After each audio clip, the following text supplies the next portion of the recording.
Good morning. Can you take your seat, please? We are about to start. Thank you. Bonjour à tous. Pouvez-vous reprendre vos places?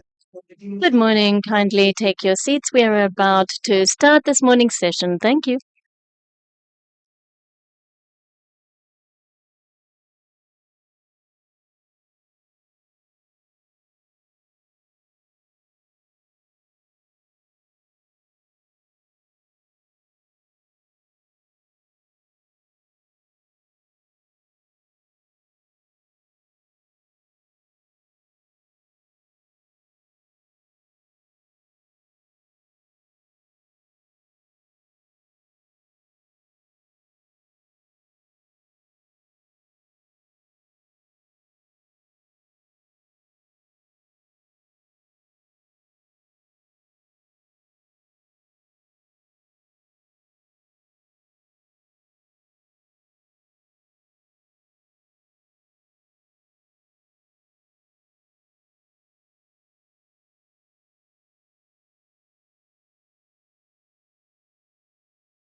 Good morning. I hope you had a good rest yesterday. Dear colleagues, namaste. Before we resume our session, I would like to inform you of the outcomes of the fourth meeting of the Bureau. Bureau recommends that the session starts this morning with the examining of the three following state of conservation reports for consideration under item 7A, for which a request to open for discussion was received on Tuesday. 7A.4 Kiev, St. Sophia Cathedral and related monastic buildings, Kiev, Pesheresk, Lavra, Ukraine. 7A.5 Lviv, the ensemble of the Historic Center Ukraine. 7A.6 the Historic Center of Odessa, Ukraine. We will then resume the examination of the state of conservation presented under item 7B, according to the updated calendar circulated to you yesterday evening by the Secretariat. If you all agree, we will proceed this way.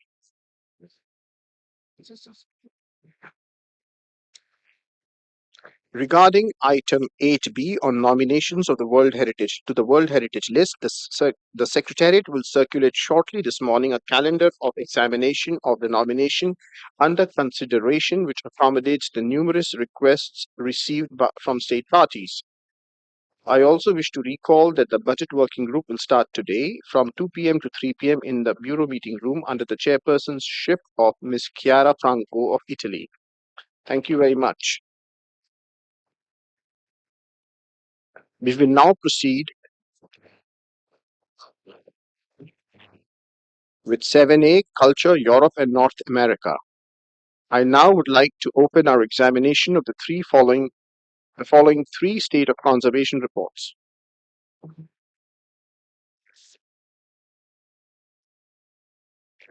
I'm sorry, the Secretariat just informs me that the host country would like to make some announcement, some housekeeping announcements regarding technical issues. You have the floor.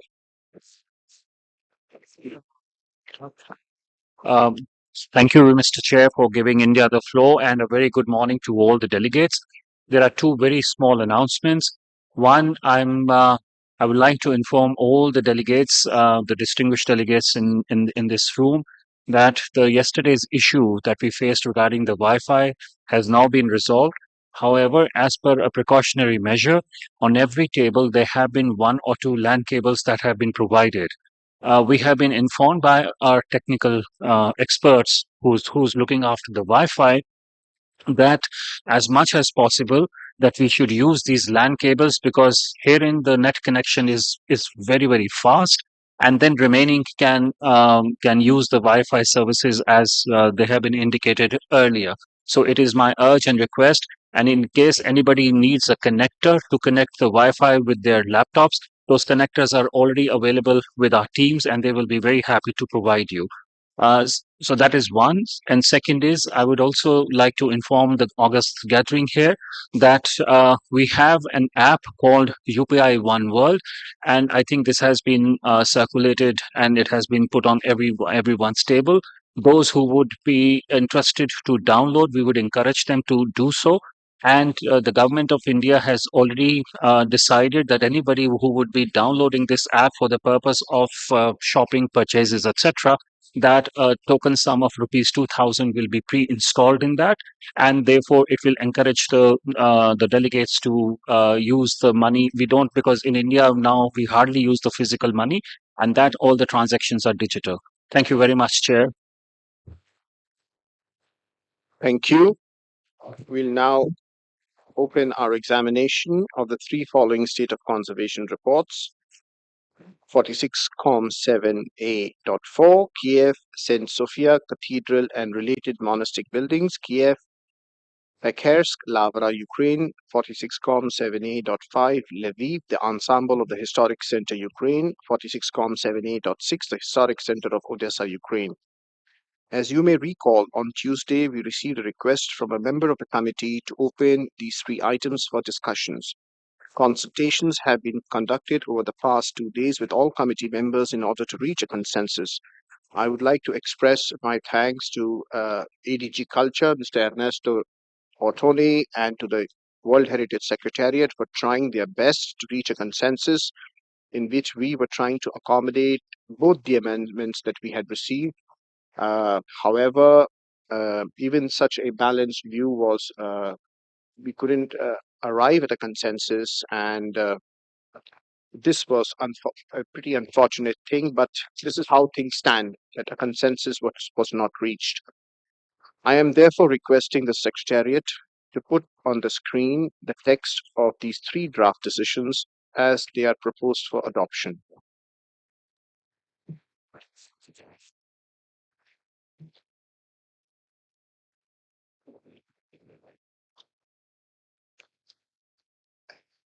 As you shall see, the draft decisions are the same ones as presented in document 7A.ADD, with only two amendments as proposed in the course of this session, namely one amendment in para 3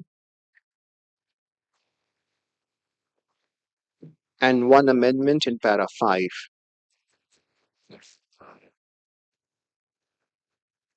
I would like to emphasize once again that these are precisely those amendments which have been presented earlier in the session and which have been distributed to all members of the committee and made available online on Tuesday.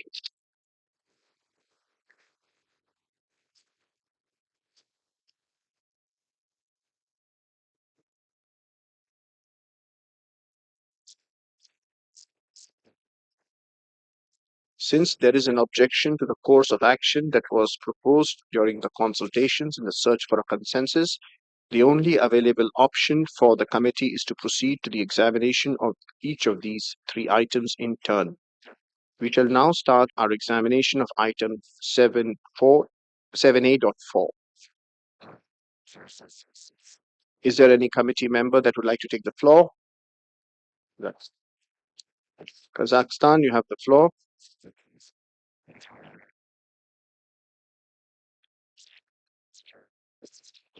Uh, Distinguished Chair, dear fellow members of the committee, Namaste. Please let me briefly inform you once again of the rationale behind our amendment. The first SOC reports on the three discussed properties as part of the list of danger were reviewed during the 45th session of the World Heritage Committee last year in Riyadh. All the decisions consensually taken by the committee 10 months ago, namely 45 Com 7B 59 and 45 Com 7B 60, continuously used the agreed language. Moreover, it was the same language that was proposed in the draft decisions for these dossiers by the advisory bodies. However, we were genuinely surprised to find out that the language of the current draft decisions on the same matters has been changed without any evident reasoning or expert assessment from the appropriate bodies. Dear colleagues, we all understand the current geopolitical situation and the tragic realities in some part of the world, including in the state partner of Ukraine. There is a point of order. Please hold from Belgium. Belgium, please cite the rule of procedure and the precise point of order.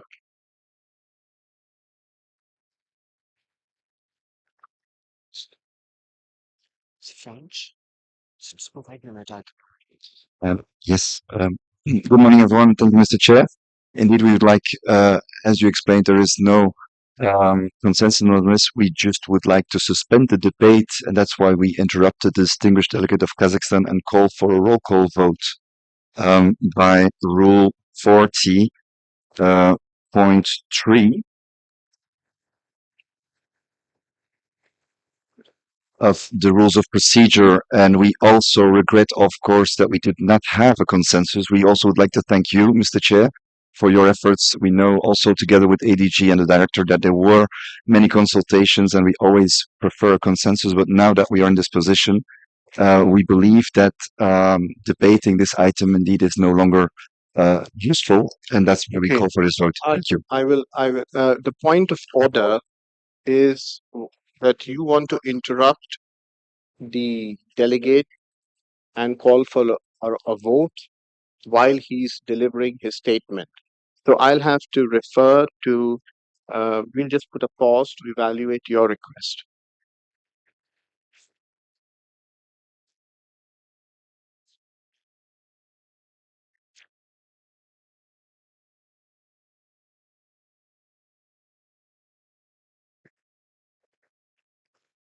I have been informed that that does not constitute a point of order.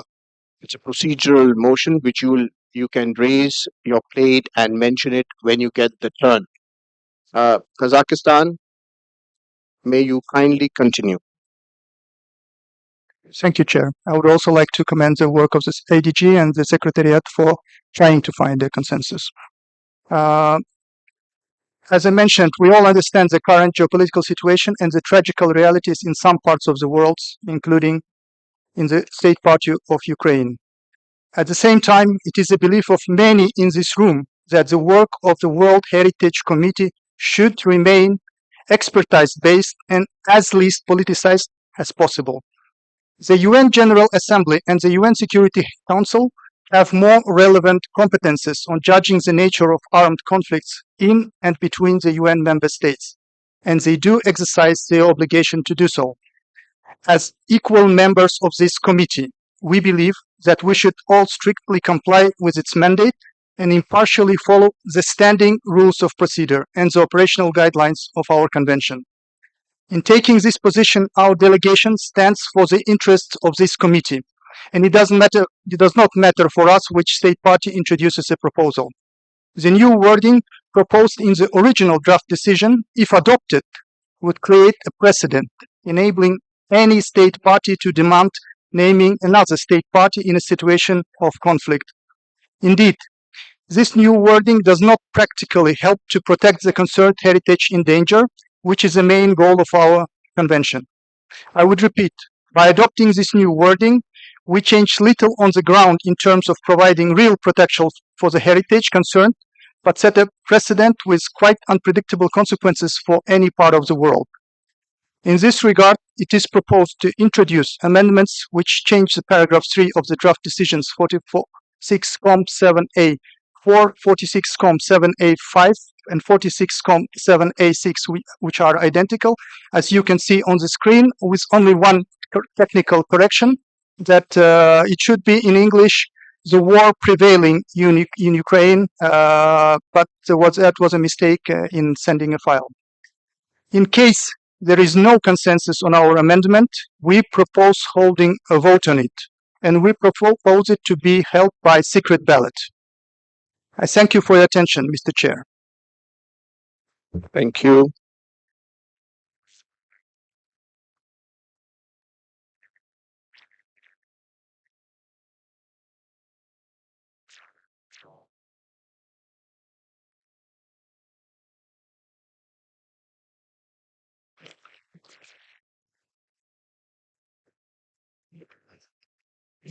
I now give the floor to the distinguished representative of Belgium. And thank you, Mr. Chair. So we, as I asked earlier also to have a vote on this, we obviously agree on this. However, no, I would like to interrupt you. Yes. What you mentioned earlier was a point of order. Yes. So With regards to the point of order, we have already said that that did not constitute a point of order. So what you mentioned there cannot be considered. And that is why we have given you the floor, because you were second in the list. And you may now make your statement, or you may also request a procedural thing as per your wish. You have the floor. So what we would prefer actually is to have the roll call vote on this matter, because this is a public issue. The war in Ukraine has now, the illegal war of aggression from the Russian Federation has now been lasting. It's in its third year. So everybody knows the position of every country on this issue. This has also been in many multilateral organizations already decided upon. There has been numerous decisions by the competent bodies in the UN, including General Assembly. So we don't see the point of having a secret vote on this. This is in public interest. This is policy of countries. This is not, we are not voting for a person or against a person. We are expressing positions of our countries in a public fora, and that's why we would prefer a public vote, and more precisely the roll call vote. I thank you. Thank you.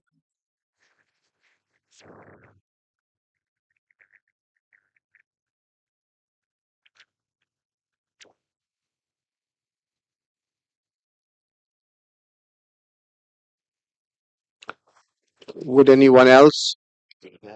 Kenya, you have the floor. Thank you, Mr. Chairman. We propose that the vote be done through a secret ballot. We have two countries now that have called for a vote by secret ballot.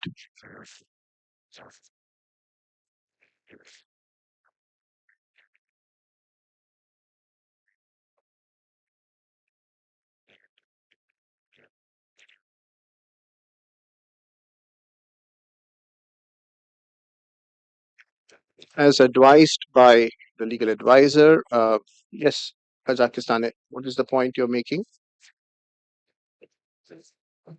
Probably it's the same one, hopefully, that the legal advisor would refer to, is it's Rule 41 that we like to refer to, that a decision shall be voted by secret ballot whenever two or more state members shall so request if the chairperson so decides. So we have a request of two members of this committee, and it's up to you, Mr. Chair, to decide. No, that is or if the chairperson so decides.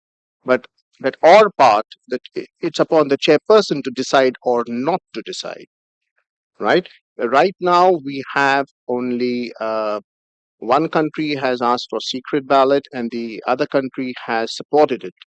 Now, I have seen some more countries that have raised their plates.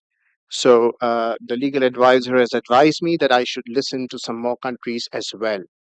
I do not, it's not my desire at this stage to impose my position.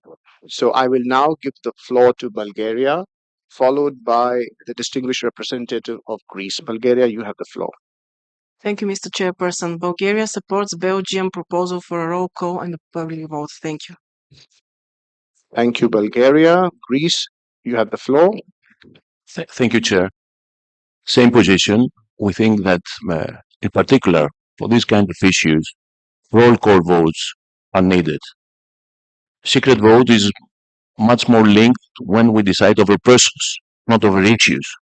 That's why Greece supports the roll call vote. Thank you. Thank you, Greece. I now give the floor to Japan. Thank you, Mr. Chair. We support the Belgian proposal on roll call vote. Our best hope is to seek consensus, but if the voting is unavoidable, we think that the best a roll call vote on this matter is the best way possible. Thank you. Thank you, Japan. I give the floor to Zambia. Thank you, Mr. Chairman. Zambia is going for a secret ballot. Thank you.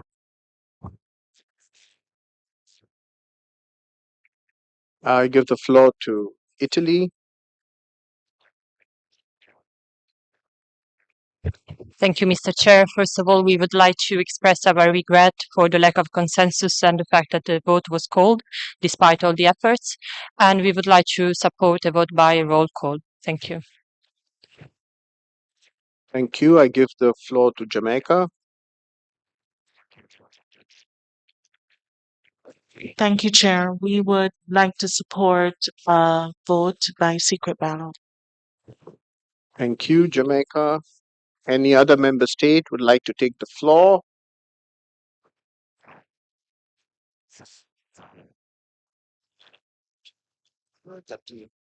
Turkey, you have the floor. Turkey would also like to support a secret vote. Thank you. Any other member state would like to take the floor? Because we have 5 supporting this by roll call. Yes, St. Vincent and the Grenadines, you have the floor. We would go by secret ballot. Thank you, St. Vincent and the Grenadines. Lebanon, you have the floor.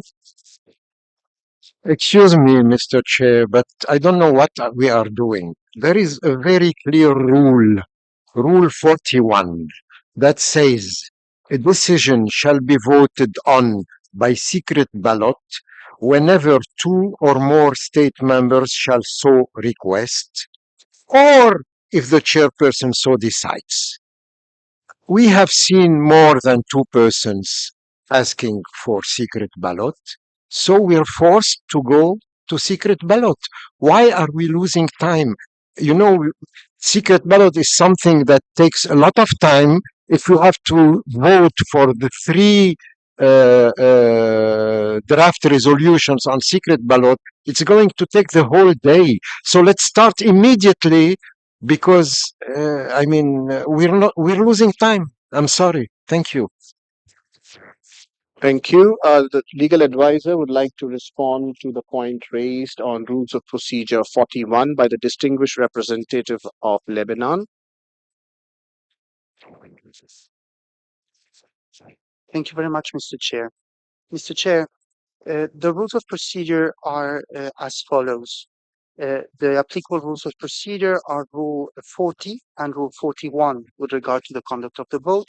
Although I should underline that at this stage, Mr. Chair, you had asked for comments from states, and my understanding is that you had, for the time being, opened the debate, while states have focused their comments on the way in which the ballot should be conducted.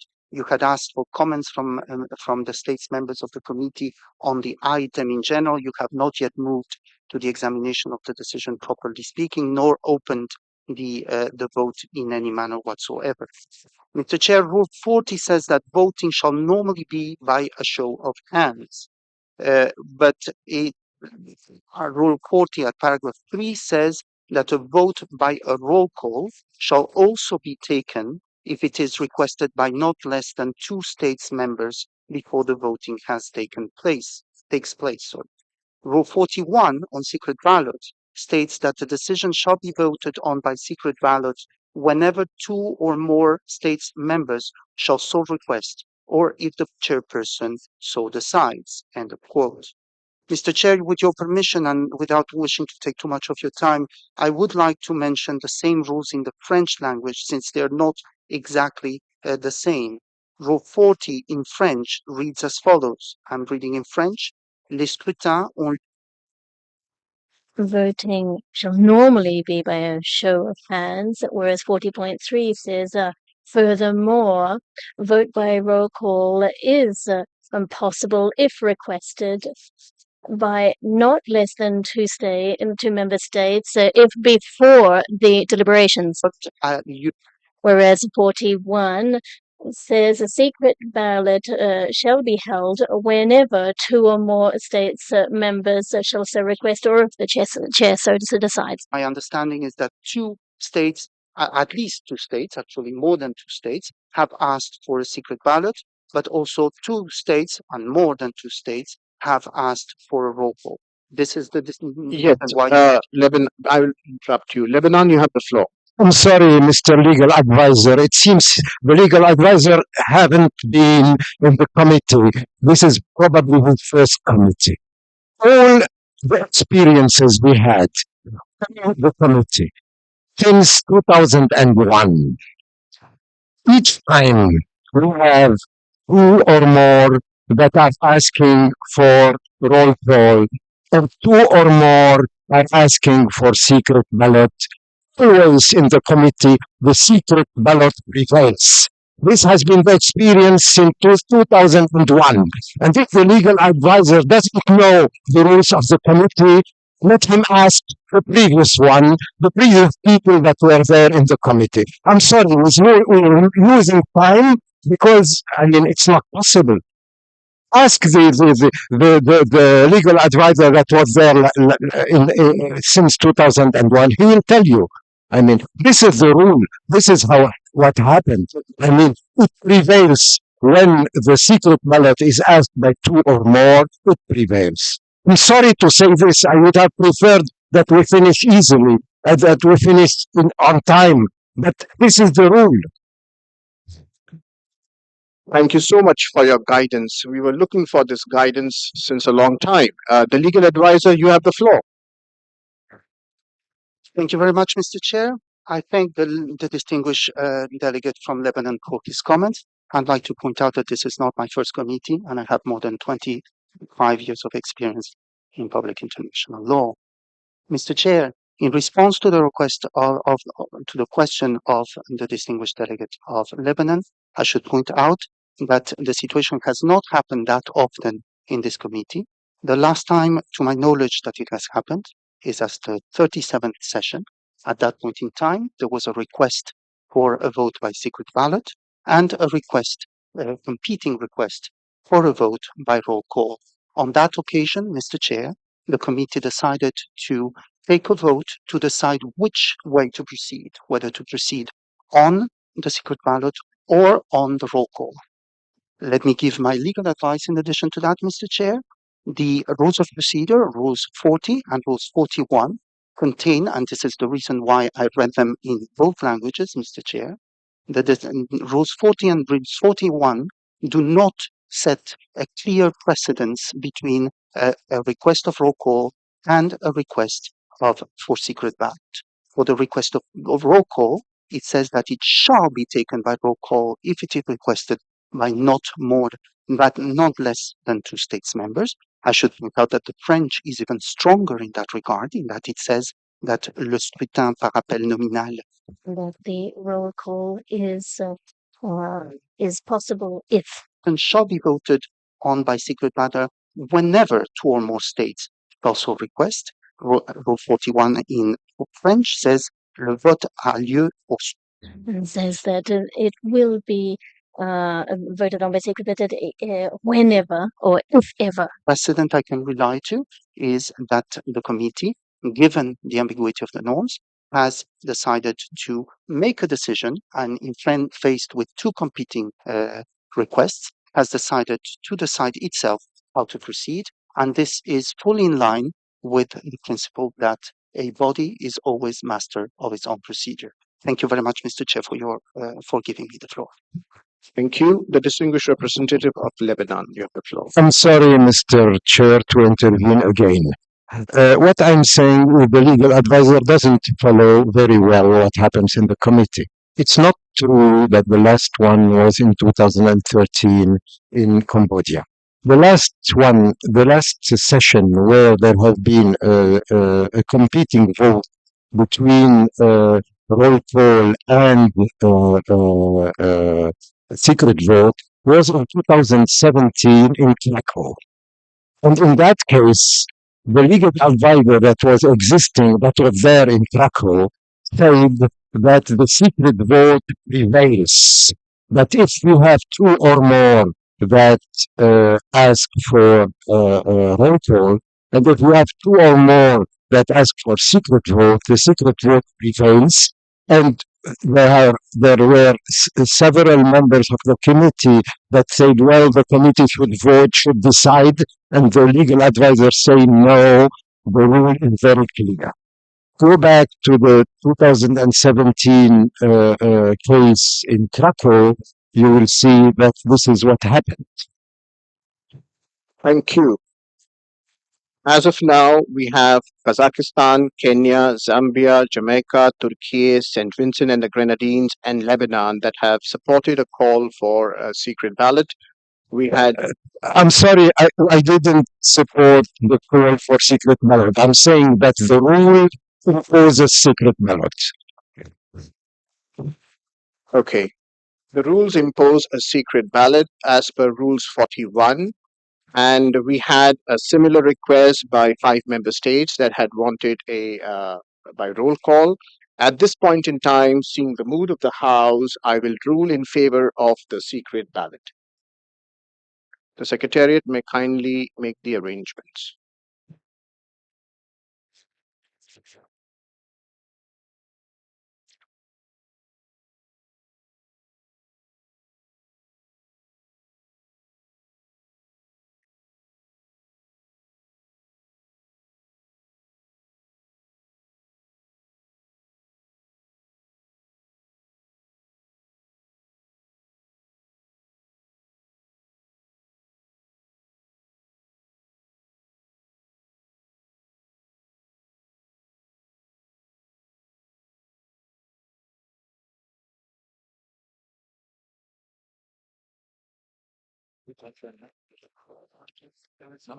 Before the vote begins, as per Rule 42.1, the chairperson shall appoint 2 tellers from amongst the delegations of the members of the committee to scrutinize the votes cast.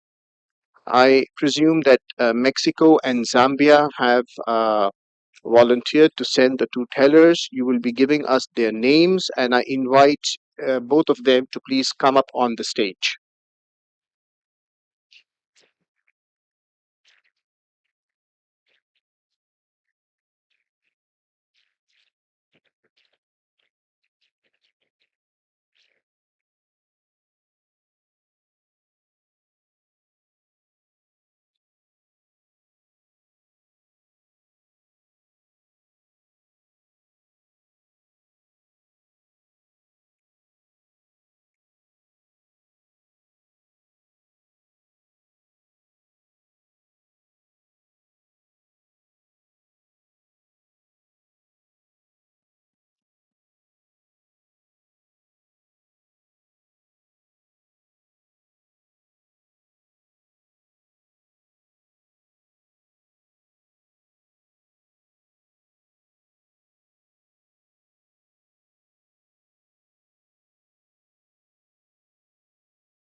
Priya, I see you have raised your plate.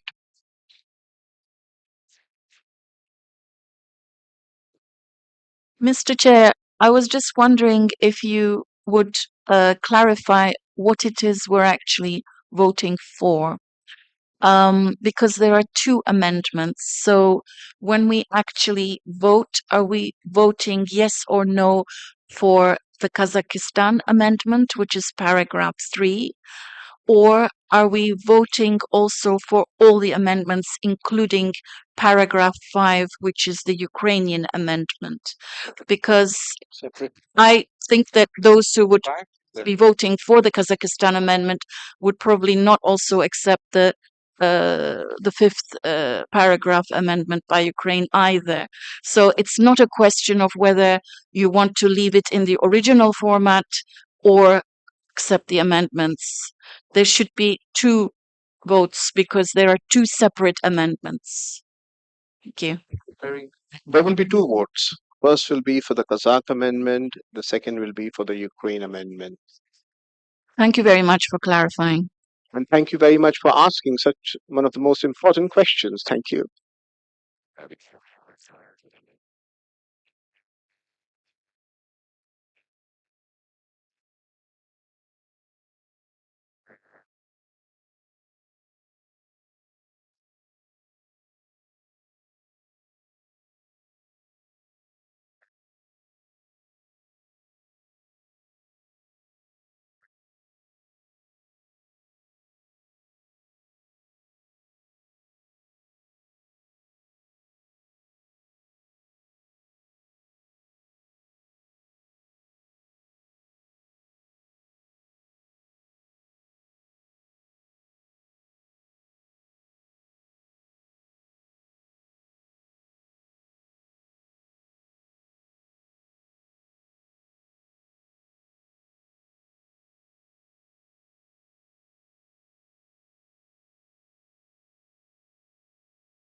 Members of the committee, So we are in the process of starting. I would like to give the floor to the Secretariat to explain to us the procedures for the conduct of a vote by secret ballot.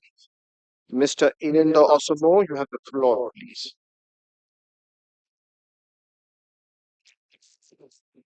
Thank you, Mr. Chairperson. I just want to explain the counting of the votes. So allow me to recall Rule 42.2, which is on the counting of the vote of the rules of procedure. When the counting of the votes is completed and the tellers have reported to the chairperson, he shall announce the results of the ballot, bearing in mind that the voting will be recorded as follows. From the total number of members of the committee will be deducted the number of members absent, if any, the number of blank ballot papers, if any, the number of invalid ballot papers, if any. The remaining number will constitute the number of votes recorded. I also wish to recall the voting arrangements for the conduct of the secret ballot. Each member of the committee will be given an envelope and a ballot paper, and I think it's being done. Two tellers from among the delegations of the committee members who can be physically present need to be appointed by the chairperson with the assistance of the secretariat. I think this has been done. The two tellers, together with members of the secretariat, shall be present during the voting and counting of the ballots. The conduct of the vote will be in accordance with Rule 42 of the Rules of Procedure, Mr. Chairperson. I would like to recall, of course, that Zambia and Mexico have kindly volunteered to serve as tellers during this session. Thank you very much. Thank you. As the voting process is on, Senegal, you may not take the floor at this point in time. May you kindly lower it. Thank you. Chair, so it's a question related to the vote itself. So No. it's just the precision I'm asking. So thank you. No. As of now, please lower your plate. You want to raise a point of order? Then we will evaluate it from a point of order. Otherwise, and if you want to express your happiness for the tremendous achievement of yesterday, then of course, but after the voting is over. Thank you.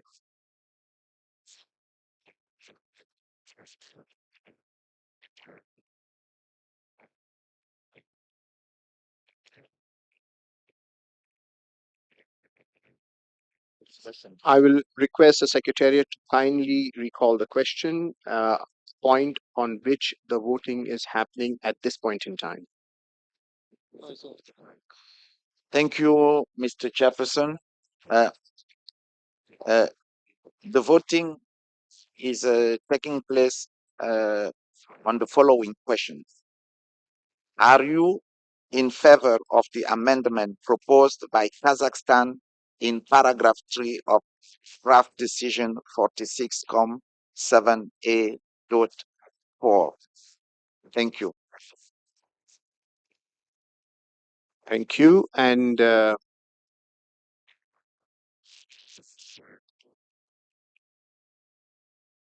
request the tellers to please come up.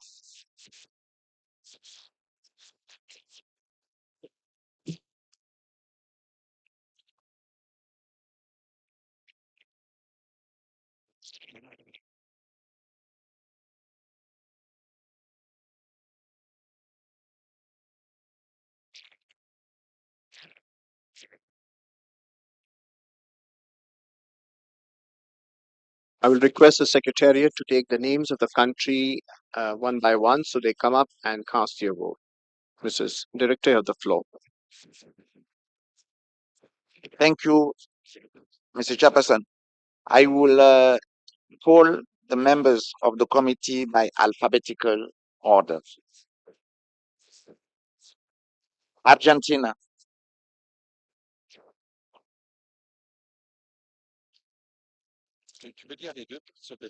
followed by Belgium.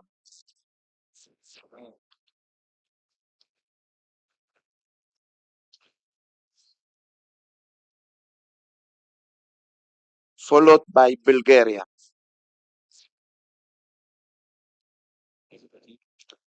Followed by Greece.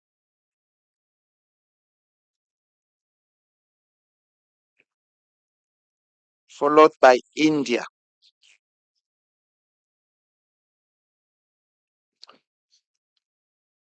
Followed by Italy.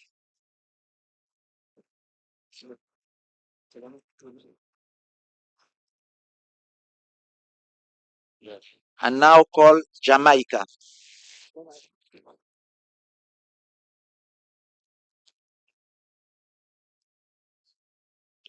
Followed by Japan.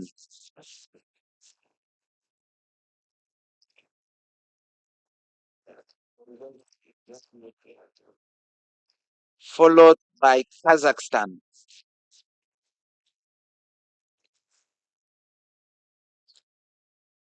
Followed by Kenya.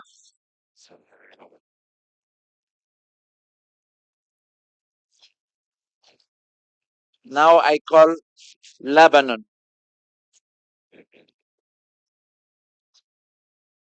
Followed by Mexico.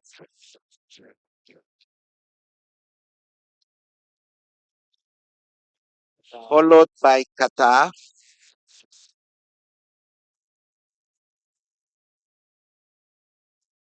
Followed by Republic of Korea.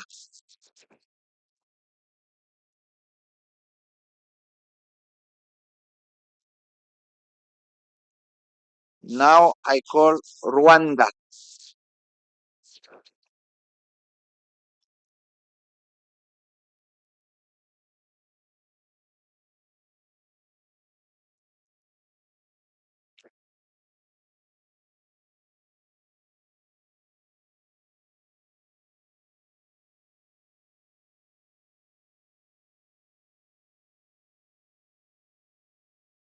Now I call St. Vincent and the Grenadines. Followed by Senegal. Followed by Turkey. Followed by Ukraine. Followed by Vietnam.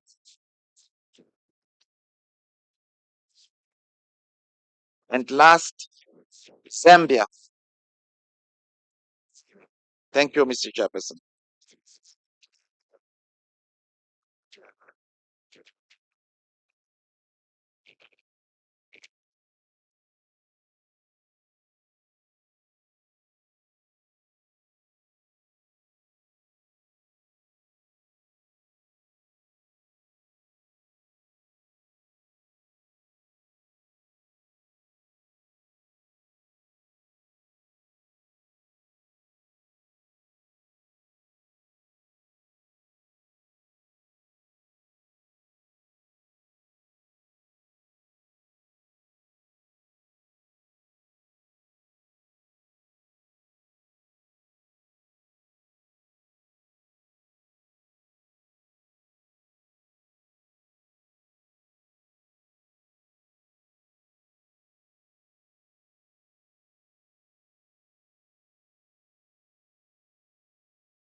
Dear colleagues,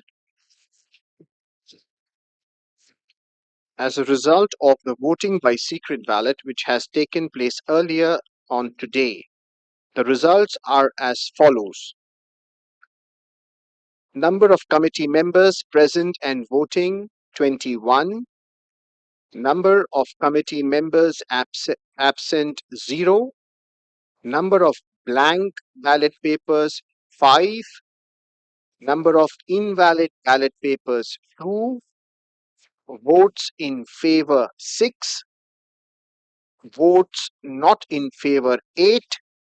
Majority required 8. Therefore, the amendment is rejected.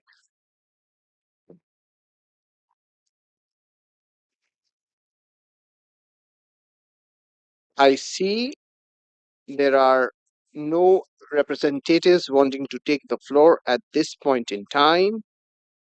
Thank you very much.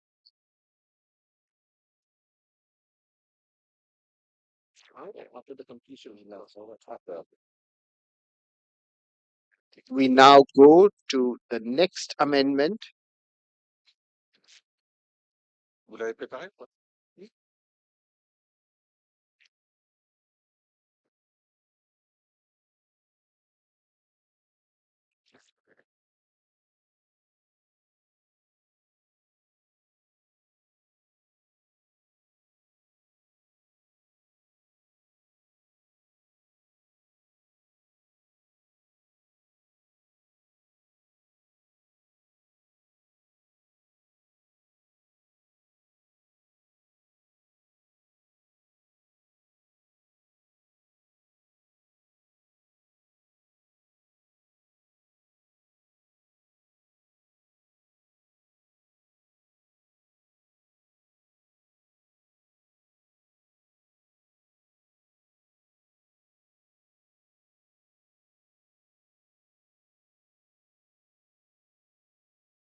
I now give the floor to the Director of the World Heritage Center to guide us through the second vote.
Okay.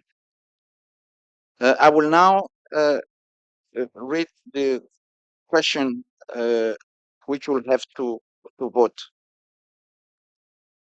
as it is in the screen.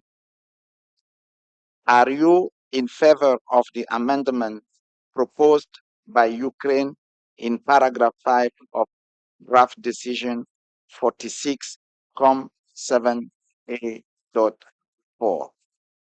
Thank you. Okay. Je vais maintenant commencer à regarder.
I will now invite committee members to vote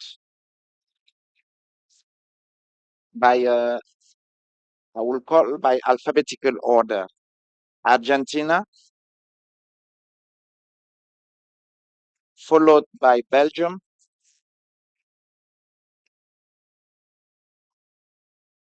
followed by Bulgaria, followed by Greece, followed by India,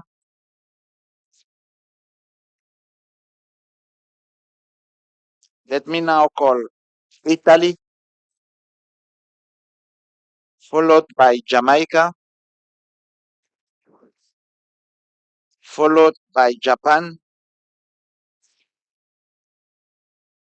followed by Kazakhstan, followed by Kenya,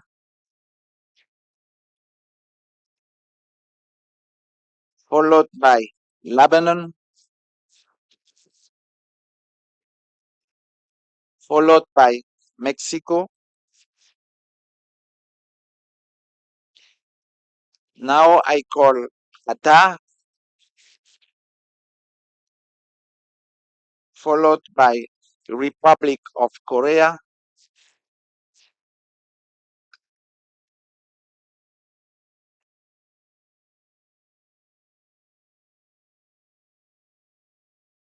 followed by Rwanda,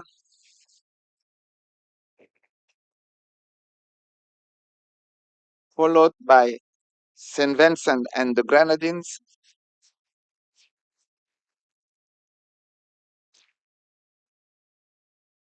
followed by Senegal,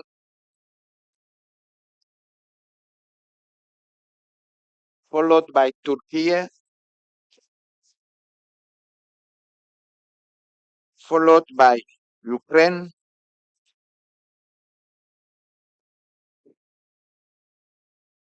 followed by Vietnam,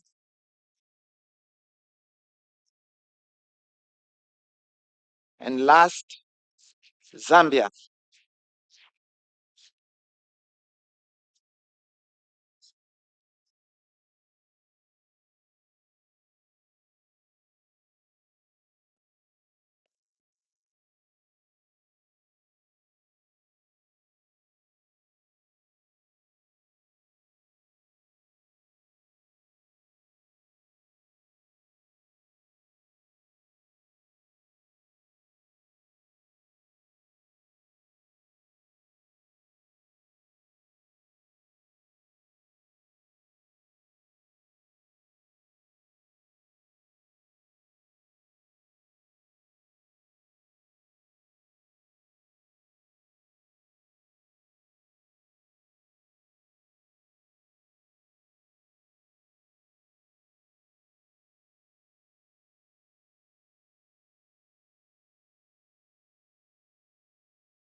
Dear colleagues, as a result of the voting by secret ballot which has taken place earlier today, the results are as follows.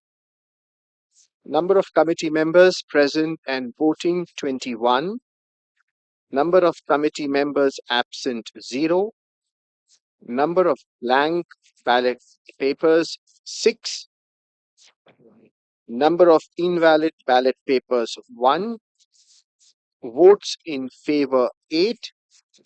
Votes not in favor 6. Simple majority required 8. Therefore, the amendment is adopted.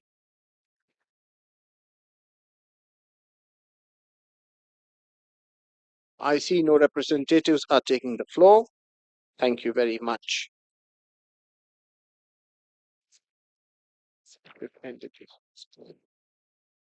Now, can I have the draft decisions reflecting the results of the voting on the screen, please?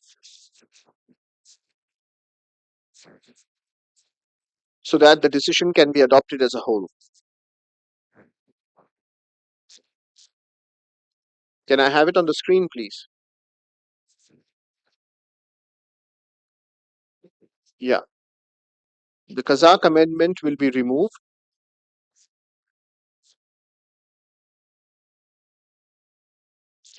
Just revert to the original.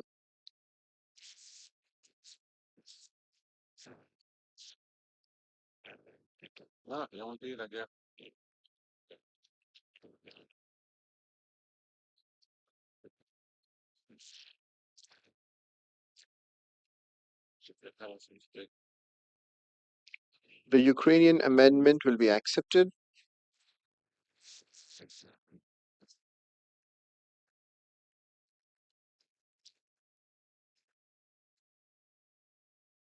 Mr. Rapporteur, is it okay?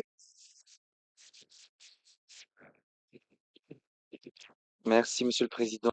Thank you, Mr. Chairman. Yes, this indeed reflects what was intended. Now we are going to accept this draft decision as a whole. Mr. Rapporteur, would you like to intervene again? Merci, Monsieur le Thank you, Mr. Chairman. The version as voted is as follows. Paragraph 3 deplores the Russian Federation's full-scale invasion of Ukraine and the loss of human lives, and para 5 calls on the Russian Federation to refrain from any action, etc. Thank you. Is it matching both the English and French versions? Okay, we are now going to adopt this decision as a whole. I see no objection. This decision is adopted.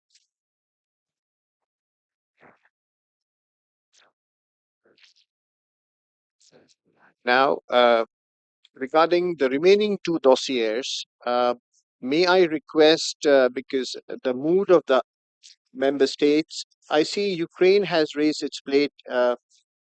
You have the floor. Dear Chairman, dear colleagues, Your Excellencies, the World Heritage Convention aims to protect valuable cultural sites during peace and war.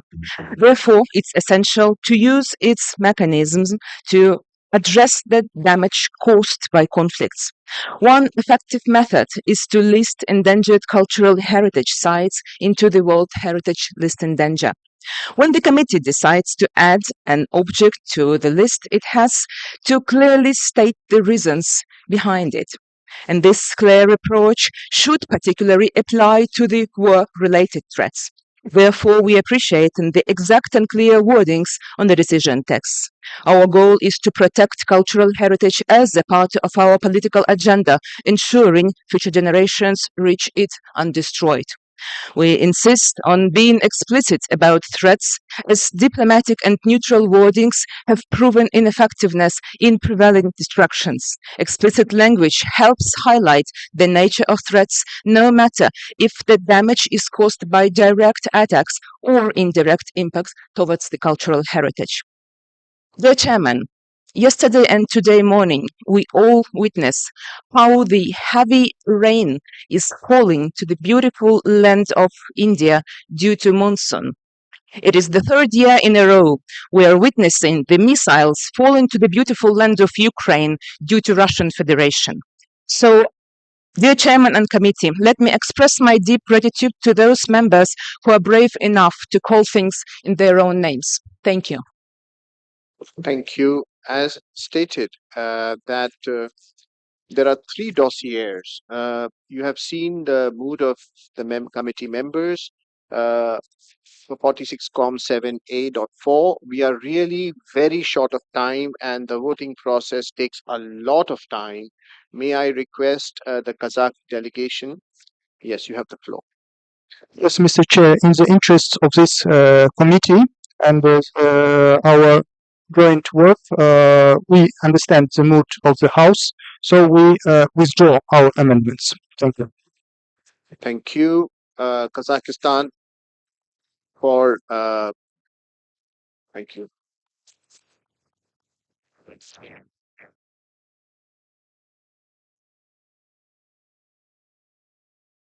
And we have also seen the mood of the House with regards to the amendments of Ukraine, which the House has accepted. May we take that the Ukrainian amendment will be accepted for both these two draft decisions, unless there are any objections. I see none, so the Ukrainian amendments will be accepted, and we now go to these draft decisions to adopt them individually. Draft decision 46com7a.5, leave we have the ensemble of the Historic Center of Ukraine.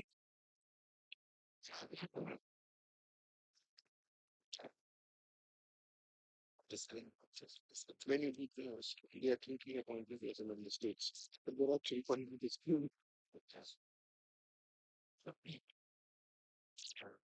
Mr. Rapporteur, can you see if it's correct? Thank you, Chair. Yes, if we take into consideration the withdrawal of the proposed amendment from Kazakhstan, then all we have is the Ukrainian proposed amendment, which was identical to the previous one, calls on the Russian Federation to refrain from, and then at the end to fulfill its obligations under international law. Those are the changes, sir. Hugh, is there any objection to this draft decision being adopted as a whole?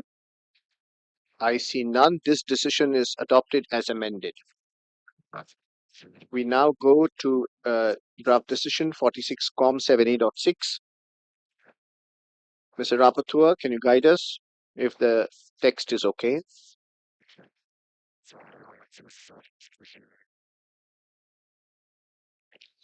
Merci, Monsieur le Président. Thank you. Yes, the same comments that I made for the previous one also apply to this one. Thank you. Thank you. Are there any objections to this draft decision being adopted as a whole? 46com7a.6, the Historic Center of Odessa, Ukraine. I see no objection. This draft decision is adopted as amended.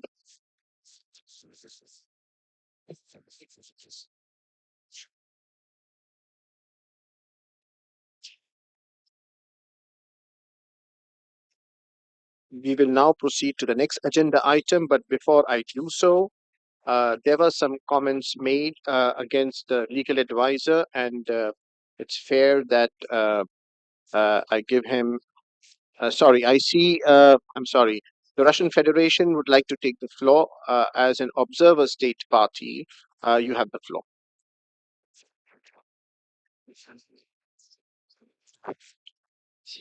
Thank you. Thank you, Mr. Chairman.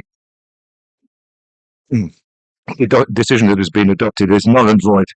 It contains confrontational, politicized vocabulary, unacceptable, offensive allusions to regarding the Russian Federation. It is beyond the scope of the convention. Has been persecuted the monks are removed from management of the property, and there is attempted violence on them. Why are some delegates not speaking out in favor of the monastic committee, the monastic community of Ukraine? And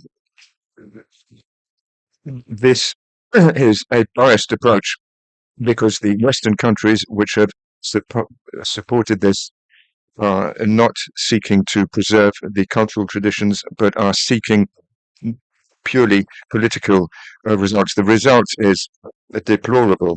We are in situations which go well beyond the remit of the convention. These What we are talking about is the neutrality of the Secretariat here. Instead of seeking to strictly apply the rules of procedure of the committee, the Secretariat is governed by the principle whereby all are equal, but some are more equal than others. Thank you.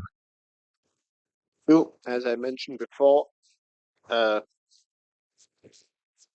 a distinguished delegate had given his opinion, and comments were made on the legal advisor. So it's fair that I give the floor to the legal advisor to respond to the question, to the comments. Mr. Legal Advisor, you have the floor. Thank you very much, Mr. Chair. Mr. Chair, I have requested the floor after the end of your examination of these draft decisions, insofar as a member of the committee earlier made during the discussions an inaccurate account of the prior practice of the committee, and I want to be sure that to set the record straight for future reference. Mr. Chair, my earlier legal advice has been that the rules of procedure do not set a clear precedence between a roll call and a secret ballot, and in this regard, I have read the relevant rules in English and French. I also pointed out that this situation has not arisen frequently in the past, and I did mention the precedent of the 37th session, in which, faced with competing requests for roll call and secret ballot, it was the committee that made a decision on the way to proceed, on the advice of the then legal advisor. A delegation wrongly indicated that there was a further precedent at the 41st session. However, on that occasion, the committee was faced with competing requests for secret ballot and vote by show of hands. I repeat, show of hands, not roll call. The then legal advisor then understandably advised that in such a situation, the vote by secret ballot takes precedence. Mr. Chair, I stand by the legal advice that was provided by the then legal advisor at the 37th session. I stand by the legal advice that was provided by the then legal advisor at the 41st session, and I stand by the legal advice that I had provided to the committee earlier today, which is fully aligned with those two precedents and with the rules of procedure of the committee. Thank you very much, Mr. Chair. Thank you very much. Thank you, legal advisor. I have known you from the past couple of years, and earlier we've always depended on your advice, and thank you so much. I assure you that there was no ill intention from any of distinguished members of the committee. In the heat of the moment, committee members and others, I know we try to do what is the best for from our point of view, and while appreciating the experience and the advice and the guidance given by committee members, I consider your views and your advice also to be of very importance to me, as it has helped us in the past find a way out and a way forward, and I continue to cherish your advice. Thank you. Let's proceed now.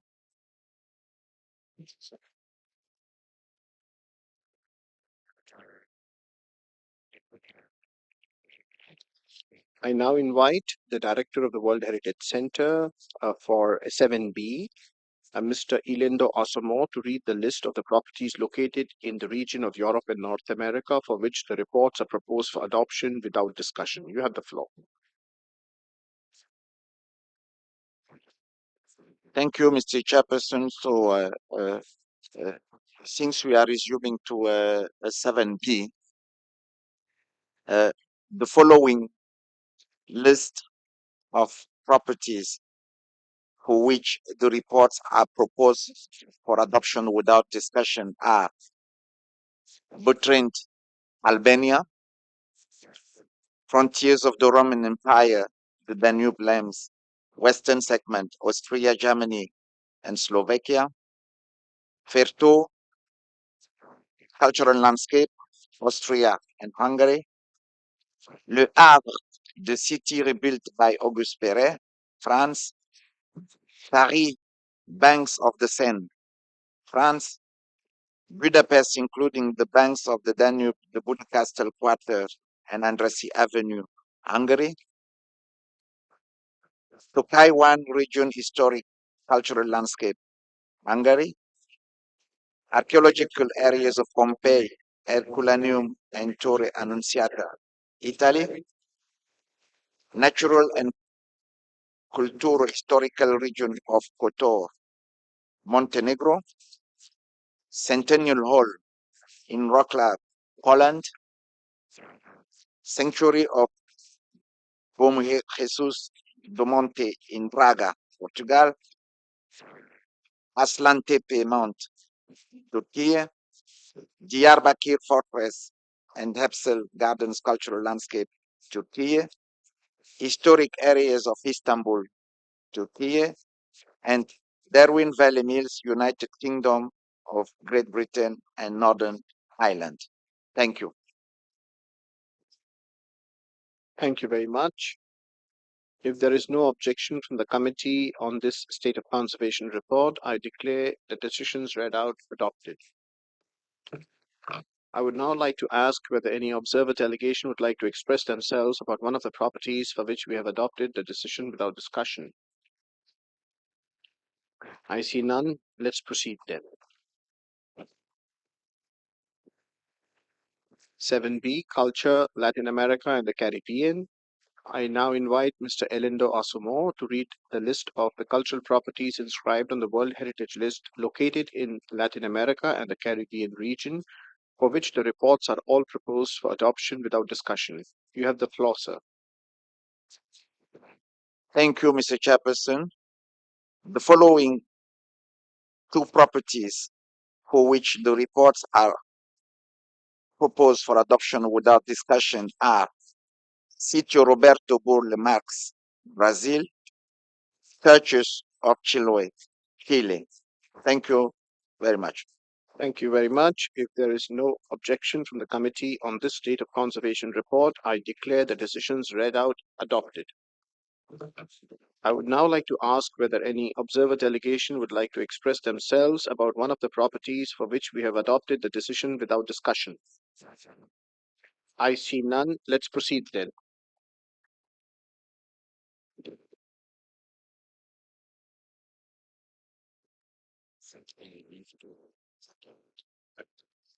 Seven B, Culture for Africa. Discussion proposed by Lebanon and Kenya. Axum, Ethiopia. For the next property located in the Africa region, two delegations have requested its discussion. First Lebanon and then Kenya.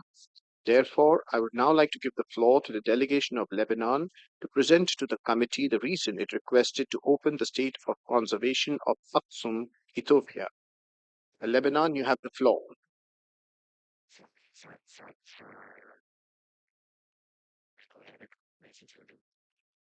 I repeat, Lebanon, you have the floor.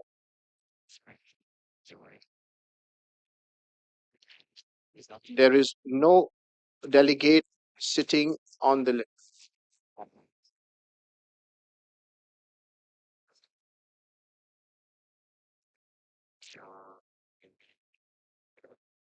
I'm sorry, Mr. Chair. I'm trying to find my colleague who is working on this file, and I don't know where she is. I was looking for her. Can we just making a 100-meter dash to you right now. Yes, and she's reached. You have the floor.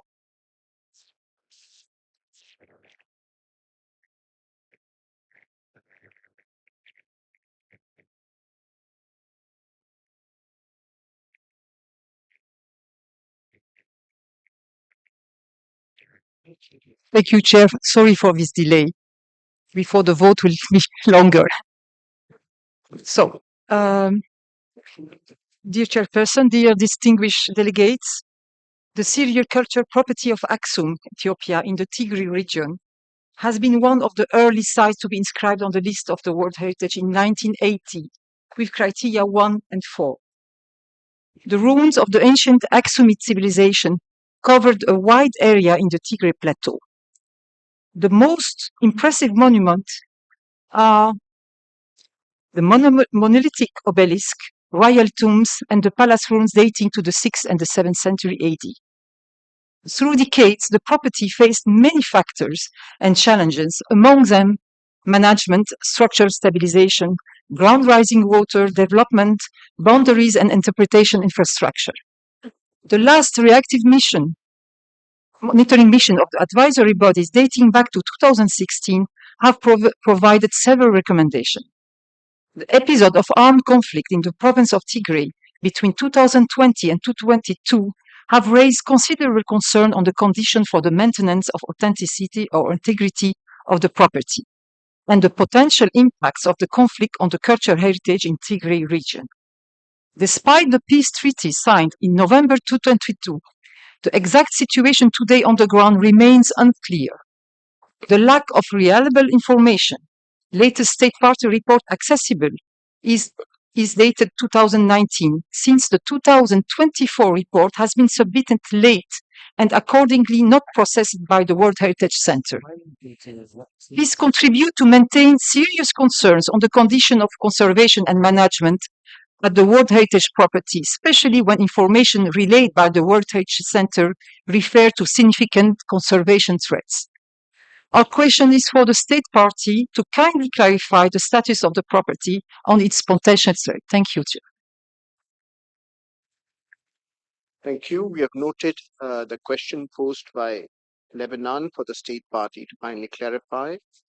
I would now like to give the floor to the distinguished representative of Kenya, present to the committee the reason it requested to open the state of conservation of Axum, Ethiopia.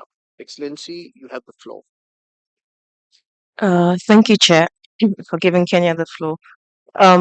Kenya opened the draft decision on the request of the state party because we noticed that the draft decision was not in line with the current reality of the state of affairs concerning the property and doesn't reflect what was submitted in March 2024 by the state party.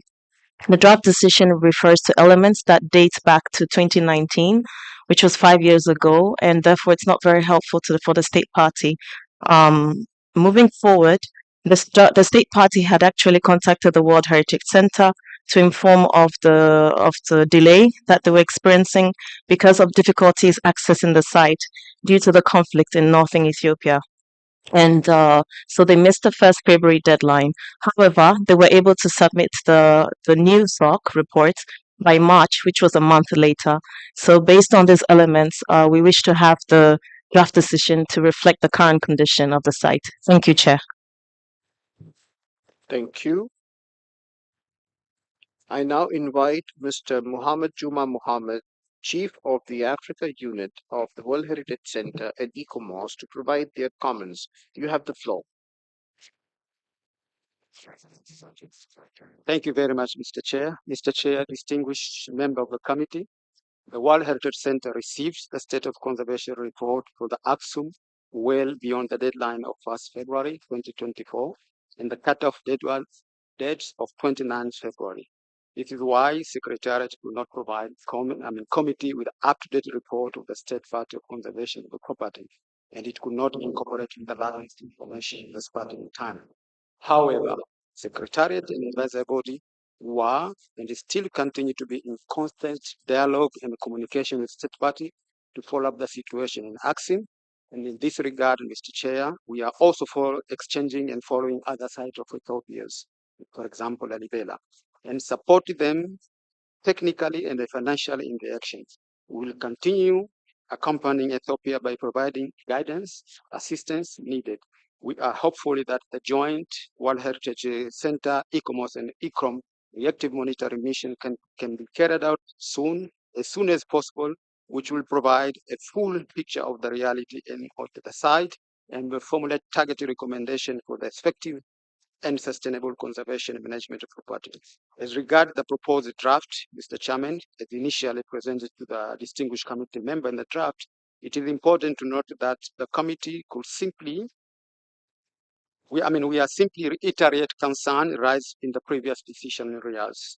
Mr. Chair, with your permission, ECOMOS would like also to add some additional comment. Thank you.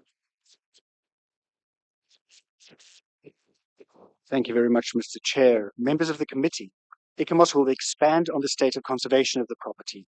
The concerns on its state of conservation relate first and foremost to its fragile monuments.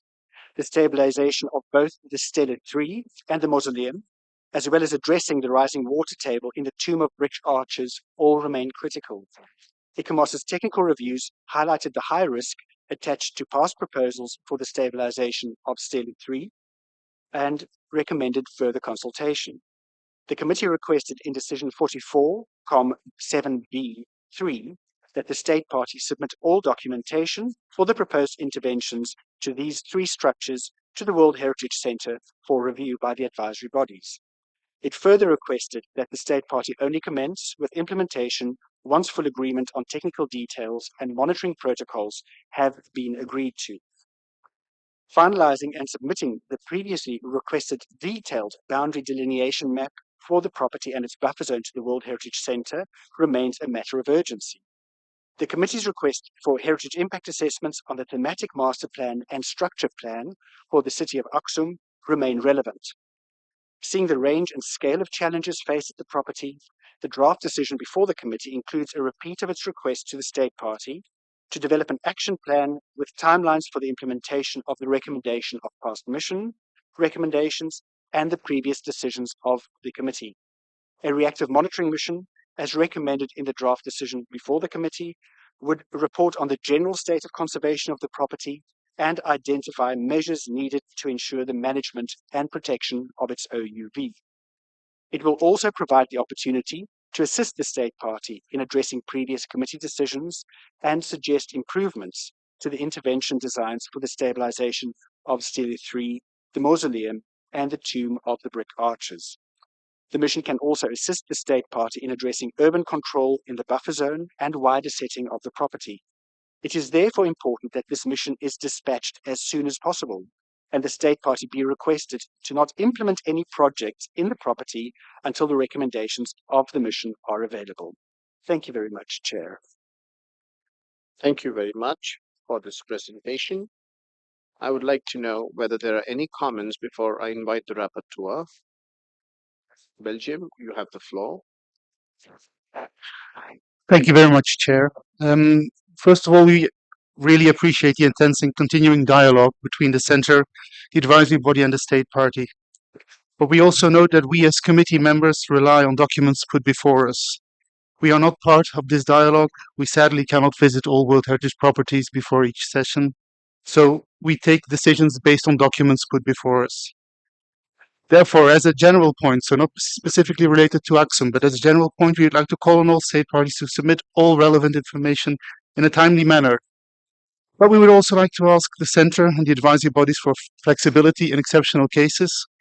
And maybe this is something that we need to consider when we continue the open-ended working group. We should also start thinking about ways to include the latest information in the decisions we take as a committee member, because between the 1st of February and the meeting in summer, it's quite a lot of time. It's half a year almost. Things can happen, and sometimes it's important to take into account what has happened in the latest weeks and months when we take a decision. Thank you. Thank you. I now give the floor to the distinguished representative of Qatar. Thank you, Mr. Chair. We recognize the exceptional circumstances faced by Ethiopia in the conservation of the Axum World Heritage Site due to the conflict in northern Ethiopia. We commend Ethiopia's efforts to overcome these challenges despite the severe access restrictions. We furthermore acknowledge Ethiopia's commitment to addressing issues such as boundary delineation and the impact of conflict and structural stability of significant heritage elements. The proactive steps by the Ethiopia demonstrate their dedication to preserving the OUV of the Axum site. So we believe that the proposed amendment by Kenya is in order. Thank you, Mr. Chair. Thank you. Rwanda, you have the floor.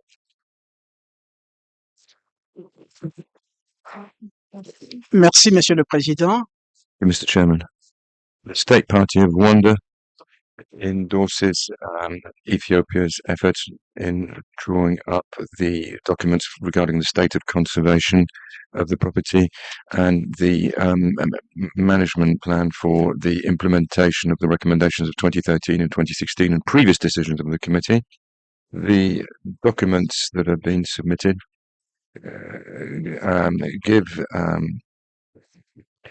represent the finalization of the setting of the boundaries and the mapping of the property.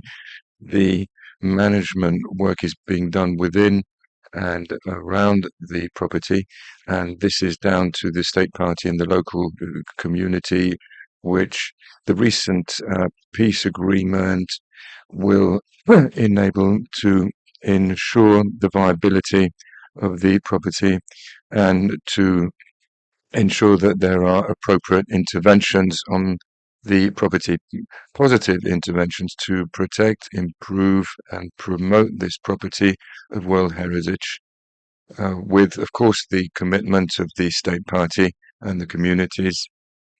Thank you, Mr. Chairman. I see that there are no more requests from committee members. Zambia, you have the floor.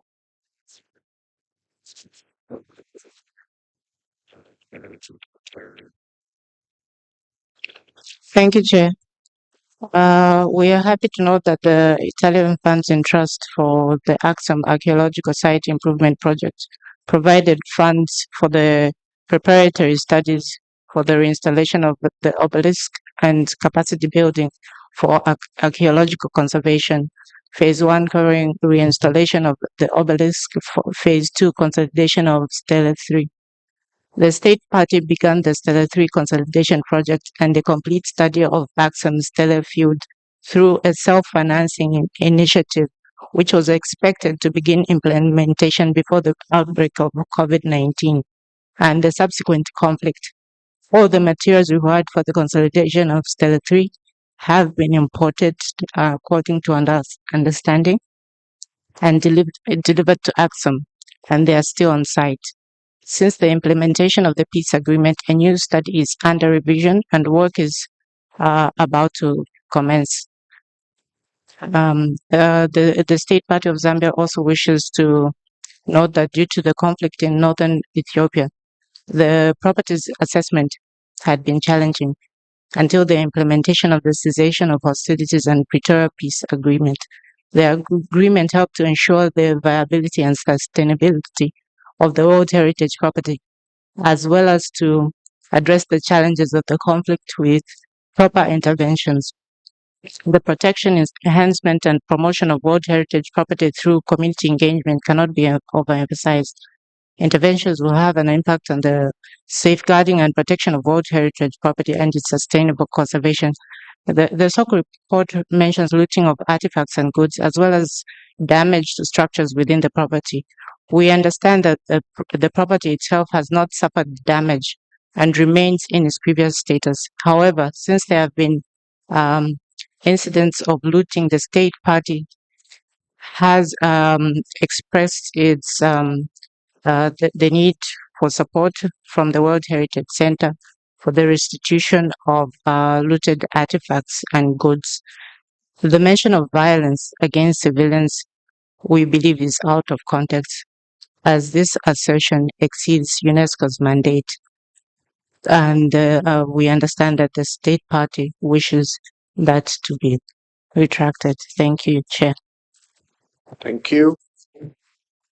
I will now give the floor to the Secretariat. I cannot see Vietnam's nameplate.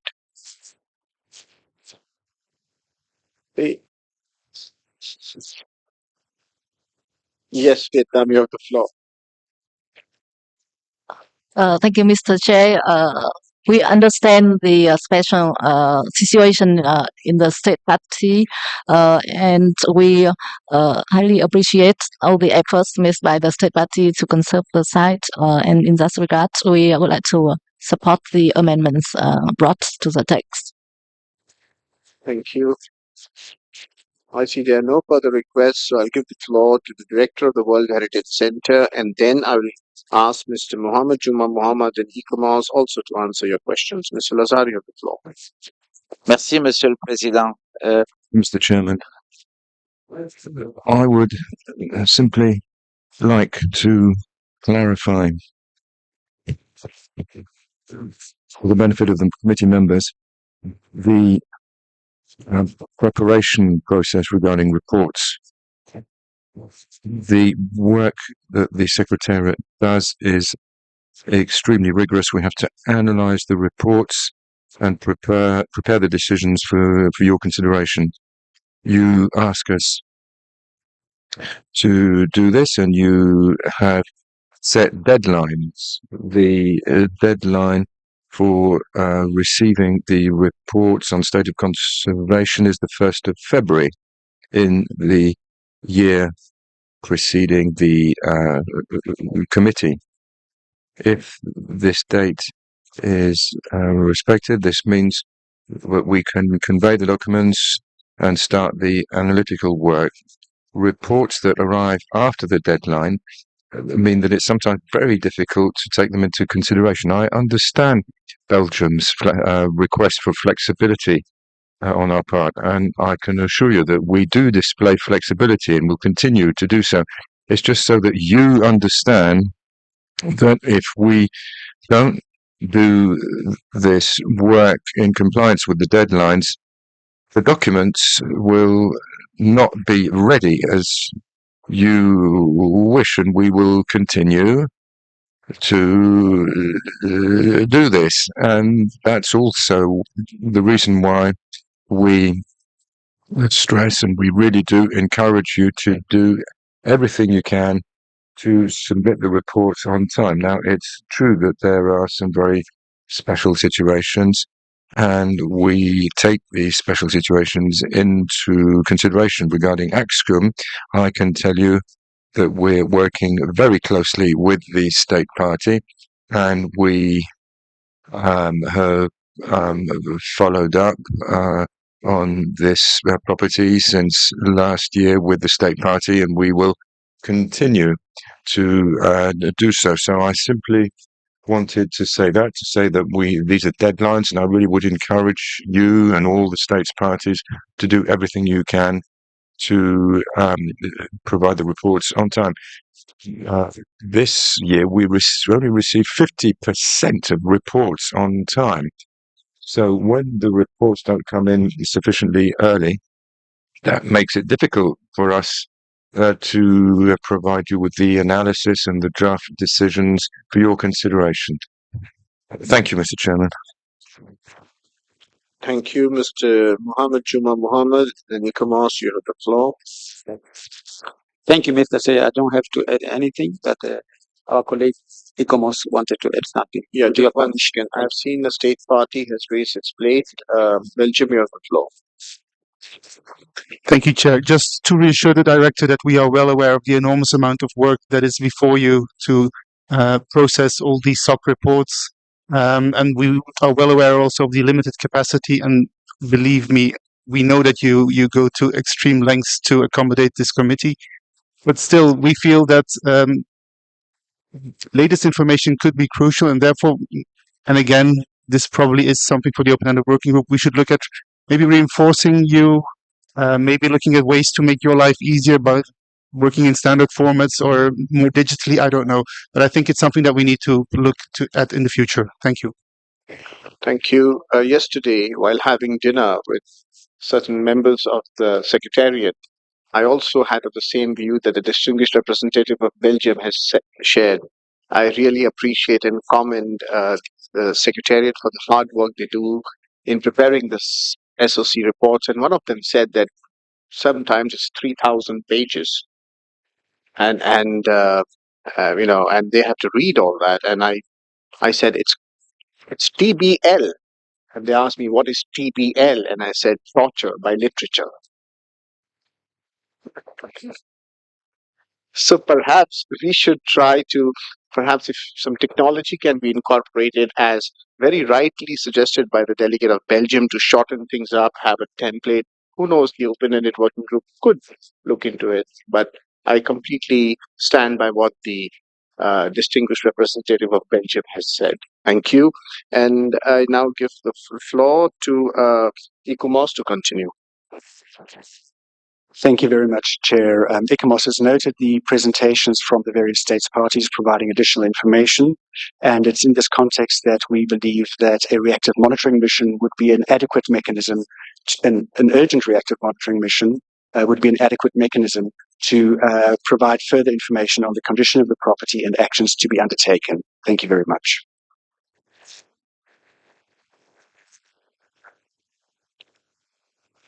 Thank you. I see that there are no further questions or comments. I now invite you to adopt the draft decision 46-7B.21 concerning this property. But before doing so, I would like to ask the rapporteur if he has received any amendments. Merci, Monsieur le Président. Thank you, Mr. Chair. Regarding Axum, we have received a proposed draft amendment submitted by Kenya and Zambia, which starts paragraph 3 of the decision, replaces regret that the state party didn't submit a report in a timely manner, takes note of the submission of the report on the state of conservation of the property by the state party. And I've also taken note that Kenya wants it to be noted that the report was submitted in March 2024. So Kenya wishes to have this mentioned in March 2024 specifically. Further, we have a proposal to delete paragraphs 4 and 5 expressing concern. And finally, at old paragraph 7, we have the deletion of the wording as soon as the security situation allows. Thank you. Thank you. Are there any comments? I see none. Let's go to the draft decision, para by para. Are there any objections to adoption of para 1 and 2? I see none. We go to para 3.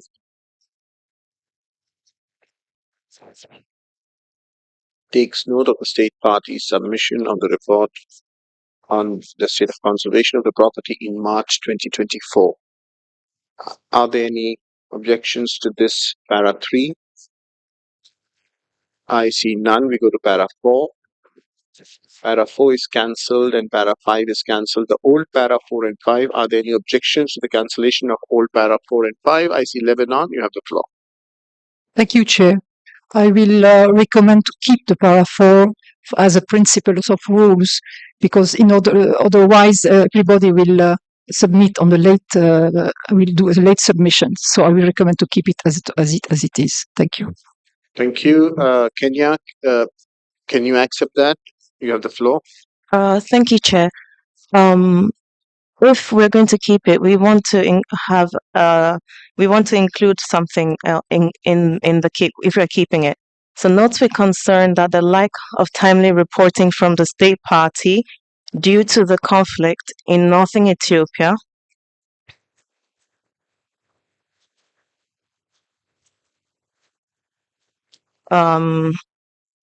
until the implementation of the cessation of hostilities and Pretoria peace agreement.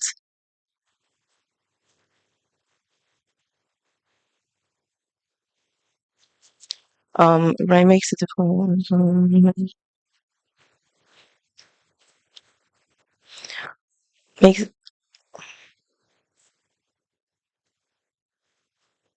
Instead of makes it difficult, perhaps makes it challenging. And then we take out given the significant conservation threats it faces. For that one, we're relying on the reactive monitoring mission to give us that kind of verdict. Thank you, Chair. Thank you. Lebanon, are you okay with it? No objection. Okay, so Rapporteur, is it okay? Oui, je simplifierai en français en disant dans le nord. I would simplify with the French saying in northern Ethiopia. Thank you. Dans le nord de l'Éthiopie. Objections to this para 4 are, please undelete the number 4.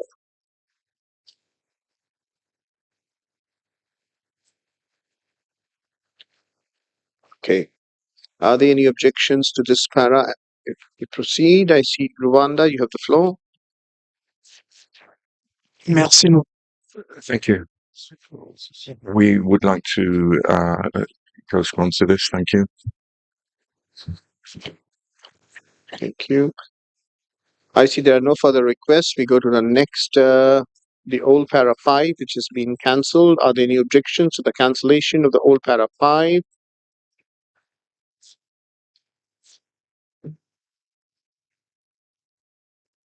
Lebanon, you have the floor.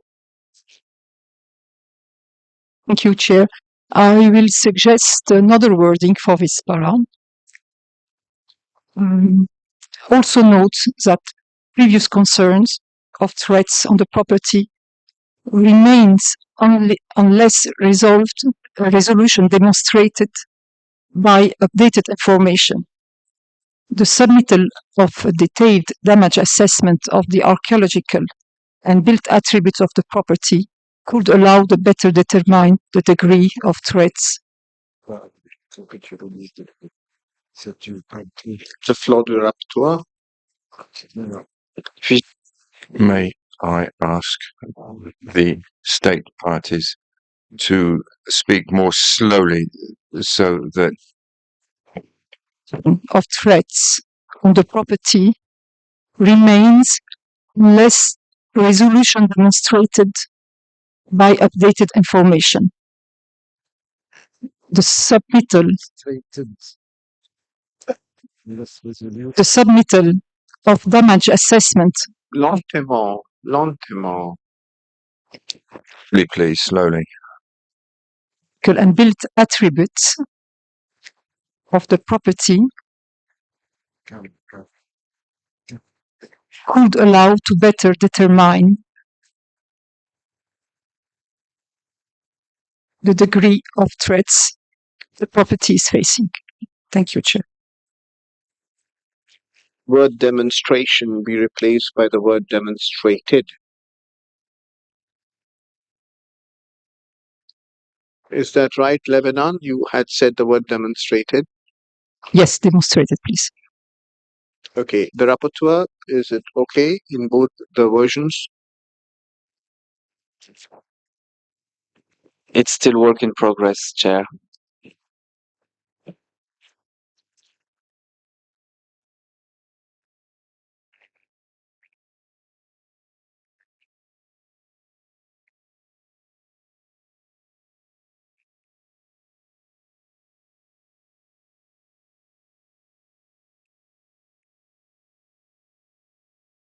Kenya, are you okay with it? Chair, we have difficulties accepting this paragraph, sorry. As we had mentioned, the state party in the March 2024 SOC report added further details, updated information that caters to all that was mentioned in the Riyadh, which is the last committee session 45 decision. And at this point, before stating in what condition the site finds itself, it would be good to undertake that reactive monitoring mission. And so far, the States Party's current SOC report deals with everything, most items at least, that were mentioned in the last committee decision. So we really have difficulties understanding the basis for this particular paragraph. It's difficult to accept. I'm sorry. Thank you, Chair. Lebanon, thank you. Lebanon, they have difficulties in understanding the basis for this paragraph. Would you be kind enough to explain to them the basis so that perhaps they could understand and then take a call? Lebanon, you have the floor. Thank you, Chair. The basis is we don't have access to this report dated March 2024. And I have been asked also the state party to clarify. Without this information, we remain on these threats that have not been demonstrated and resolved.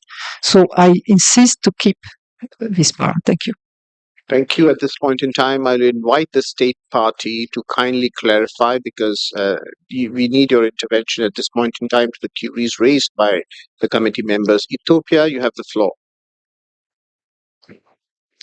Thank you, Chair. Mr. Chairperson, Excellencies, as I am taking the floor for the first time, Excellency, allow me to take this opportunity on behalf of Ethiopia to sincerely thank the government of India for hosting the 46th World Heritage Committee meeting, and excellent hospitality accorded to us during our stay here in India. Excellency, the reasons behind opening the SOC report on Axum by the state party relies on the fact that most of the arguments are based on the state party's report dating back to 2019, 5 years ago. Since then, there have been many changes that need to be considered. Factors affecting the property are not updated, and most of the issues raised in this report have already been addressed by the state party report submitted in March 2024. In this, the state party submitted its report on March, mainly due to the conflict in the northern Ethiopia and the problem of access to the property. It should be noted, nevertheless, that prior notification of the situation was channeled to the concerned. During the conflict, no damage is incurred on the property, thanks to both parties who refrained from military engagement in and in the proximity of the property. Currently, the conservation work, which was interrupted due to the COVID pandemic and the conflict, is about to commence. Revision of the conservation study made previously is completed. Actual work will start soon. What should be underlined is that implementation of the cessation of hostilities and the Pretoria Peace Agreement help to ensure the viability and sustainability of the World Heritage property, as well as to address the challenge of the conflict with proper intervention. The government has also heavily invested in regions reconstruction and provision of services. With these new developments and reopening of the Axum International Airport, the state party is inviting reactive monitoring mission to the property to carry out a comprehensive assessment of the state conservation of the property at an agreeable calendar starting from mid-September 2024.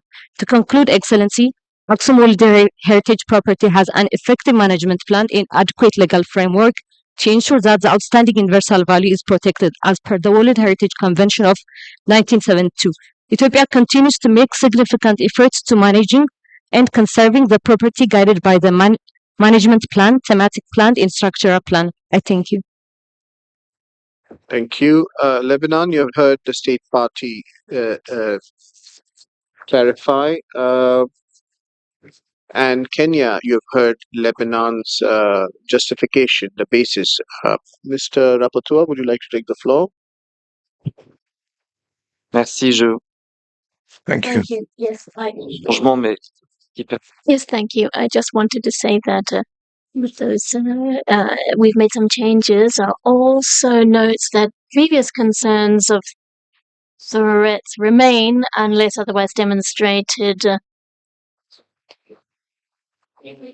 The submission of a damage assessment on the archaeological and built attributes. And now I'll change to English. also notes that previous concerns remain unless demonstrated, and that the submittal of damage assessment would allow to better determine the degree of threats. Merci. Okay. Kenya, you have the floor. Yeah, thank you. Thank you, Chair. Sorry. Notes that previous concerns of threats. Perhaps it might be interesting to understand exactly which of the threats we're talking about. Is it the looting? Because as we heard from the state party, the property is not damaged. There was looting in the surrounding areas, but the property is not damaged. So maybe we need clarification on the threats exactly that we're talking to, but so that we know what to include here and what to take out. Thank you, Chair. Thank you, Lebanon. Can you clarify? If we don't want to get into the details of the threats and avoid the wording of looting, I will mainly add the conservation threats to be specific. Thank you. Thank you, Kenya. I think it's very well worded by Lebanon. It's conservation threats.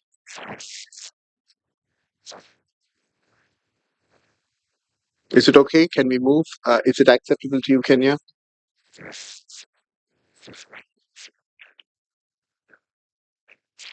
Okay, thank you, Chair. Sorry. Not the previous.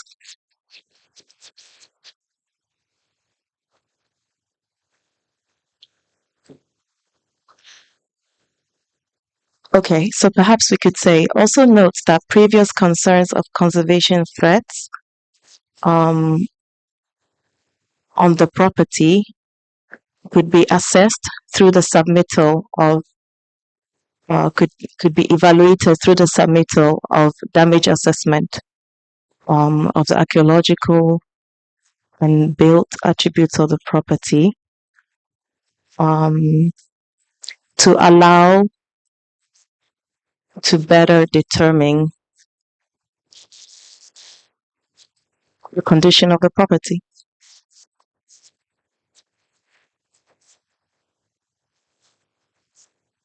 Mr. Rapporteur, can you please help?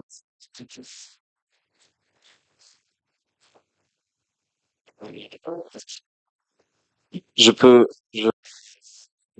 both versions in English. Maybe it will help the assembly. Also notes that previous concerns of conservation threats on the property could be evaluated through the submittal of damage assessment of the archaeological and built attributes of the property to allow to better determine the condition of the property.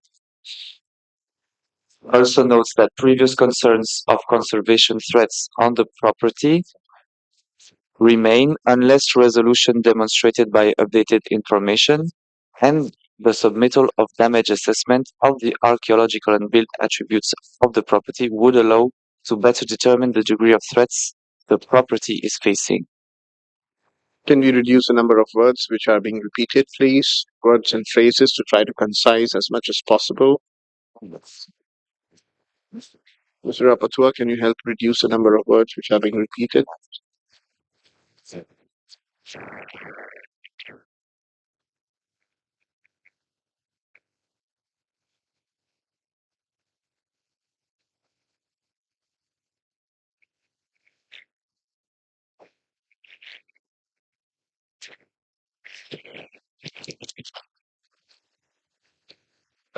Effectivement, on...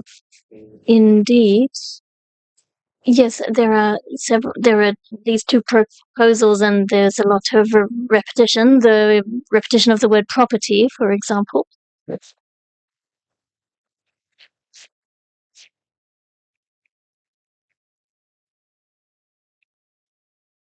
So it reads, also notes that previous concerns of conservation threats on the property could be evaluated through the submittal of damage assessment of the archaeological and built attributes of the property to allow to better determine the condition of the property is one aspect, remains unless resolution demonstrated by updated information and the submittal. So the phrase, the submittal of damage assessment of the archaeological and built attributes of the property, that phrase, just put it in brackets, please. Yes, a bracket, yes, up to the point where the repetition, yes. So the phrase, the submittal of damage assessment of the archaeological and built up attributes of the property, yes, this is the phrase which is being repeated. So remain unless. So Lebanon, can you accept what the Kenyan delegation has suggested? Lebanon, you have the floor. Thank you, Chair. It can be accepted, but I will add one word to determine the current condition of the property, please. Better determine the current condition of the property. Okay. Thank you. The remaining part after the two, Kenya, just strike them out. Okay. Also notes the previous conditions, the previous concerns. All right. Kenya, is that okay with you? Perfect. Lebanon is okay. Kenya is okay. Are there any further objections? I see none. Let's move on to the next para 6. Para 6, are there any objections to that? Any comments? I see none. We go to the next para 7, in which the word as soon as the security situation allows has been striked out. Are there any objections to this? I see none. We go to para 8.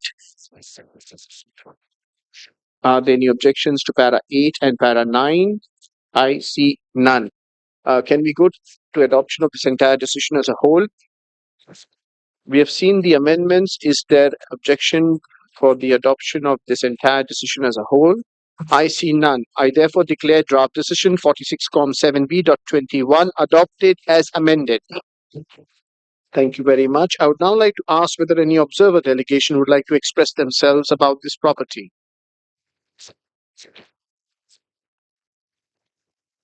I see none. Let's proceed then.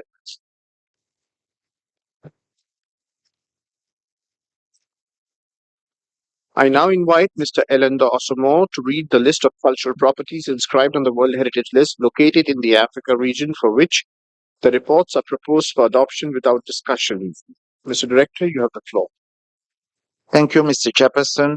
The following three properties are proposed, for which reports are proposed for adoption without discussions, are forts and castles, Volta Greater Accra, Central and Western regions, Ghana, Ochunuchukbo Sacred Grove, Nigeria, and Stone Town of Zanzibar, United Republic of Tanzania.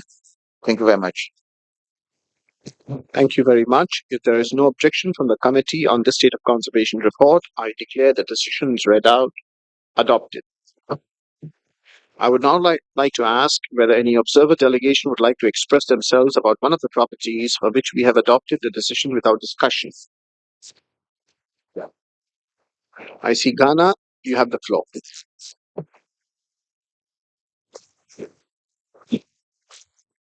Thank you, Mr. Chairman. Since this is the first time Ghana is taking the floor, we would like to commend the host country and UNESCO for co-organizing this session of the World Heritage Committee. We also wish to thank the World Heritage Center and its advisory bodies for all the support they've provided Ghana to effectively manage its World Heritage properties. Mr. Chairman, it's important to mention that the recommendations of the 2019 and 2020 advisory and reactive monitoring missions have become a matter of national concern.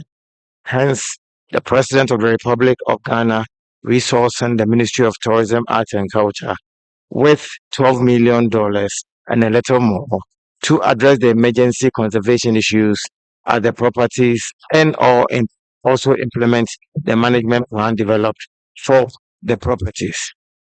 Recognizing the international relevance of the forts and castles and further recalling the committee's earlier request for increased mobilization of international committee to support the conservation of forts and castles, Ghana intends to work with the World Heritage Center and its advisory bodies to launch an international campaign for the properties as prescribed in the draft decision.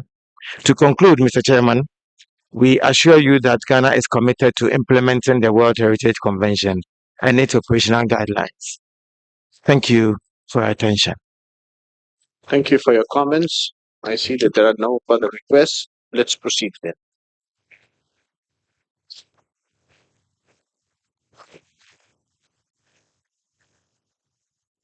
Archaeological sites of the island of Meroe, Sudan. I now would like to give the floor to the delegation of Lebanon to present to the committee the reason it requested to open the state of conservation of the archaeological site, the island of Meroe, Sudan. Lebanon, you have the floor. Thank you, Chair. Dear Chair, dear distinguished delegates, the sericulture property of archaeological site of the island of Meroe, inscribed in 2011, a semi-desert landscape between the Nile and Atbara rivers, was the heartland of the kingdom of Kush, a major power from the 8th century BC to the 4th century AD. The property consists of several components: the royal city of the Kushite kings at Meroe, the nearby religious site of Naka, and the Musawarat al-Sufra. It was the seat of the rulers who occupied Egypt for close to a century and features, among other vestiges, pyramids, temples, and domestic buildings, as well as major installations connected to water management. Since the nomination in 2011 and after reactive monitoring mission in 2019, The very first SOC shared by the state party was just recently submitted in 2024. Sand dunes and flooding have been identified among the main decay factors. Pressure in claiming land for settlement or farming is increasing and is creating a direct threat in the absence of governance and sufficient protection measures.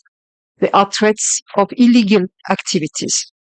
The property is facing severe threats and new challenges with the armed conflict that erupted in April 2023 and the ensuing instability which has impacted communities and all sectors of societies have been estimated as potential threats affecting the management capabilities at the property.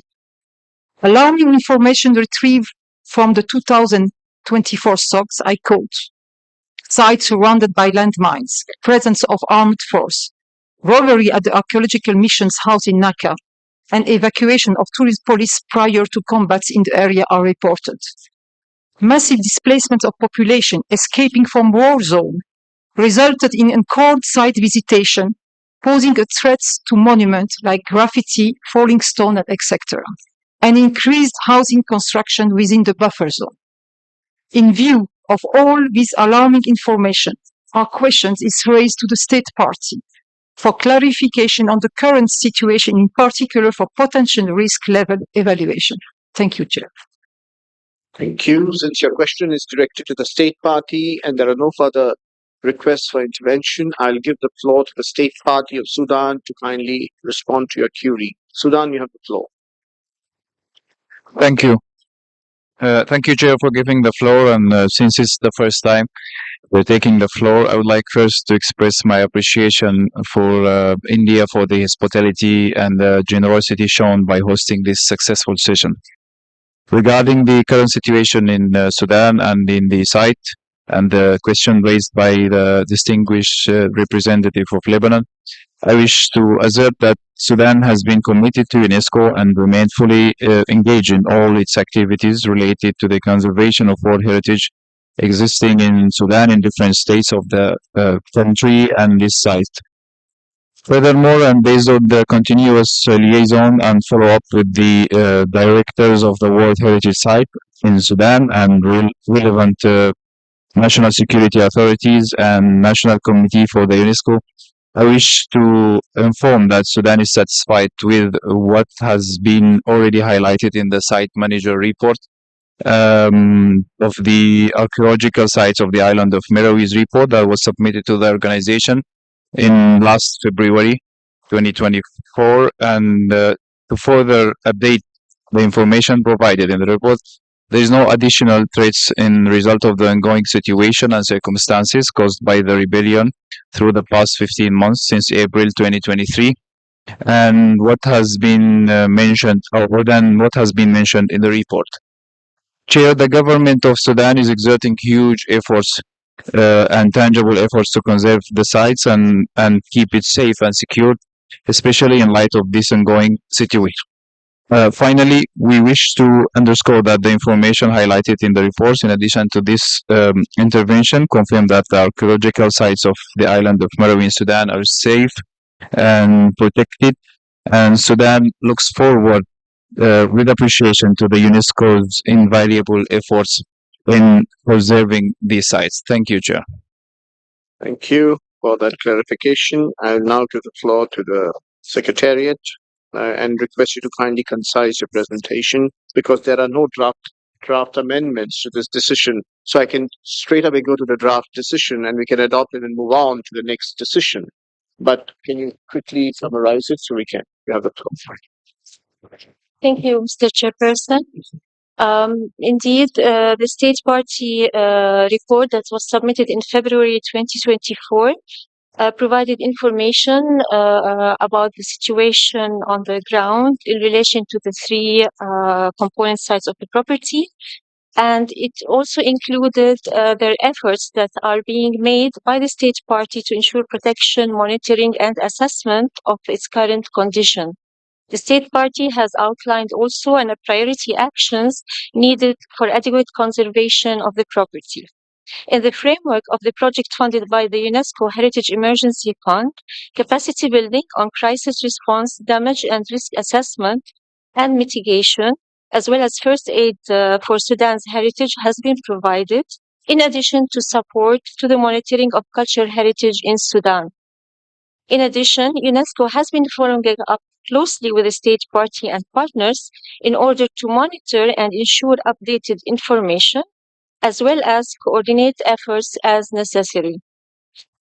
The property is facing several threats and new challenges, and hence it has been recommended to closely monitor the situation and to request an updated state of conservation report by 1 February 2025 for examination at the 47th session of the committee, considering that the urgent conservation needs of this property require a broad mobilization to preserve its outstanding universal value. Thank you, Mr. Chairperson.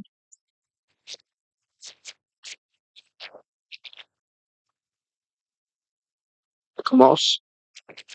Thank you, Chair. The distinguished delegate from Lebanon has already outlined the conservation issues of the property, so ECOMOS will not add anything at this point in time. Thank you. Thank you. Are there any further comments? I see none. Let's proceed then. I will now invite you to adopt the draft decision 46 COM 7B.21 concerning this property, but before doing so, I would like to ask the rapporteur if he had received any amendments. Nous n'avons pas reçu. We have received no amendments for this particular file. Thank you, sir. You have the draft decision in front of you. There are no amendments received. Is there any objection for the adoption of 46 COM 7B.21 as a whole? I see none. I therefore declare the draft decision 46 COM 7B.29 as adopted. I would now like to ask whether any observer delegation would like to express themselves about this property. I see none. Let's proceed then.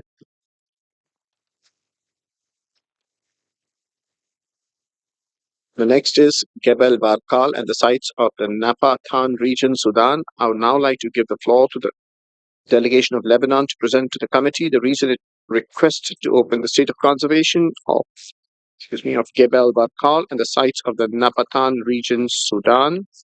Lebanon, I guess your queries will be similar to the last one, so I can directly give the floor to the Sudanese delegate to respond. You can if you want. And I guess the Sudanese delegate would be responding similarly what they responded last time. Sudan, would I be correct in my evaluation? Yes, Chair. Thank you. And then I will give the floor to the Secretariat, and then the Secretariat will also be saying something similar to what they said regarding Sudan, as you mentioned last time. Is that correct?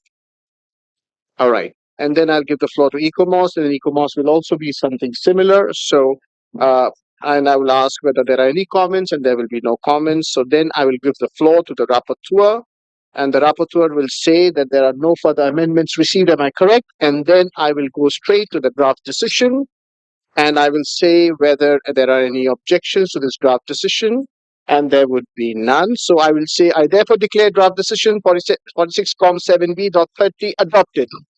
Thank you very much. I would now like to ask whether any observer delegation would like to express themselves about this property. I see none. Let's proceed.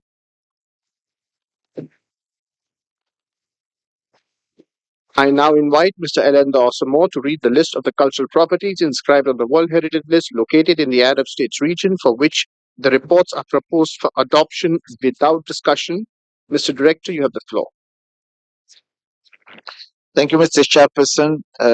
The following 4 properties for which reports are proposed for adoption without discussion are Tipaza, Algeria, Historic Cairo, Egypt, Sar Aid Benado, Morocco, and Medina of Marrakesh, Morocco. Thank you very much. Thank you very much. If there is no objection from the committee on this state of conservation report, I declare the decisions read out as adopted. I would now like to ask whether any observer delegation would like to express themselves about one of the properties for which we have adopted the decision without discussion.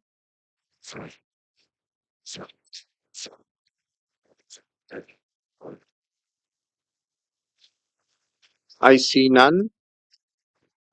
Let us proceed then. The town of Luang Prabang, Lao People's Democratic Republic. Moving on to the Asia Pacific region, I would like to give the floor to the delegation of Vietnam to present to the committee the reason it requested to open the state of conservation of the town of Luang Prabang, Lao People's Democratic Republic. Excellency, you have the floor. Thank you, Mr. Chair.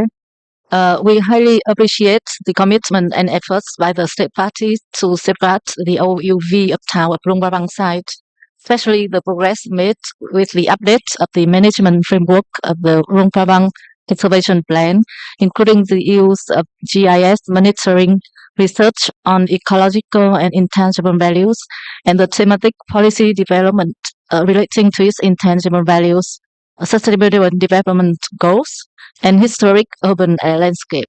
In this regard, we appreciate the assistance of the World Heritage Fund and other international partners to the state party.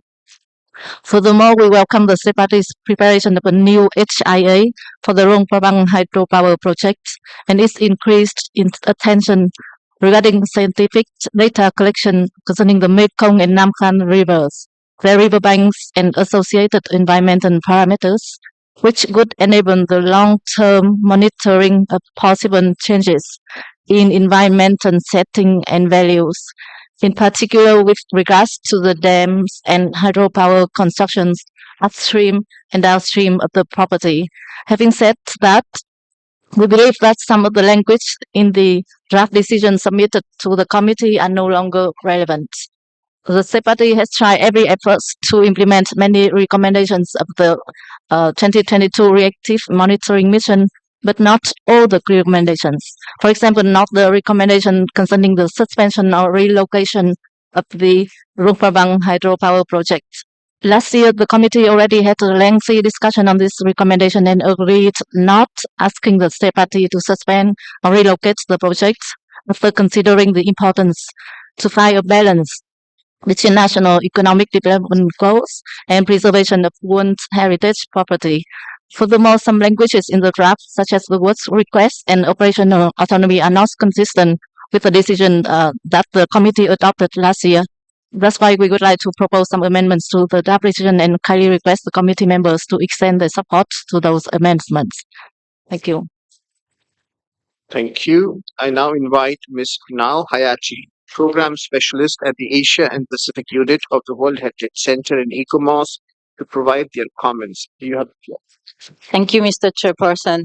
Distinguished committee members, the state of conservation of town Luang Prabang has been subject to the committee's study since 2021, focusing on how to sustain its outstanding universal value, which embraces not only its remarkable townscape, but also its surrounding environment, the ecological values related to the Mekong and Nam Khan rivers, associated with thriving religious and cultural practices of local communities.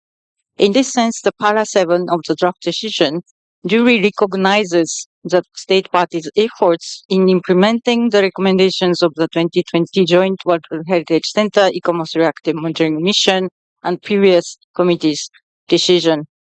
Actually, the initial draft paragraph 11 suggests maintaining operational autonomy of the Luang Prabang World Heritage Management Division, because a robust and well-resources management authority is an important condition for sustaining the outstanding universal value of World Heritage properties. Dear committee members, this management division has been performing remarkably over years, staying close to the inhabitants, monitoring all changes in the town, and communicating the values of the World Heritage property. There seems no need to change a winning team. Instead, it should be encouraged and supported to cope with greater challenges. Now, with your permission, Mr. Chairperson, ECOMOS can be invited to provide further explanation on the draft decision on this property. Thank you. Thank you, Chair. ECOMOS concurs with the World Heritage Centre Secretariat that the World Heritage Management Division responsible for the property should be both well-resourced and autonomous, consistent with the request of the committee at its last session. The joint 2022 World Heritage Centre ICOMOS Reactive Monitoring Mission provided important recommendations, and it is appropriate to acknowledge the efforts of the state party to implement those recommendations. It is also important to continue to highlight the recommendations that are yet to be implemented, hence the proposed wording of the original draft decision before the committee. In addition to the matters previously considered by the committee and the 2022 advisory mission, there are now significant tourism and infrastructure projects, including a proposed new Mekong Bridge, the Riverside Tourism Development Project, the Hillside Tourism Development, the Mekong Footpath Project, the airport upgrade, and these individually and especially in combination involve major change. So the proposed reactive monitoring mission is warranted, and this mission should, of course, evaluate progress with the implementation of the committee's previous decisions and the recommendations of the 2022 advisory mission. The new heritage impact assessment for the Luang Prabang hydro power project has improved the understanding of the implications for the property of this very major infrastructure project, but still requires further review to address potential impact on attributes that support the property's outstanding universal value, and should therefore also be considered by the proposed reactive monitoring mission. Thank you, Chair. Thank you for this presentation. I would like to know whether there are any comments. I see none. Let's proceed then. Sorry, Korea, you have the floor. Thank you, Mr. Chair. The Republic of Korea appreciates the advisory bodies and the World Heritage Center for their constructive recommendations for this invaluable property. We also commend the state parties' ongoing efforts to implement these recommendations. We also take note of its commitment to balancing sustainable development with the conservation of the property's OUV. In this context, the Republic of Korea is co-sponsoring the amendment submitted by Vietnamese delegation. We acknowledge the original recommendations made by the World Heritage Center. However, through a series of discussions with Laos, we were informed of their continued efforts to meet those recommendations by the advisory body and the center. As we understand, the amendment by Vietnam was made to allow the state party to fulfill its conservation responsibilities for the OUV in a more long-term based and flexible manner. Importantly, the state party has expressed its willingness to invite the reactive monitoring mission and to provide updates on the PSMV and the tourism management plan. We recognize the state party's ongoing efforts in safeguarding the site and further encourage the state party and the World Heritage Center to maintain close cooperation in order to conserve the OUV of the Luang Prabang. In this regard, we welcome the Heritage Impact Assessment submitted in January 2024 and expect the state party to continue its close consultation with the advisory body, including inviting a new reactive monitoring mission. Thank you for your attention. Thank you. I give the floor to India.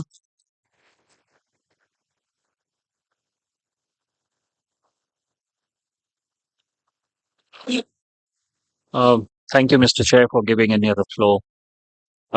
My team of experts examined the state of conservation report submitted by the state party of the Lao PDR, as well as the report of the Secretariat and the advisory body. India believes that the Lao PDR has consistently demonstrated a strong commitment to safeguarding the outstanding universal value of the town of Luang Prabang. They've made significant updates to the Luang Prabang Conservation Plan, integrating GIS monitoring to enhance conservation planning. Moreover, the state party has also engaged in collaborative partnerships with UNESCO and ICOMOS and is actively implementing the recommendations from the 2022 Joint World Heritage Center ICOMOS Reactive Monitoring Mission report.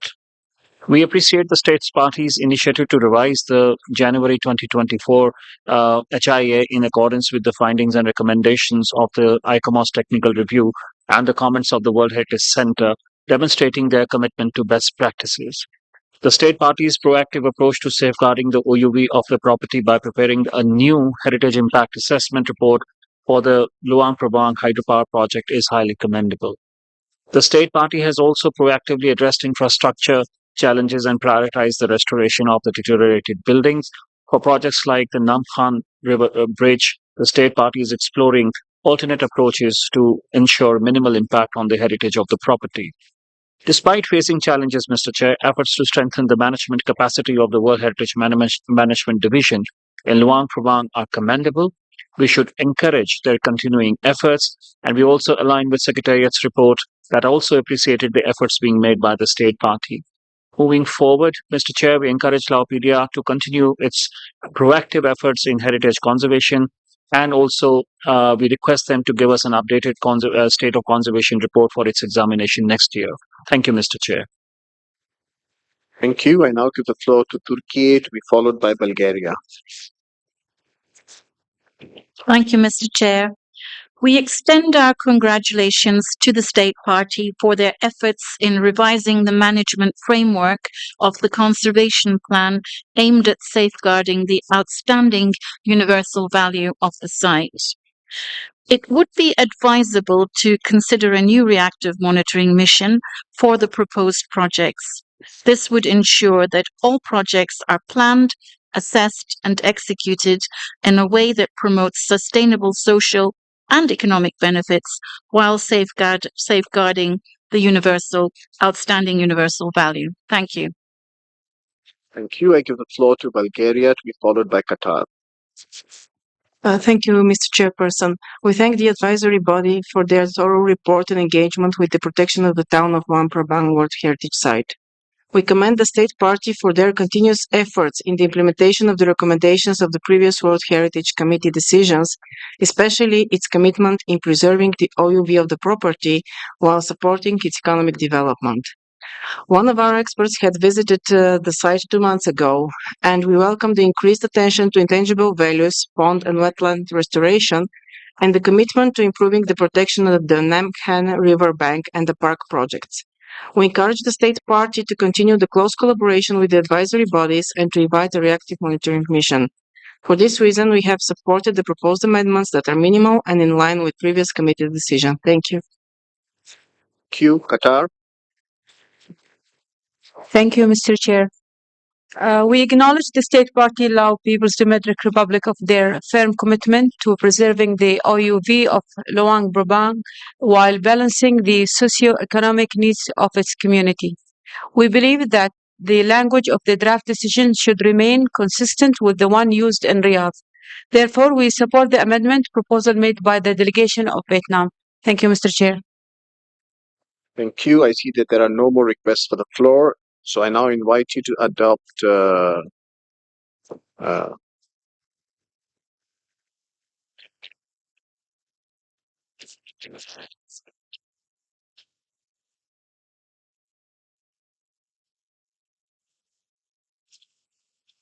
there were no questions asked of the state party, so I now invite you to adopt the draft decision 46-7B.34 concerning this property. But before doing so, I would like to ask the rapporteur if he has received any amendments. Merci, Monsieur le Président. Comme cela a été... Mr. Chairman, as emerged in the discussion, we've received an amendment from Vietnam, co-sponsored by the Republic of Korea, Japan and Bulgaria, with some additions expressed in the room by India, Turkey and Qatar. The amendment presented as such replaces request by Reconvenings in light of the invitations as opposed to requests, specific invitations made in decision 45-7B, paragraph 7. Also acknowledges the state party's efforts to address its previous decisions and implement a number of recommendations and invites the state party to, with some paragraph 11, reiterates its previous invitation to the World Heritage Management Division in Luang Prabang to remain a unified technical entity with operational autonomy, which is deleted. Next paragraph, paragraph 12, recommends to the state party and delete requests to invite a new joint World Heritage ICOMOS reactive monitoring mission to assess the state of conservation, etc., and the relevant recommendations of the 2022 mission. Thank you. I now give the floor to Zambia. Thank you, Mr. Chairman. The State Party of Zambia, after having listened to the various interventions on the floor by the committee members, we are not ashamed to also request that our name be added to the countries that are appearing on the screen. Thank you. Thank you. We'll now go to the draft decisions. Are there any objections to para 1 and 2? I see none. We go to para 3. Are there any objections to para 3? Lebanon, you have the floor. Merci, Monsieur le Président. Mr. Chairman, we cannot recommend that these PSMV amendments be submitted to the Senate. It's an obligation. When a state party ratifies the convention, it has to submit to the Centre all the elements regarding conservation. So we cannot recommend to the state party, whether it wishes so or not, to submit the updated information regarding PSMV. It's an obligation. I'm sorry.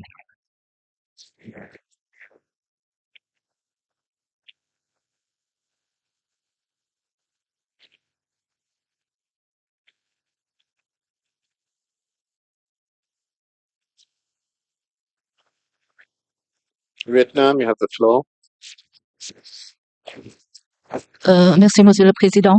Mr. Chairman. So, what we propose is exactly the wording of last year, decision from the last committee. The committee has to be consistent in its decision regarding this matter, and this new amendment better reflects the spirit of cooperation and support provided by the state party. Thank you. Mr. Rapporteur, I've seen the word recommends has been striked out. Can you please clarify?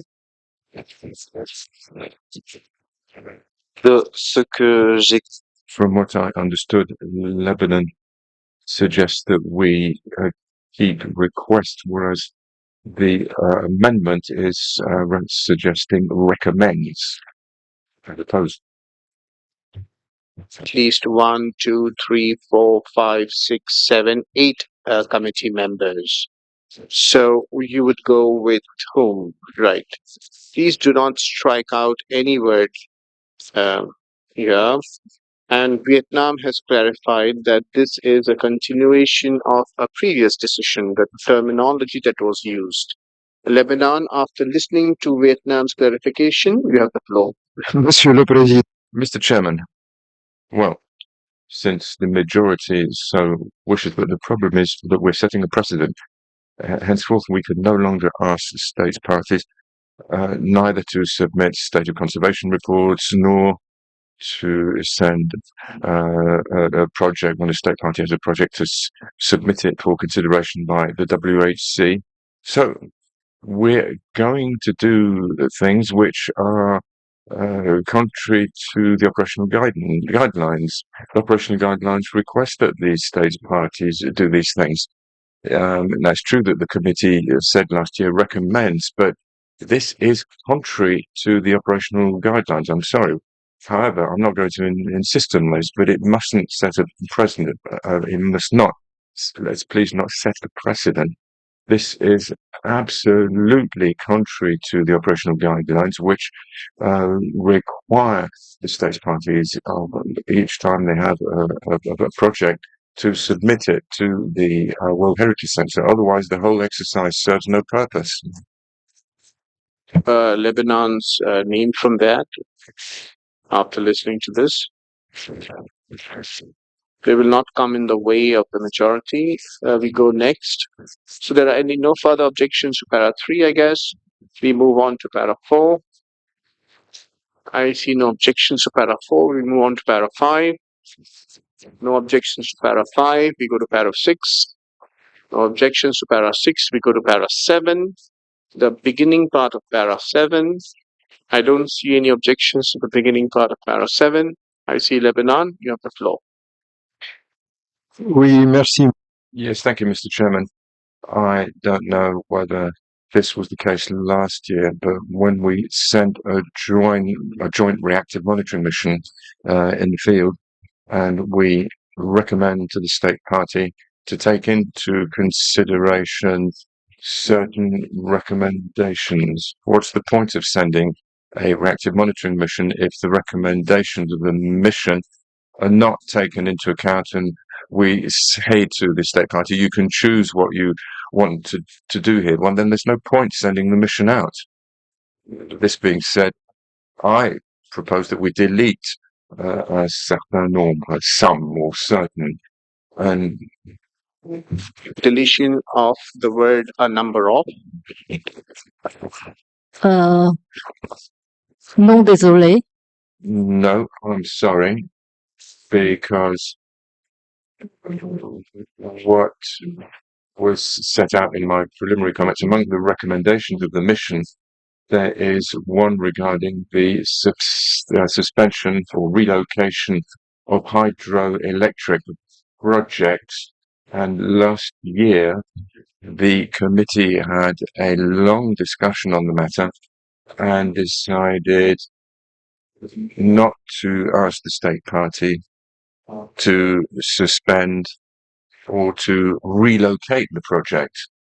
And in actual fact, the state party made a lot of effort to implement many other recommendations of the mission, and that is why we have proposed this wording in order to include a recommendation that was not adopted by the committee last year. Lebanon, you've heard the clarification by Vietnam. Can I ask you to accept that and remove your name from here so that we can move ahead? Je suis désolé. I'm sorry, Mr. Chairman.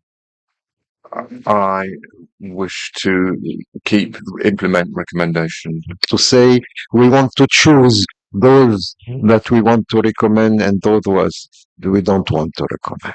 The monitoring mission was of 2022. This was discussed in length in the last committee meeting in Riyadh in 2023.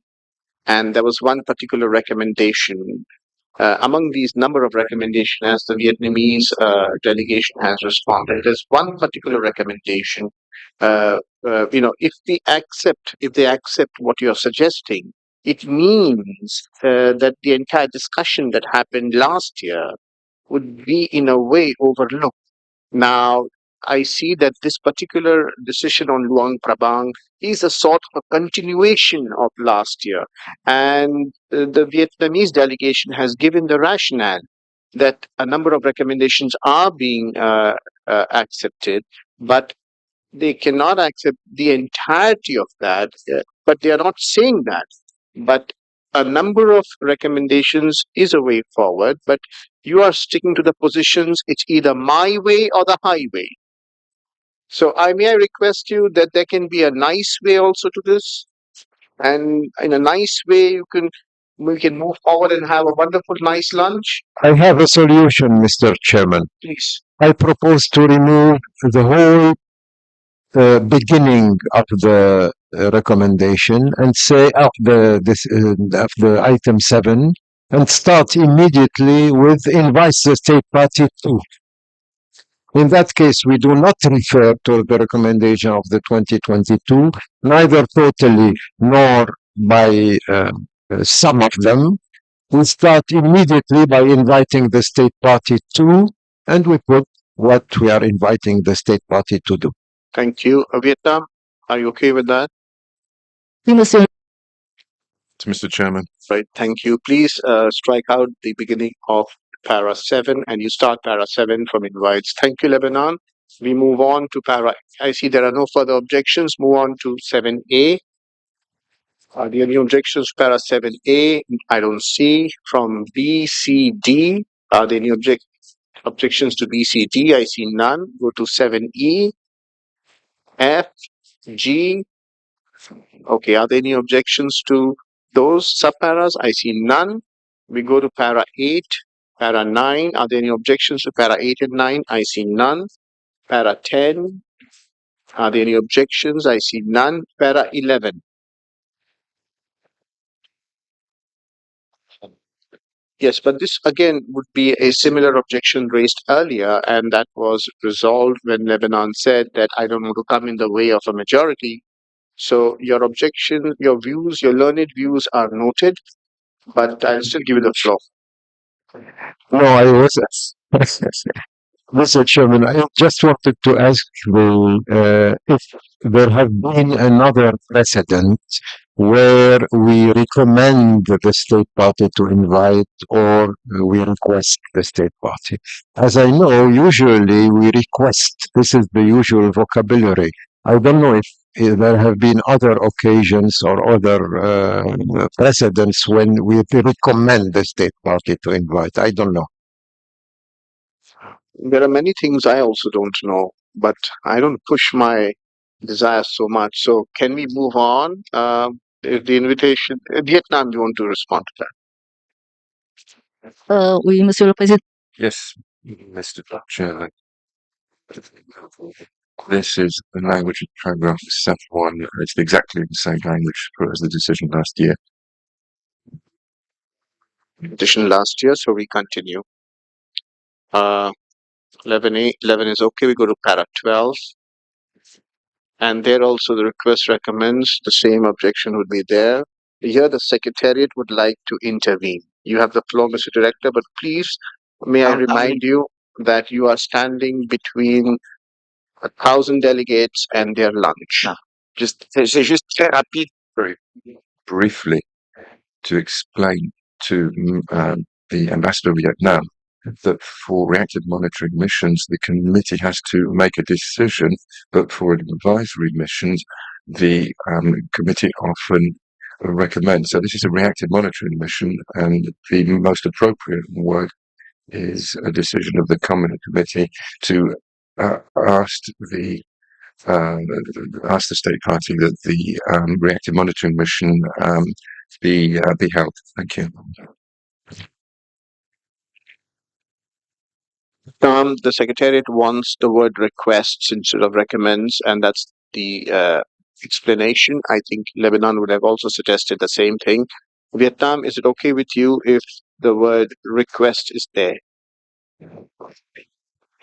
Yes, we review to find a consensus on this issue, so we agree to keep the word request. Okay. Are there any objections to para 12? I see none. We go to para 13. Are there any objections to para 13? I see none. We now are going to adopt the whole decision as a whole. Are there any objections for the adoption of the decision as amended? I see none. I therefore declare draft decision 46-7B.34 adopted as amended. Thank you very much. I would now like to ask whether any observer delegation would like to express themselves about this property. Lao PDR, would you like to say something? You have the floor. Yes, of course. Thank you, Mr. President. Taking the floor for the first time, I would like to express my heartfelt appreciation to India for the warm hospitality and excellent arrangements made for the meeting. And in particular, to you, Mr. President, for your able leadership in guiding the deliberations of the meeting towards the resulting success. I would like to express my sincere gratitude to the World Heritage Center and all the state members for their continuous support. And notamment mes amis francophones, in particular our French-speaking friends such as Belgium, for their unwavering support for a legitimate cause. You can rest assured that the Lao PDR remains committed to working hand in hand with all stakeholders involved in preserving the property. I have no doubt that no nations in the world would cherish and love the town of Luang Prabang more than the Lao people themselves. I thank you, Mr. President. Thank you for your passionate response. We appreciate and respect your views. I see that there are no further requests for intervention, so let's proceed then. We are now going to break for lunch and we're going to reconvene at 3 p.m. This meeting is adjourned. I'm sorry.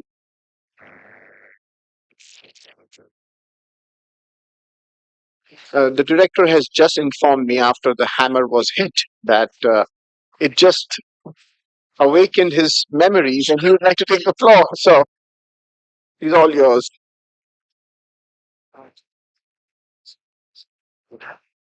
Thank you, Mr. Chairperson, and apologies, And just to remind everyone that we have three side events that will start immediately now. The first side event is organized by the Arab Regional Center for World Heritage Category 2 Center, entitled Modern Heritage Conservation in the Arab Region, Case Study of the Rashid Karami International Fair in Lebanon. So I think we'll all be together with the distinguished delegate of Lebanon and all the delegations. And this start, it is in room MR10. And the second event is also organized by several Category 2 centers, and we invite you to go there. The International Center for Interpretation and Preservation of World Heritage Sites, the Arab Regional Center for World Heritage, and the African World Heritage Fund. And the event is titled Understanding the Heritage Interpretation Strategy and its Case Studies. And this is in room MR15. And lastly, the third side event is organized by ICOMOS, International Scientific Committee on the Underwater Cultural Heritage, entitled Integrating Nature and Culture in Underwater Cultural Heritage, in room MR17. And lastly, just to remind everyone that the budget group will start at 2 o'clock and will be from 2 to 3 in the bureau meeting room. Thank you. Bon appetit.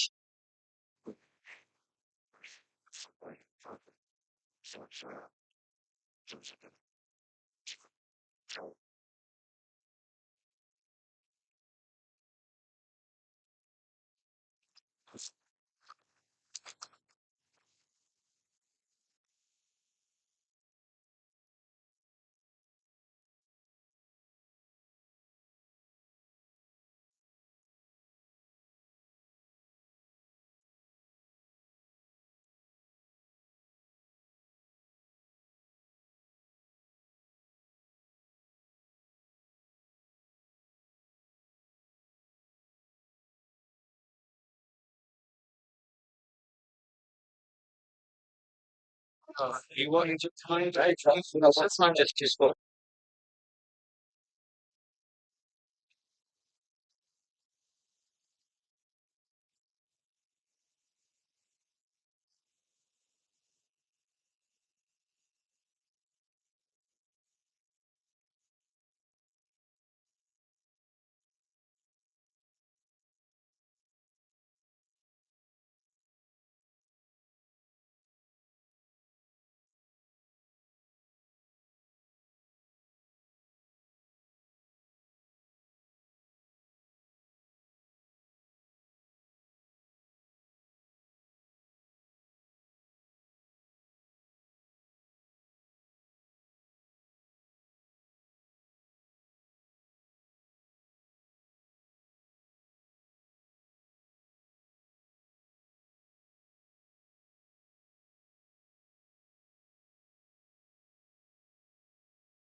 I request you to please take your seats.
Before we start the meeting, I had received a request from the US to take the floor for 30 seconds. Anybody there from the delegation of the United States of America?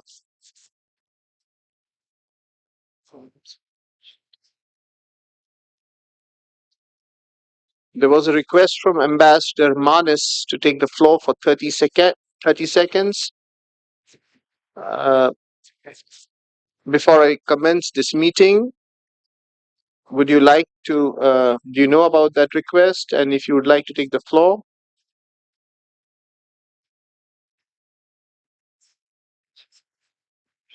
Okay.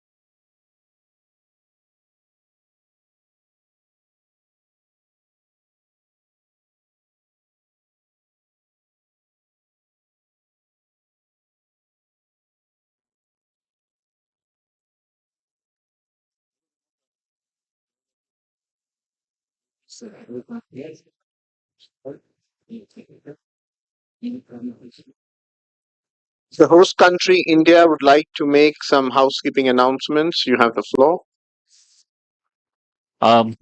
Thank you very much, Mr. Chair, for giving us the floor. We just wanted to make a couple of small announcements. One, on behalf of the Ministry of Culture, the Director General of the Archaeological Survey of India has just, approved a matter wherein for all the delegates of the World Heritage Committee who are present here, um, the monuments which are under the protection of the ASI, and there are 3,697 of them.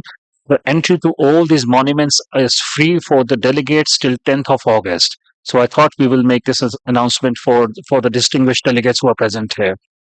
Thank you, Mr. Chair. How many monuments are under your protection? Can you just tell the number slowly and clearly for my ears?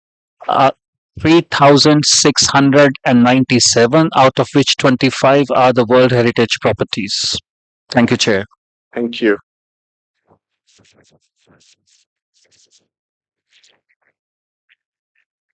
Right, with your permission now, let's resume our session. I hope you had a pleasant lunch break and had a further opportunity to enjoy Indian cuisine. We are now going to resume the examination of our agenda item 7B. As you may have noticed, we are a bit behind schedule and still have a dense agenda to go through this afternoon. I would therefore urge you to kindly be concise in your interventions so that we can examine all remaining state of conservation reports and close agenda item 7B this afternoon as planned before starting with the nomination items tomorrow morning. We now go to properties proposed for inscription on the list of World Heritage in Danger for the Asia Pacific region. Lumbini, the birthplace of the Lord Buddha, Nepal. I now invite Ms. Himaljali Gurung, Chief of the Asia and Pacific Unit of the World Heritage Center and ECOMOS, to present the next report on the state of conservation of the cultural properties located in this region and open for discussion. You have the floor. Thank you, Mr. Chair. Good afternoon. The summary of conservation issues for this property is available in working document WHC/24/46.com/7B on pages 76 to 80 of the English version and on pages 79 to 84 of the French version. The World Heritage Committee has examined the state of conservation of Lumbini, the birthplace of Lord Buddha, for the 19th time since 1999. In Decision 45-7B.46, adopted in Riyadh in September in 2023, the committee considered that Lumbini's urgent conservation needs require a broad mobilization to preserve its outstanding universal value, including its possible inscription on the list of World Heritage in Danger, and therefore decided to review its state of conservation at this session. The joint World Heritage Center ECOMOS Reactive Monitoring Mission, conducted in March 2022, expressed its concerns over the deteriorating state of the property and specific projects such as the Mayadevi Temple shelter and the newly constructed Buddhist meditation hall, having a capacity of 5,000 people. On 19 February 2024, the World Heritage Center requested information from the state party in line with paragraph 174 of the operational guidelines, following third-party reports about new development projects in the vicinity of this property. However, to date, the state party is yet to respond to this request. 3 consultation meetings between the World Heritage Center, ECOMOS, and the State Party of Nepal were organized prior to this session to discuss the state of conservation of Lumbini and the proposal to add this property to the list of World Heritage in Danger. Following these consultations, Nepal submitted 3 additional documents on 23 June 2024 as follows: a hydrological assessment of the Mayadevi shelter dated 2022, a technical report on conservation of the Sacred Garden and Maya Devi Shelter dated April 2023, and a proposal for the long-term conservation of the Lumbini archaeological monuments dated April 2024. Now, with your permission, Mr. Chairperson, ICOMOS could provide further comments on the state of conservation of the property and the rationale behind the proposal to inscribe Lumbini, the birthplace of Lord Buddha, on the list of World Heritage in danger. Thank you. Thank you, Chair. Lumbini, the birthplace of the Lord Buddha, is under significant threat and in need of urgent support, not only from the relevant state party authorities, but also from the wider global community. ICOMOS acknowledges progress with important management initiatives, including the declaration of the Protected Monument Zone and the creation of the Lumbini World Heritage Coordination Unit. However, significant discrepancies exist between the capacity of the Lumbini Development Trust, which acts as site manager, and the nature and scale of the required conservation efforts. The integrated management framework can only achieve its intended aims if sufficient financial and other resources are allocated, and therefore a proposed action plan is required. It is appropriate for the committee to record that new developments have occurred in the Sacred Garden without either impact assessment or referral to the World Heritage Centre and the advisory bodies, despite the fact that the World Heritage Convention and its operational guidelines recognise impact assessment as a vital tool to support the conservation of the property's outstanding universal value. For example, the old Lumbini village archaeological site in the buffer zone, identified as the most important site on the Lumbini Sacred Garden archaeological risk map, was damaged by heavy machinery early in 2022, arising from an infrastructure project without prior impact assessment.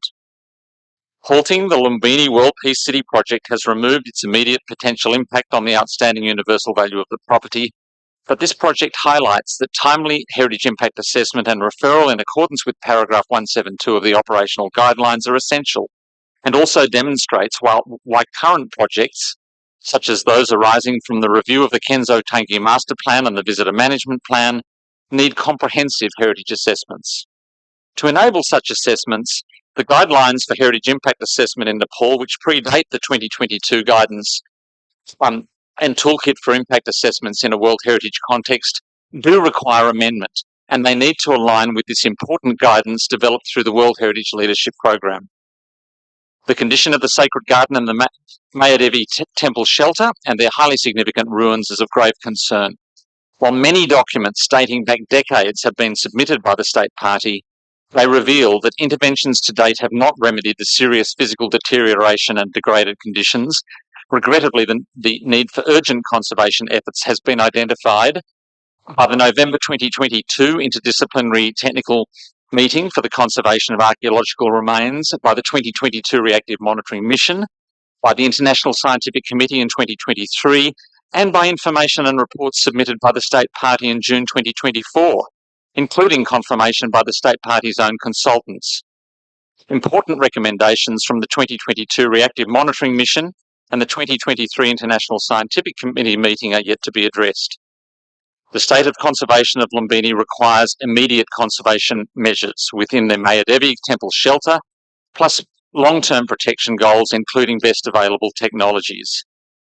Regrettably, the perilous state and deteriorating condition of the remains within the Sacred Garden and the Maya Devi Temple Shelter, and the lack of progress with mitigation measures constitute an ascertained threat to the outstanding universal value of the property within the meaning of paragraph 179 of the operational guidelines. Therefore, the original draft decision put before the committee proposes that the property be inscribed on the list of World Heritage in danger in order to galvanise more effective conservation efforts and international support, and to provide a framework for the state party to work closely with the World Heritage Centre and advisory bodies to establish a set of corrective measures as a roadmap to recovery. Thank you, Chair. Thank you. I would like to know if there are any comments from member states. India, you have the floor, followed by Lebanon.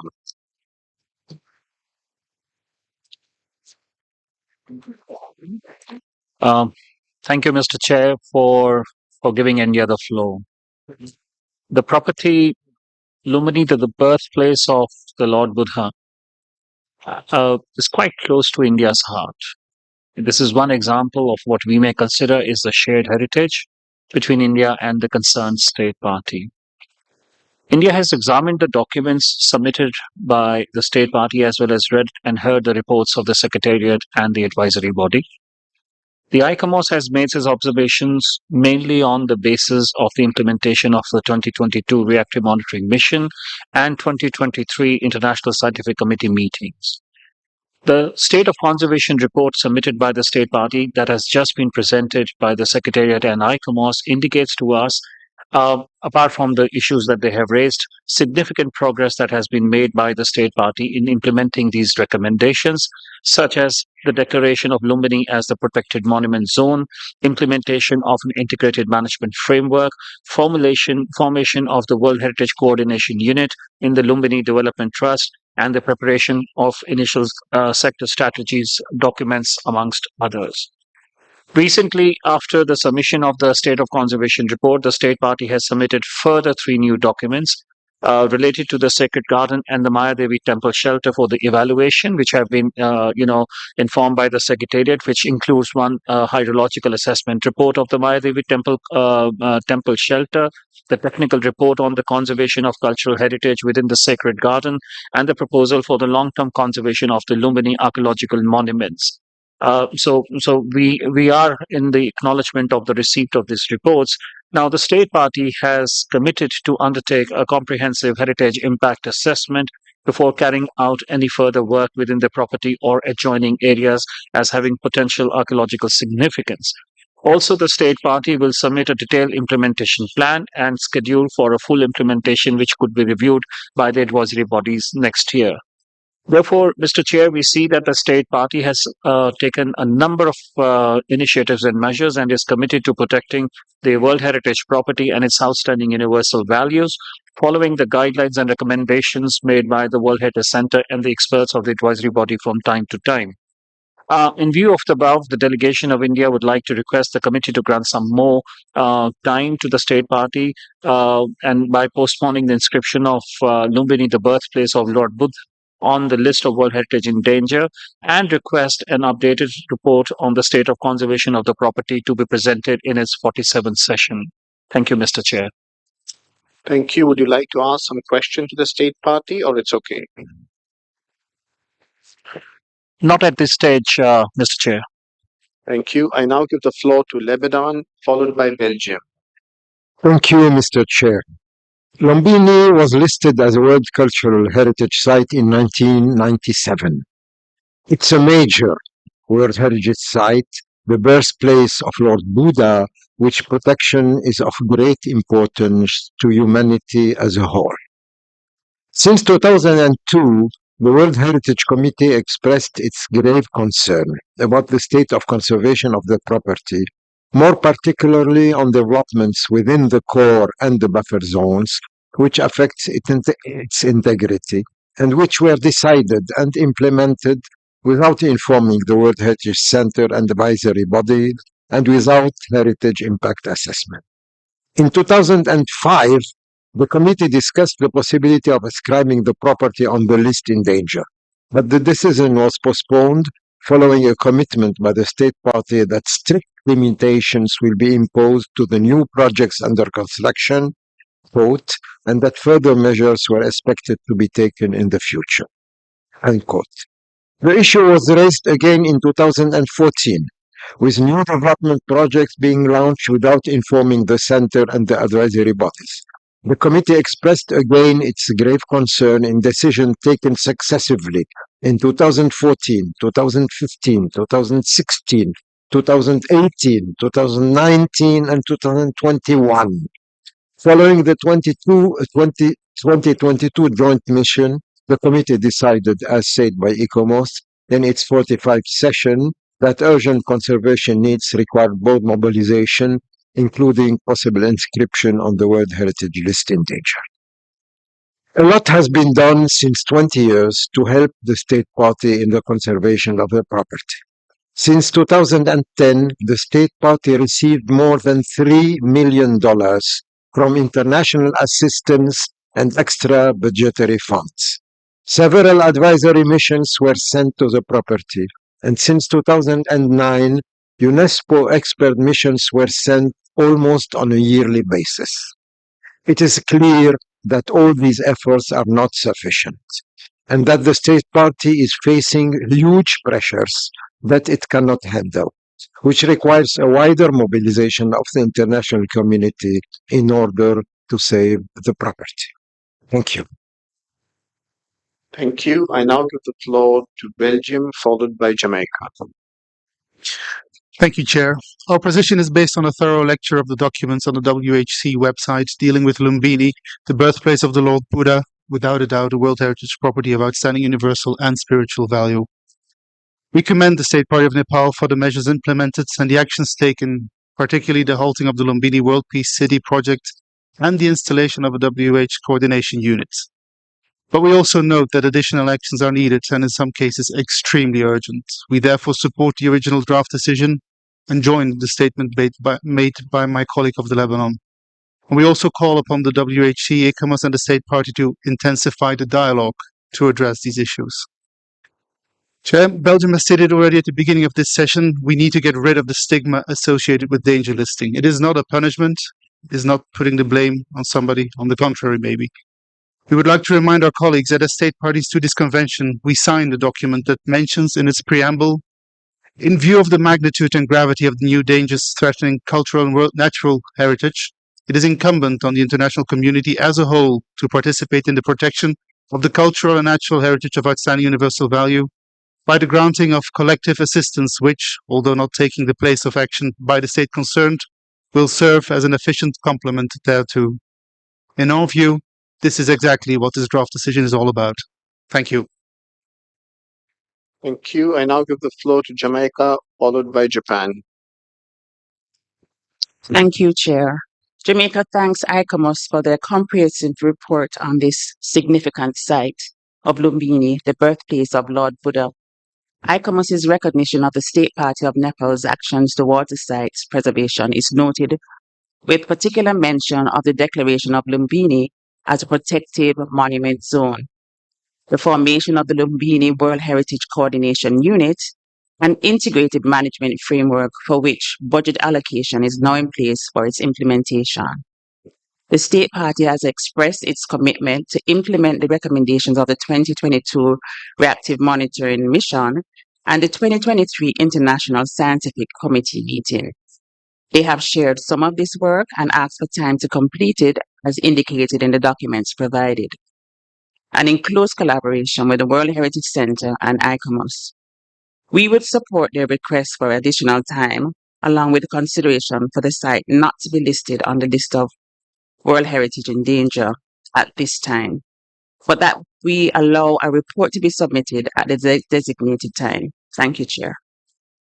Thank you, Jamaica. I give the floor to Japan, followed by Turkey.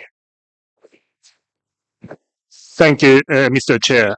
Japan appreciates dedicated works of the World Heritage Center, ICOMOS, as well as the State Party on Lumbini as the birthplace of the Lord Buddha.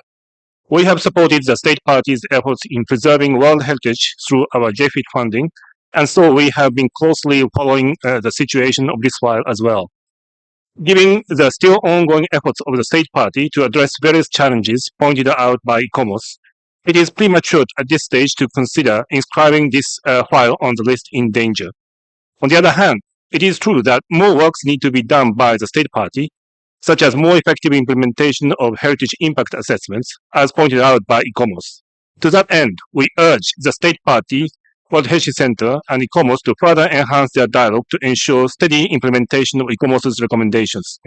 So Japan supports amendment proposed by India, which shows a good way forward in a balanced manner. I thank you, Mr. Chairman. Thank you, Japan. I give the floor to Turkey, followed by Argentina. Thank you, Mr. Chair. We appreciate the authorities of Nepal for their efforts to conservation of the Lumbini birthplace of the Lord Buddha heritage site and its outstanding universal value.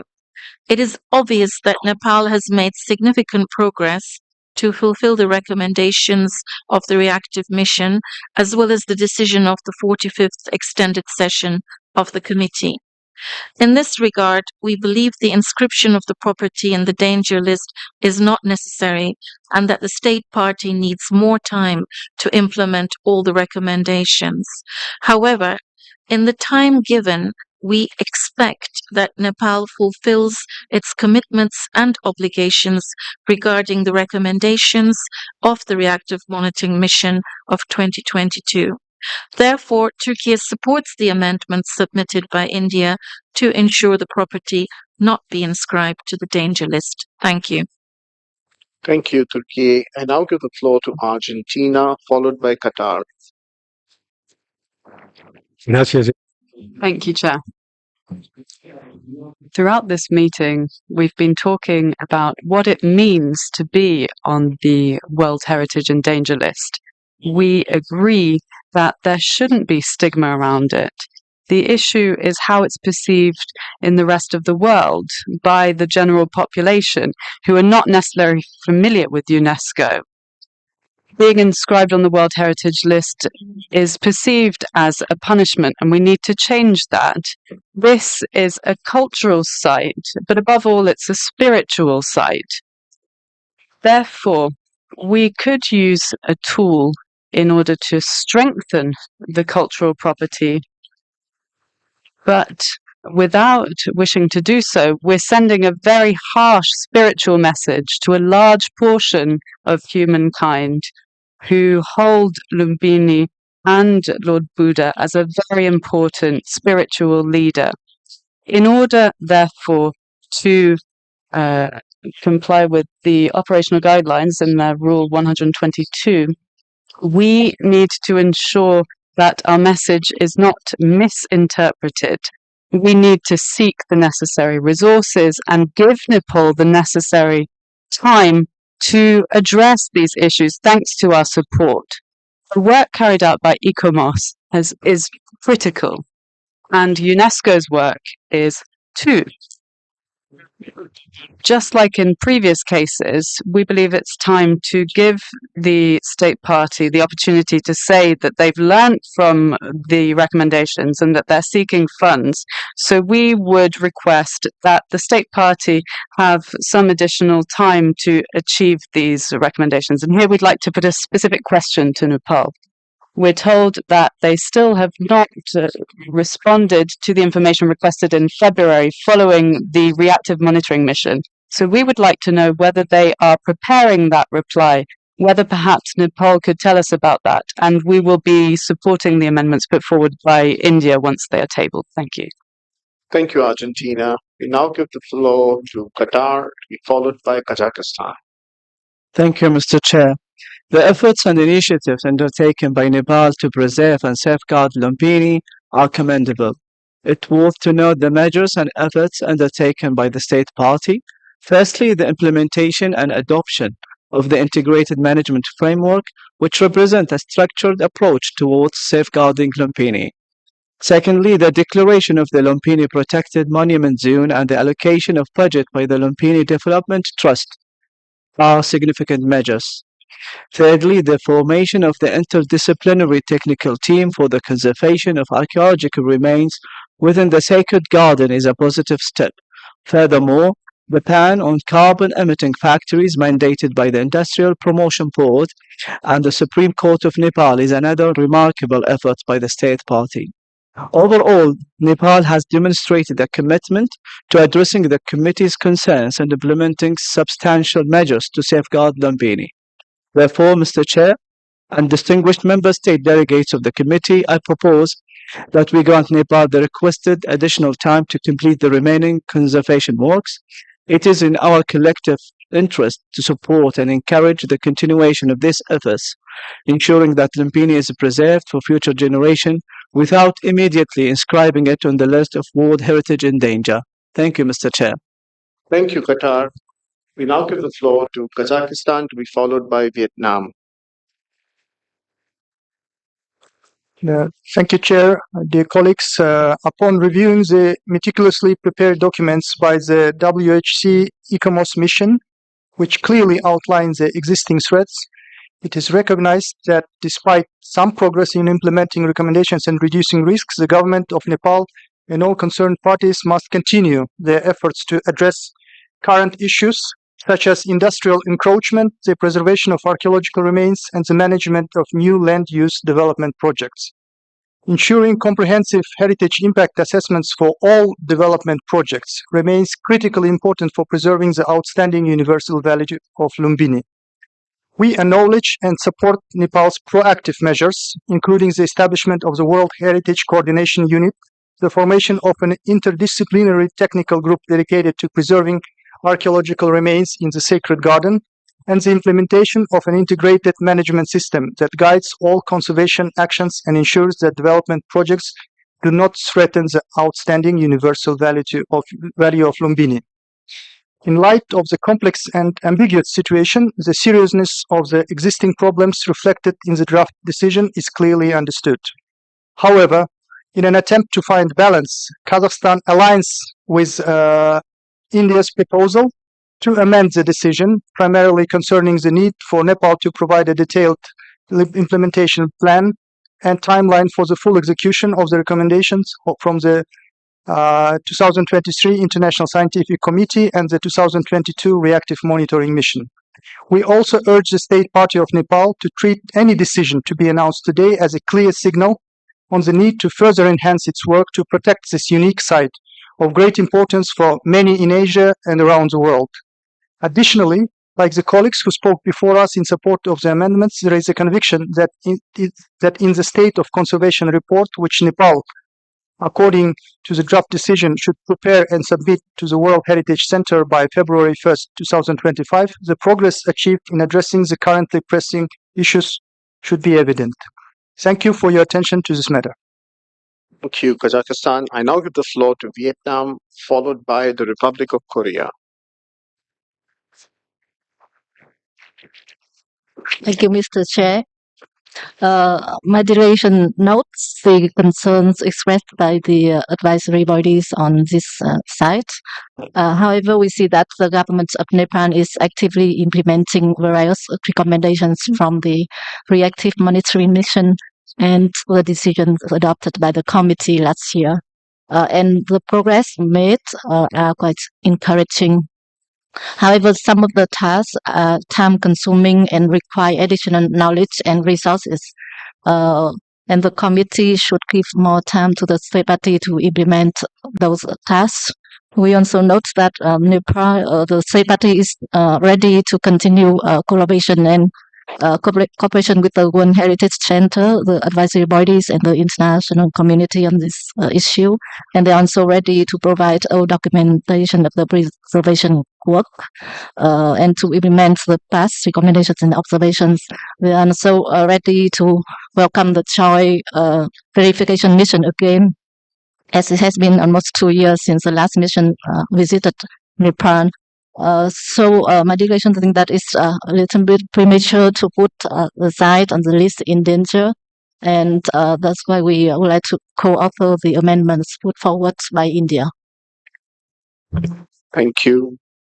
I now give the floor to the Republic of Korea, followed by Italy. Thank you, Mr. Chair.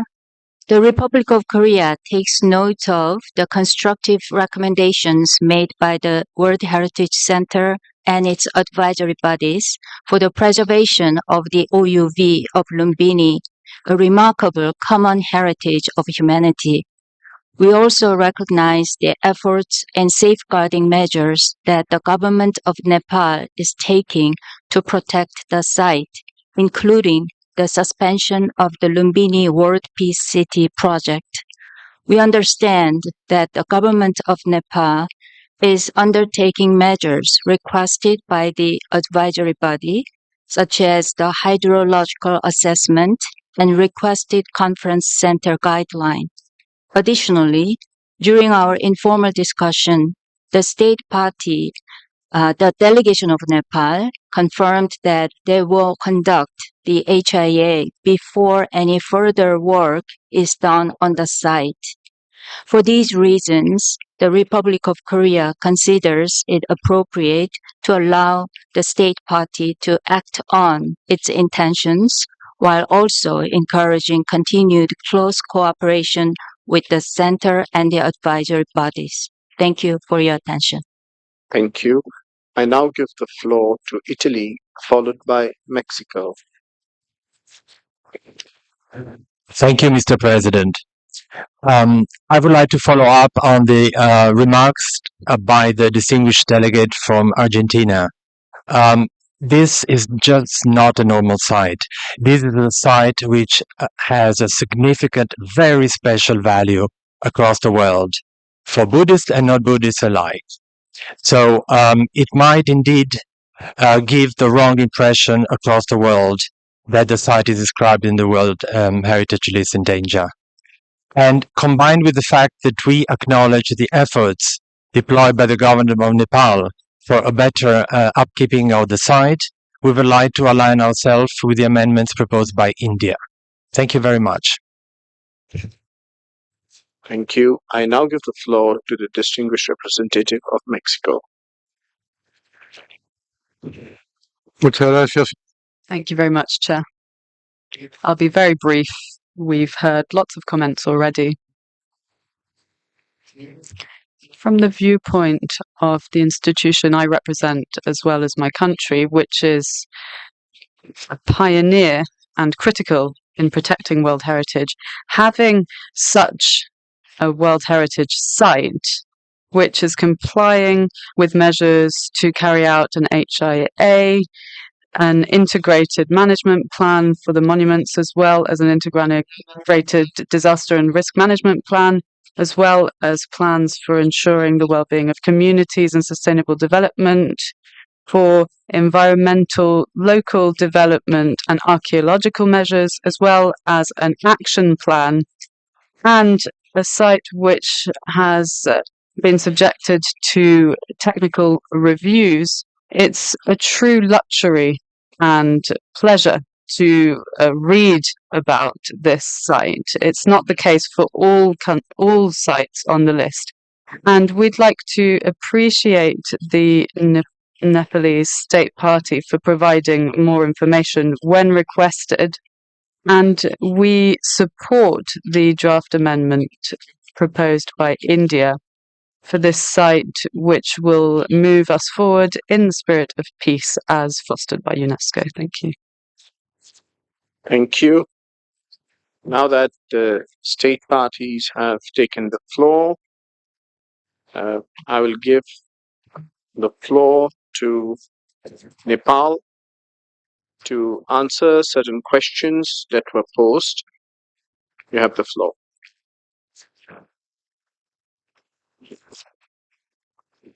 Thank you, Mr. Chairperson. As I'm taking the floor for the first time, I'd like to congratulate your chairmanship and excellent arrangement and hospitality extended to us by the Government of India. I would like to express our full commitment for the full implementation of 2022 Reactive Monitoring Mission and International Scientific Committee. This is one of the clarification I want to give. This is regarding the 19 February third-party notice. Actually, these the information sought from the third party are not within the property site and in the buffer zone for the greater Lumbini area, but there are two information sought by the third party and that has already been addressed by the competent authorities in Nepal. There are no more in operational now. These are the one cow shed and one is the sculpted sponge statue of Buddha that has both have been halted by the instruction from the Department of Archaeology. Similarly, there is one information sought about the light shade lamp in the Lumbini area at the buffer zone that has primarily constructed on the assumption that it would stop the pilgrims management, and but we are subject to HIA and my experts are already here. The HIA is ready. We will submit that to the center and go by the advice of review of the advisory bodies, including ECOMOS. There is one information sought is the master plan for Greater Lumbini area there is no master plan so far, and we will discuss the master plan with the advisory bodies in the center and we will implement it. Similarly, the Lumbini Peace City is the conceptual plan and it has not in the operation so far. So whenever there is any kind of operation, we will share the HIA with the advisory bodies. Similarly, meditation plan, the HIA has already been submitted and it has been concluded by the authority that there is no negative effect if the site is far away from the property side. I thank you, Mr. Chairperson, and ready to clarify all the issues if arises later on. I thank you again. Thank you. I see that there is no request for further questions or taking the floor. I will now go to the draft decision. I now invite you to adopt the draft decision 46Com 7B.37 concerning this property. But before doing so, I would like to ask the rapporteur if he has received any amendments. Merci, Monsieur le Président. Thank you, Mr. Chairman. Yes, indeed. As the Indian delegation stated earlier, we have indeed received an amendment from India and supported here in the hall by Jamaica, Japan, Turkey, Argentina, Kazakhstan, Vietnam, Argentina, Italy, and Mexico. I think we can add Mexico to the list. The amendment is as follows. In the third paragraph, replace the IMF action plan by urges the state party to facilitate rapid implementation of the integrated management framework for the property and to submit the related sector strategies and integrated plan of action to the World Heritage Centre for review by the advisory bodies. Then paragraph 7, strike out the words with concern as concerns the sacred garden. And then paragraph 11, instead of expresses profound regret, we would have request the state party to submit a detailed plan and schedule for full implementation of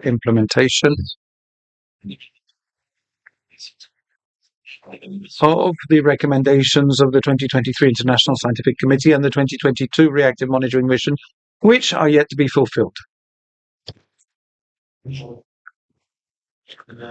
There's also a minor change in both versions. It's just mise en œuvre in French and implementation in English. Then it is suggested to strike out paragraphs 12, 13, and 14, which then takes us to the last paragraph, which would read,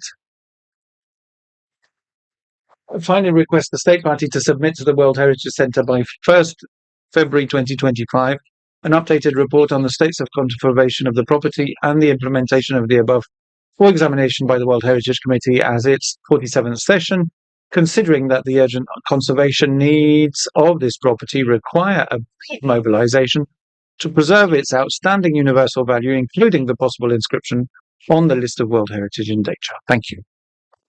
Thank you. Can we go to the first para? And I've seen that 3 member states have raised the plate.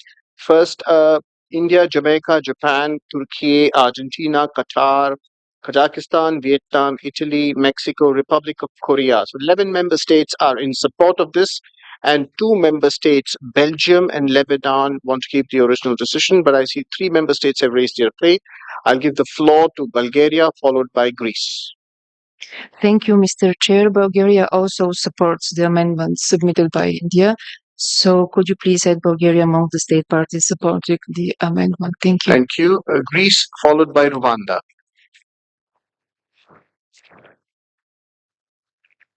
Thank you, Mr. Chair. We would like to also be added among the countries that support the amendments proposed by India. Thank you. Thank you. Rwanda, followed by St. Vincent and the Grenadines. Thank you, Chair. We would like to support the amendment proposed by India. Thank you. St. Vincent and the Grenadines, followed by Senegal. Yes, we would also like to support the amendment. Thank you. Senegal, you have the floor. Merci. Thank you, sir. Senegal should also like to support the Indian amendment and would like to see its name added to the list. Thank you.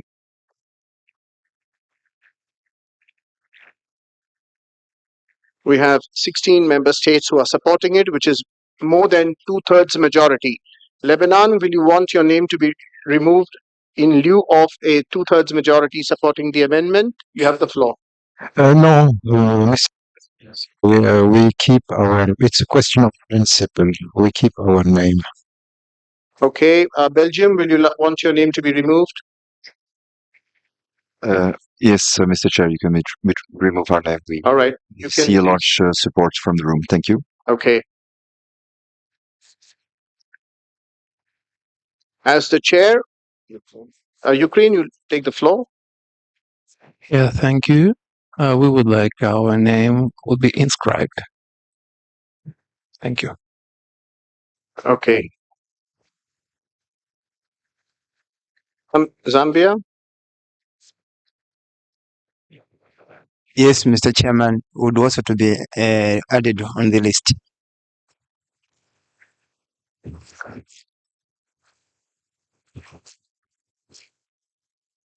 "19 out of 21 members are supporting it, and Lebanon is not supporting it. We have an overwhelming majority. The mood of the committee is very clear. The chair has the right. I could have called for a show of hands, but the names are very clear. So we will be accepting this amendment. We go to para 4.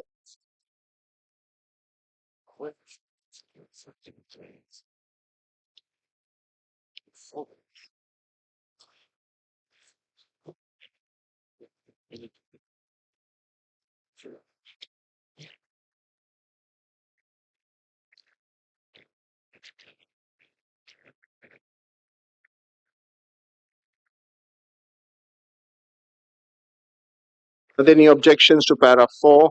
I see none. We go to next para. Para 5 and 6, are there any objections to para 5 and 6? I see none. Para 7, please replace the names of the countries, copy paste them from the top.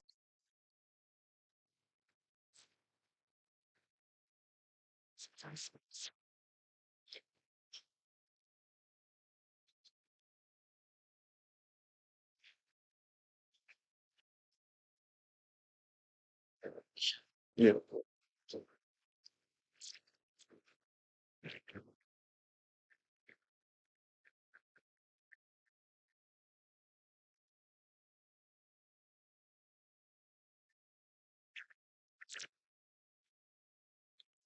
Any objections to para 7?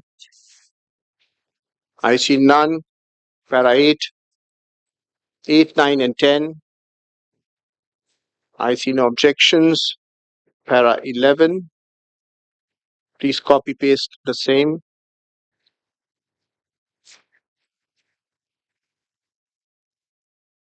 No request for floor. Para 12.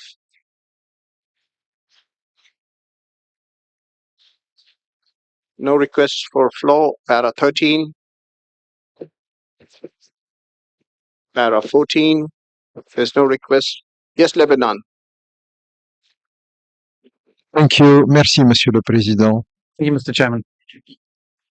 Lebanon considers that this is something that the committee has been concerned about and worried by the issues on site for the last 20 years. For 20 years, we've done all sorts of things to try and help the state party without actually managing to get the property to overcome its difficulties and the dangers that face it. We feel, therefore, that it is significant and important to preserve the listing of the site as was indicated in the initial draft, listing on the list of heritage in danger. It does seem that this is going to be the only way to increase the support, the assistance of the international community to the state party to enable it to handle all the difficulties. The committee has been trying for 20 years and nothing has come out of it. Thank you. There is no point in repeating the same thing two times. You were given the floor for 3 minutes as every other member state was given, and you mentioned that point, and now you are repeating the same points. So I please request member states, if there is nothing further new to add, we continue. Is there any objection to para 13 that appears like this? I see none. We go to para 14.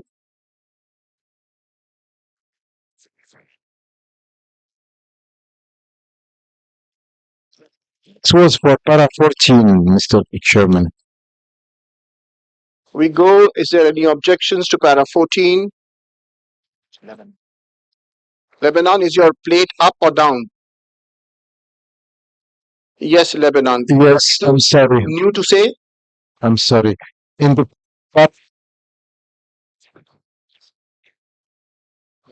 para 14 is related to inscription of the site on the list in danger.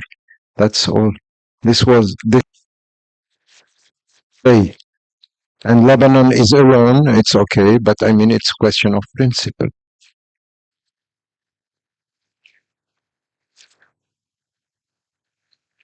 You stands for your principles, and each and every of the sovereign member state also stands for principle. We are all very principled member states here. Mr. President, we understand this very well. I mean, it's not a problem. We respect totally the decision of all member states, but you have requested the floor to speak. The last time I checked was that the chair was here. We go to para 14, cancel. Is there any objection to this cancelling? I see none. We go next. Para 12.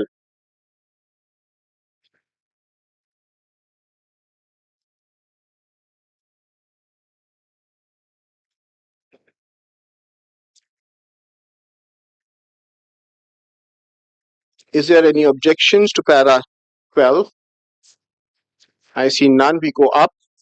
There is one change that the Secretariat has requested. I will therefore give the Secretariat that floor. They've raised a question, and I will ask the Director, World Heritage Center, to kindly take the floor. You have the floor, sir. Thank you, Chairperson. It was on paragraph 3 indeed, and it was just to make sure that we understand clearly the amendment, so that it will be easy for the Secretariat to follow up its implementation with the state party. So here at the beginning, of course, the whole idea of the paragraph was, of course, to on the need to implement the integrated management framework. So if I understand, here the idea was more to be precise on because you have the management plan, and there's a plan of action. So what we want is, of course, to understand, the timeline, the actions and everything. So is it exactly what the delegation of India wanted to make clear here, so that it will be easy for us not only to help to assist the delegation of the state party of Nepal to follow up? We do understand the integrated plan of actions. Of course, this is very clear. So what we're not clear is the sector strategy. So maybe this could be clarified so that we can follow up this clearly. Thank you, Mr. Jefferson. India, would you like to respond to the Director of the WHC? You have the floor. Thank you very much, Mr. Chair. I think what we are trying to say here is if we read it, if you allow us to read it, urges the state party to facilitate rapid implementation, which means that we would want that this plan, that integrated management framework plan, is implemented, at the earliest for the property, and therefore what we struck off was something which was repeating, repeating about. And then when we say related sector strategies, what happens is that these integrated management plans or frameworks usually have the subsectoral plans. And therefore, that is where we said that if there that the related sector strategies basically emanates from that. But now that the Director World Heritage Center has raised this question, perhaps we can request the state party concerned here to clarify if they wish to do so. Thank you, Chair.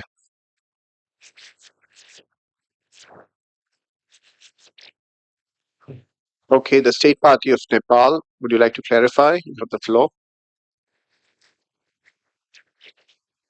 Thank you, Mr. Chairperson.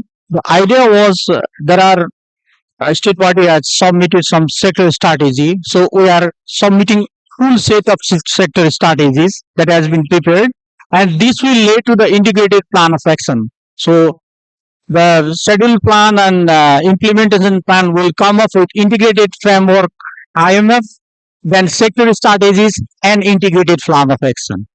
I think I make it clear, Mr. Chairperson. Thank you. Thank you. The Secretariat is okay with that. Thank you for the clarification and thank you.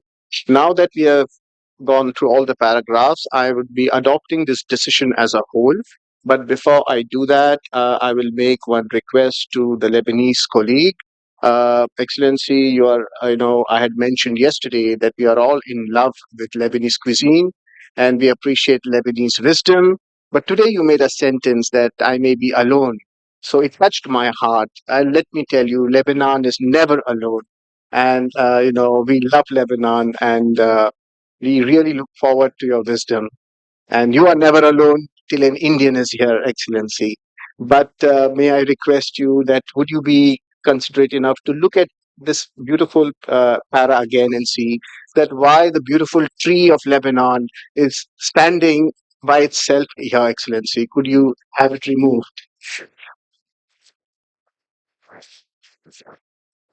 No problem. I agree with you totally, dear Chair. You can have the word Lebanon removed from there, please. Thank you. I think this is the beauty of the World Heritage Convention, how member states, they come together, how they discuss, how they decide, and whether they oppose or they propose. Let me assure you that at the heart of every delegate of the committee, their intention is to safeguard the heritage. It may be in any country, but it belongs to all of humanity, and that is why it is World Heritage. I think this is the importance of UNESCO. UNESCO is perhaps one of the only subsidiary bodies of the United Nations system that is successful in bringing the whole world together to work together as a team for the safeguarding of these heritage properties. And with this, we are willing to adopt the decision as a whole. I see there are no objections. So draft decision 46 com 7b.37 is adopted with amendments. Correct. I would like now to ask whether any observer delegation would like to express themselves about this property. And I see my brothers from Nepal are very pleased and they are raising their hands and raising their plate. I see even the monk from the monastery at Lumbini, he is also willing to take the floor. So you have the floor.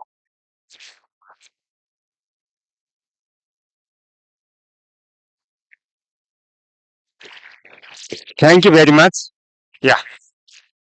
This decision is not only in favor of Nepal, but this decision in favor of all peace. Congratulations to all the members.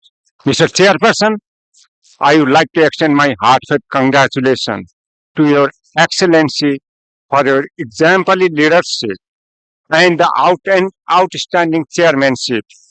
I also wish to commend the Government of India for the exceptional arrangement made for these 14 sessions of the World Heritage Committee meeting. On behalf of the Nepalese delegation, I extend our best wishes for the success of this important gathering. We extend our deepest gratitude to the committee for their special consideration. The birthplace of Lord Buddha, Lumbini, a symbol of all peace. for deciding not to inscribe it on the list of World Heritage in danger. We express our sincere thanks to the delegations of India for their instrumental role in submitting the amendment and all the committee members for their thoughtful deliberations and support to Nepal.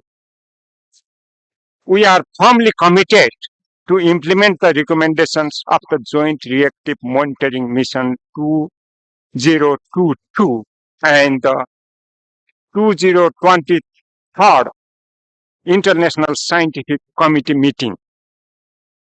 We also wish to convey our profound appreciation to the World Heritage Center, ECOMOS, and other advisory bodies for their invaluable observation, which have significantly contributed to our efforts. I wish to reaffirm our unwavering commitment to safeguarding and managing this sacred site.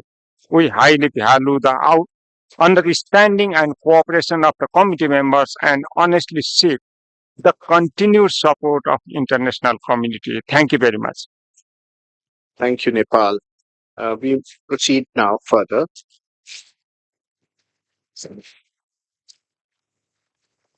7B, Mixed Properties, Europe and North America. I now invite Mr. Elender Asamo to read the list of the mixed properties inscribed on the World Heritage List located in Europe and North America region, for which all the reports are proposed for adoption without discussion.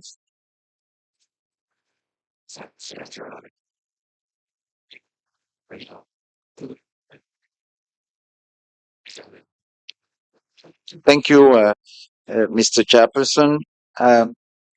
Following two properties for which the reports are proposed for adoption without discussions are natural and cultural heritage of the Ohrid region, Albania, North Macedonia, and Laponian area, Sweden. Thank you, Mr. Chairperson.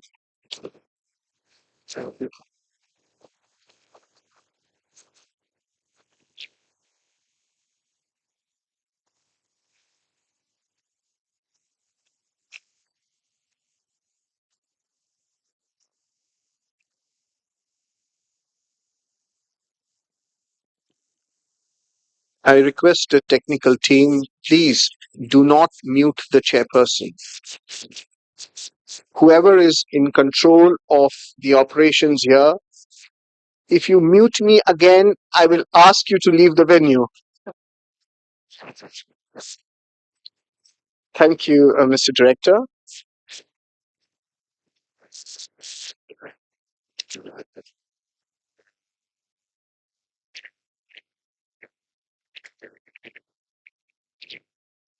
If there is no objection from the committee on this state of conservation report, I declare the decisions read out as adopted. I would now like to ask whether any observer delegation would like to express themselves about one of the properties for which we have adopted the decision without discussion.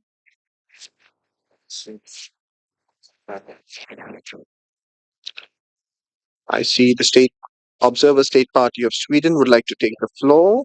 You have the floor. Thank you, Chair, for giving.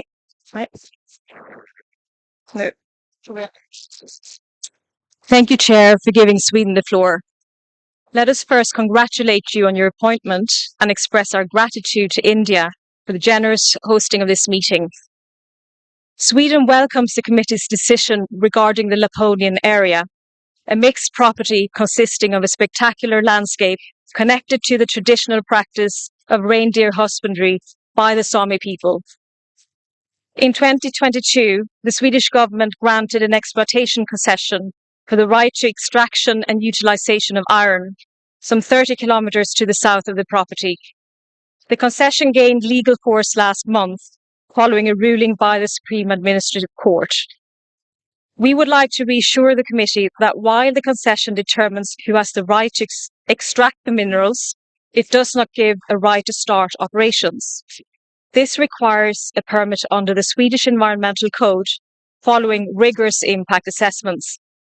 We thank the World Heritage Centre and the advisory bodies, ICOMOS and IUCN, for a successful collaboration on the reinforced monitoring mission that took place in May of this year.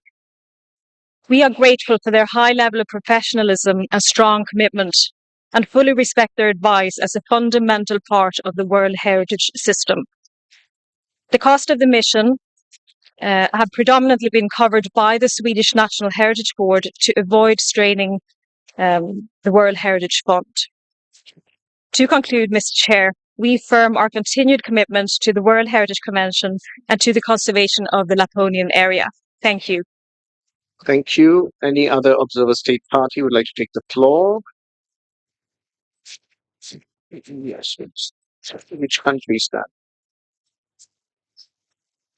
Observer state party. You're not a state party to the 1972 convention.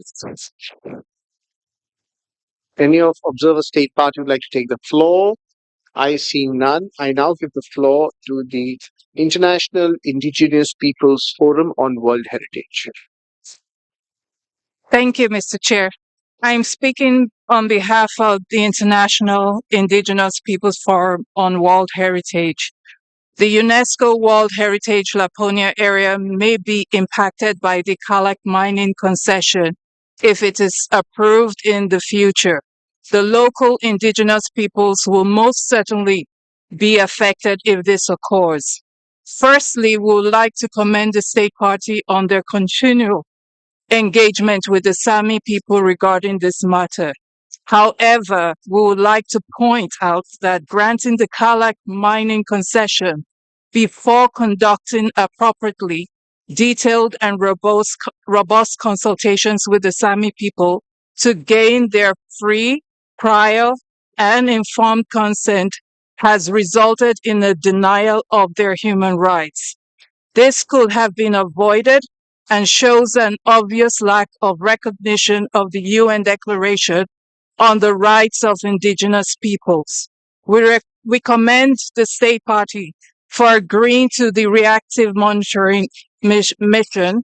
We are confident that they will ensure that the mission members are provided unrestricted access to the Sami representatives, ensuring their concerns are fully considered in the reactive monitoring mission report. We look forward to continued dialogue at the 47th World Heritage Committee meeting. Thank you, Mr. Chair.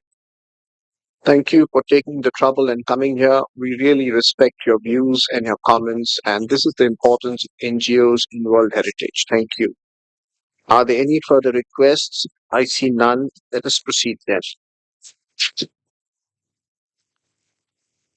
We go to 7B, mixed, Latin America and the Caribbean. I now invite Mr. Elendo Asomo to read the list of the mixed properties inscribed on the World Heritage List located in the Latin America and Caribbean region, for which all the reports are proposed for adoption without discussion. You have the floor, Mr. Director. Thank you very much, Mr. Chairperson. The property for which the report is proposed for adoption without discussion is Ancient Maya City and Protected Tropical Forest of Calakmul, Campeche, Mexico. Thank you very much.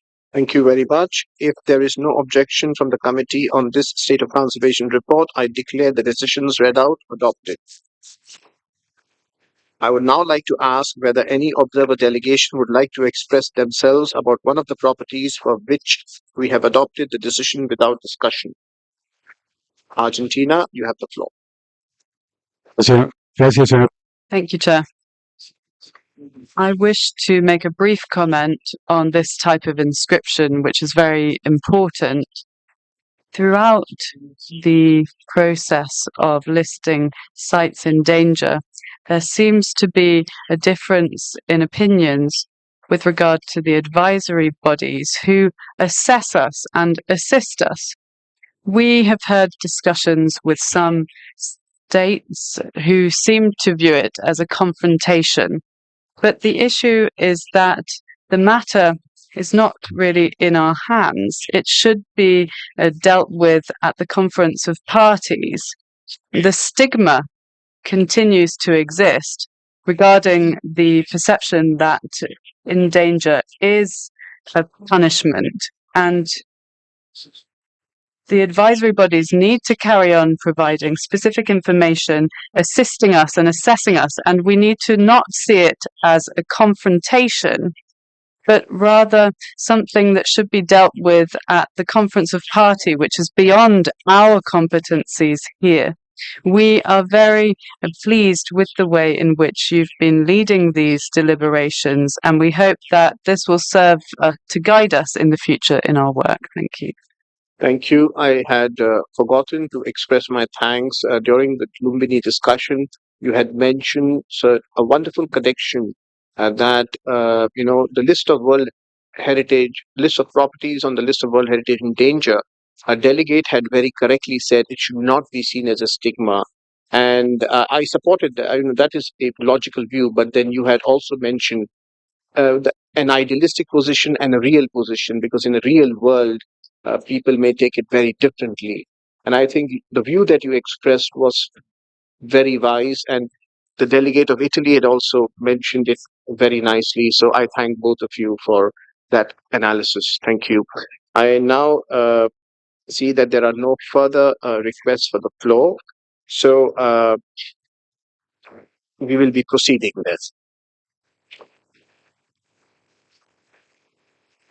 I now invite Mr. Elendo Osomon to read the list of mixed properties inscribed on the World Heritage List located in the Africa region, and for which all the reports are proposed for adoption without discussion.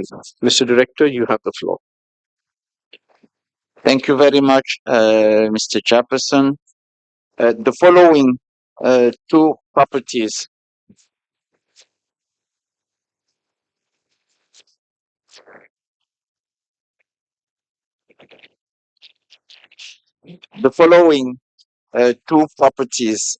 for which the reports are proposed for adoption without discussions are NAD Massive Natural and Cultural Landscape, TAD, Ngorongoro Conservation Area, United Republic of Tanzania. Thank you very much. Thank you very much. If there is no objection from the committee on this state of conservation report, I declare the decisions read out as adopted. I would now like to ask whether any observer delegation would like to express themselves about one of the properties for which we have adopted the decision without discussion. Tanzania, you have the floor.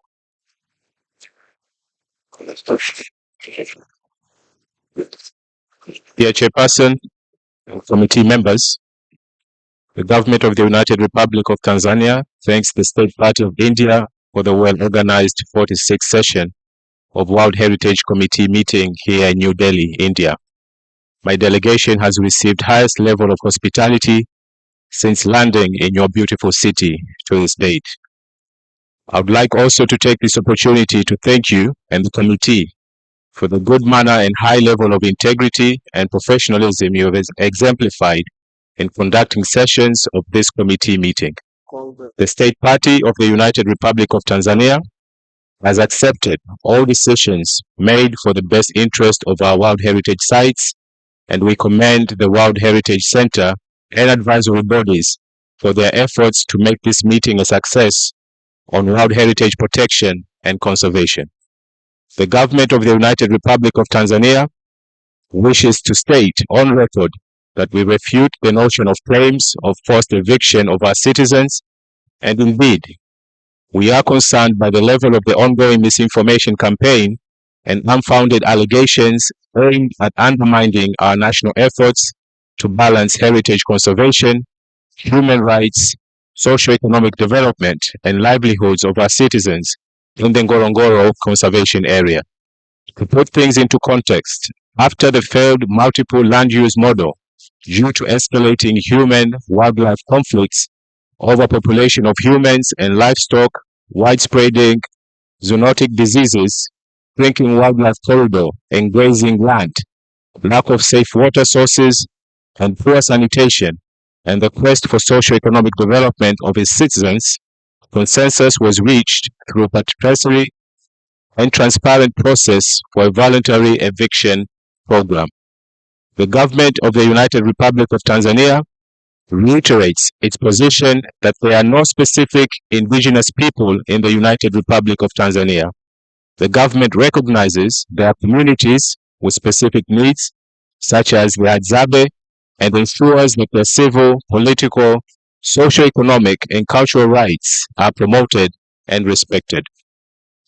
The government of the United Republic of Tanzania, guided by rule of law and the fundamental principles of good governance, has placed human rights at the forefront while addressing challenges in the Ngorongoro conservation area. The government has invited the advisory mission from Ngorongoro conservation area in February 2024, and its report is under finalization.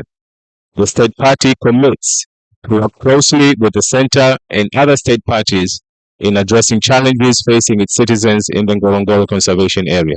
The government of the United Republic of Tanzania is committed to observing human rights while biasing heritage of the properties for which we have adopted the decision without discussion. I see none. Let's proceed.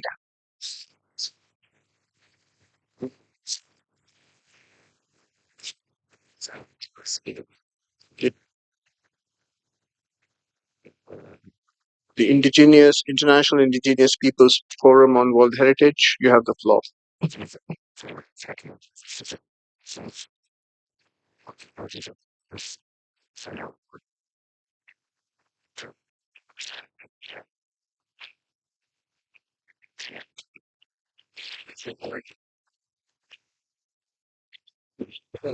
Okay.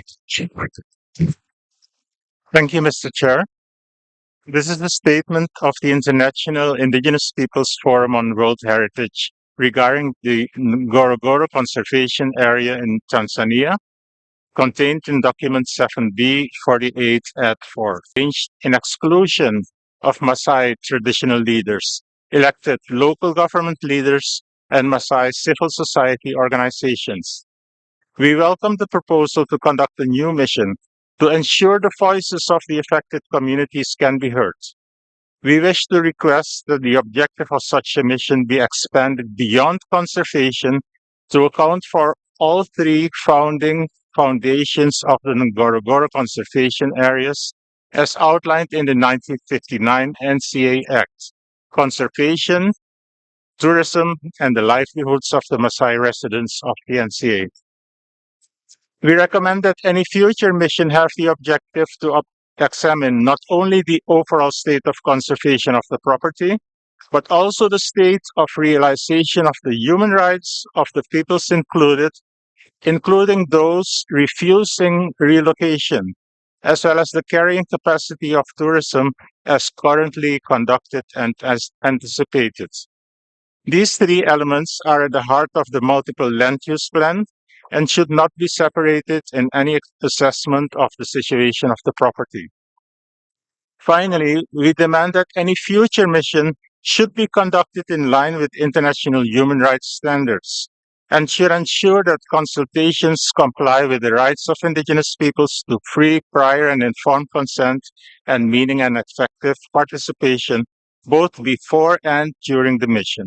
This means that indigenous peoples should be involved in the elaboration of the objectives of the mission, as well as the development of a clear methodology to effectively consult affected people. Thank you, Mr. Chair. Thank you. Let's proceed then.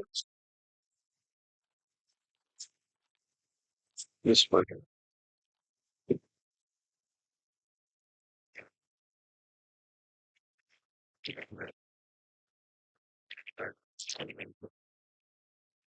I'll have to go for a meeting, but I'll ask the Vice Chair Kenya to officiate in my absence. The item now is 7B, Mixed Arab States.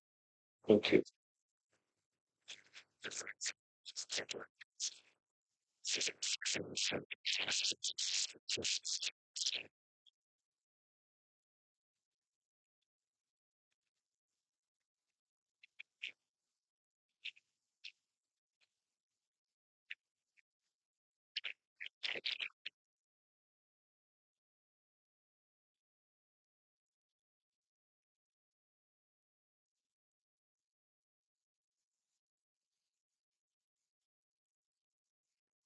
Let me start by expressing my gratitude to the substantive chair of the 46th session of the World Heritage Committee. And while he's away, I'll hold brief. And as is just mentioned, we are now on mixed properties from Arab states. I now invite Mr. Lendo Asomo to read the list of the mixed properties inscribed on the World Heritage List located in the Arab States region, for which all the reports are proposed for adoption without discussion.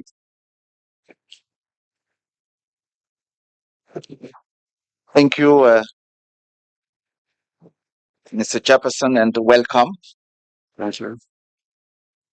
The following property for which the report is proposed for adoption without discussion is the Hour of Southern Iraq, refuge of biodiversity and the relic landscape of the Mesopotamian cities, Iraq. Thank you very much. If there is no objection from the committee on this state of conservation report, I declare the decisions read out adopted. I would now like to ask whether any observer delegation would like to express themselves about one of the properties for which we have adopted the decision without discussion.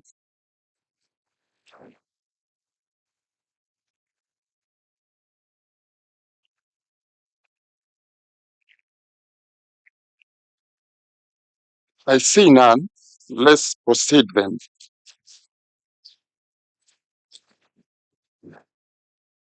We now transition to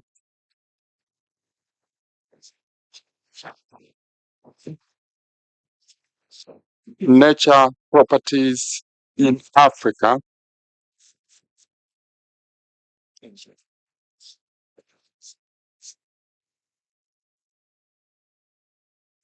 Sorry, there was a typographical error. We are on item number 52, Lake Baikal, the Russian Federation. Concerning the Europe and North America region, I would like to give the floor to the delegation of Belgium to present to the committee the reason it requested to open the state of conservation of the Lake Baikal, Russian Federation. Excellency, you have the floor. Thank you, Chair, for opening this item. We requested to do so because we would like to ask a few questions to the Centre, Advisory Body and State Party that relate to last year's decision. You will remember that at that time, the Russian Federation was still a member of this body.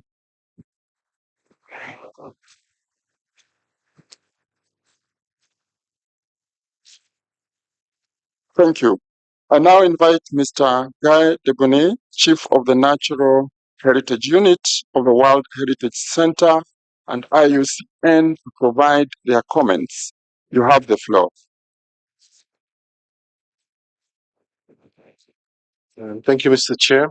The 2003 reactive monitoring mission to this property concluded that its OUV is facing significant and ascertained threats and that the ecological condition is deteriorating, notably due to the long-term degradation of the water quality of the lake, the decline of endemic species, and the increasing anthropogenic pressures as a result of pollution, land use pressures, and the weakening of the regulatory framework. Mr. Chair, I haven't heard the question from Belgium, so if there are any questions, we would be happy to respond.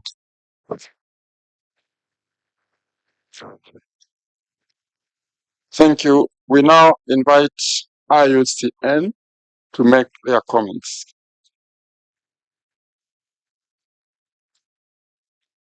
Thank you, Mr. Chair. Perhaps you, at your indulgence, perhaps, if the State Party of Belgium could pose their question, and then we'll be very pleased to respond. Thank you. Thank you very much. Are there any questions?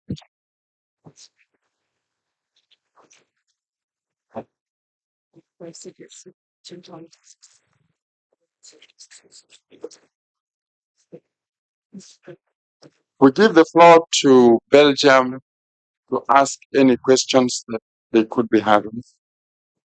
Thank you, Chair, and apologies. I was of the understanding that first the Center and IUCN would present, and then I could ask the questions. The questions are twofold. The first relates to paragraph 3 of last year's decision, which stated that the state party may not take any legislative initiatives that interfere with the maximum allowable variation in water level, and now I quote, until the impacts of all existing water use and management regulations on the OUV are fully assessed and the requirements for its protection are set, unquote. And the state party was therefore in the decision asked to provide the impact study. And we would like to know, and this is maybe a question to the Center and IUCN, whether they have already received the study and been able to examine it thoroughly, and also what the water level variation is that this study proposes for Lake Baikal in the case that they have received the study. The second question relates to paragraph 5 of last year's decision, which referred to a study that analyzes and reviews the impact of legislative initiatives on the World Heritage property.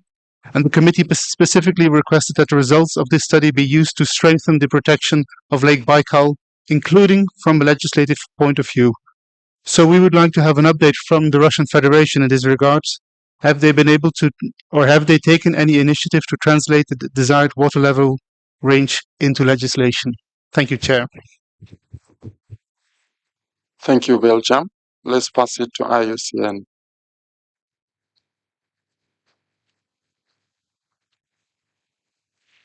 Thank you, Chair. I will respond to the first question from Belgium.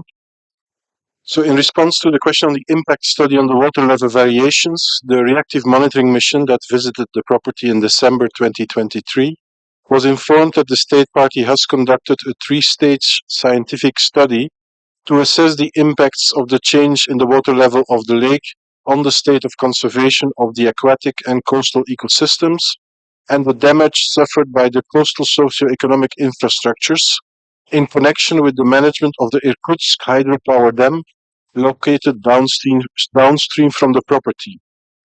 The summary results of this study were presented to the mission and indicate that the optimal range of Lake Baikal water level variation would be 1 meter, except for years with extreme water availability, confirming the validity of the legal regulations established by the state party in 2001 that limit the water level variations to this 1 meter.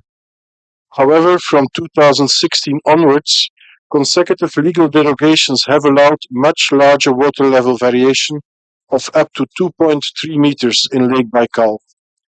The World Heritage Center and IUCN welcome the development of the scientific study, as it is expected to lead a way out of the current practice of derogations.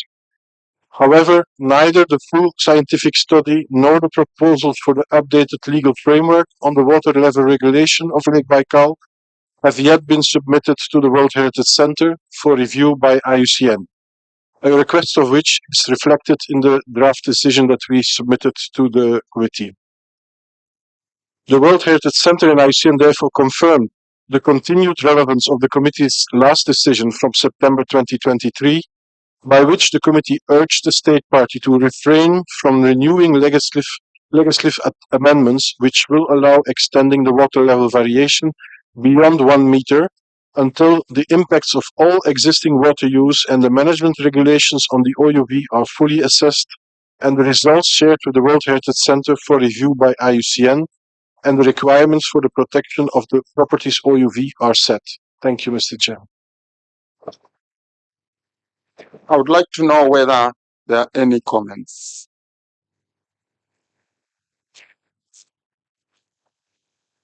I see none. Let's proceed then.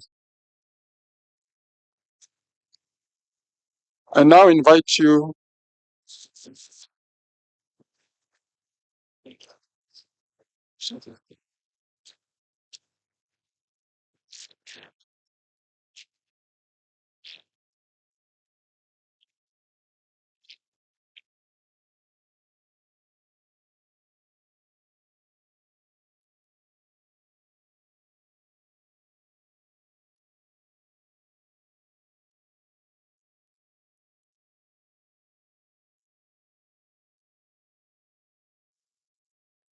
I'm being reminded that there was a question posed to Russia.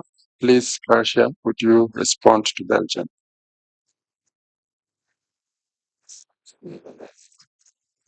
Уважаемый господин председатель, Mr. Chairman, dear colleagues, as has been said,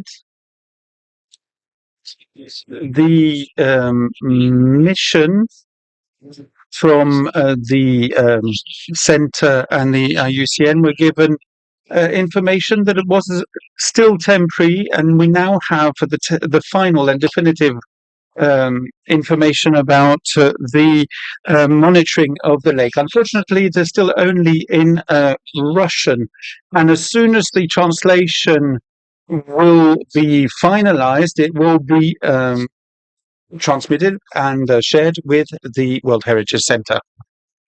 To adopt the draft decision 46com 7b.52 concerning this property, but before doing so, I would like to ask the rapporteur if he has received any amendments.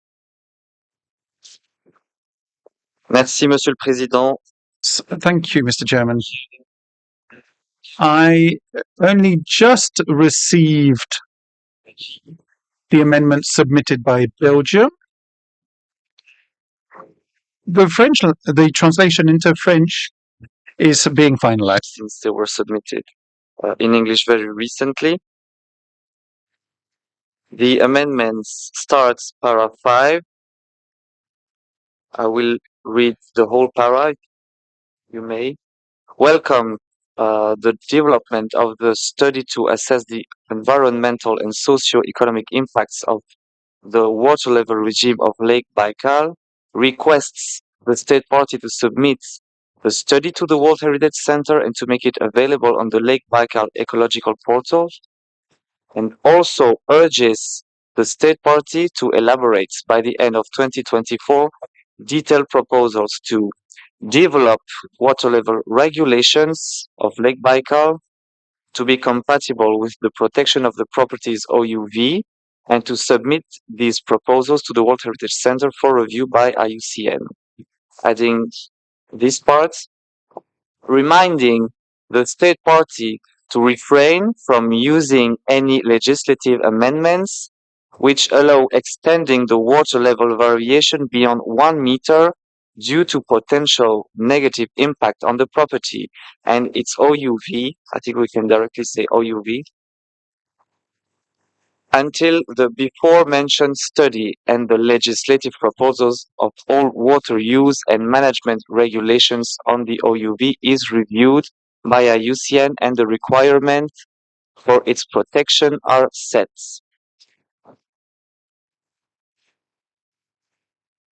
After that, we can go to the last para.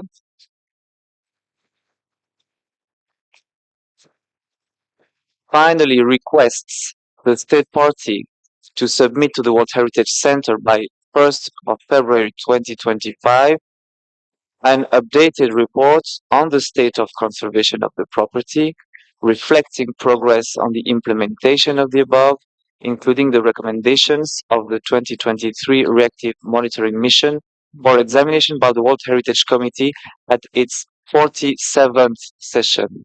Therefore, I would also like maybe from Belgium to clarify if they meant to change 48 to 47th. Yes, okay. 47th session of 2025. Thank you, Mr. Chair. Thank you.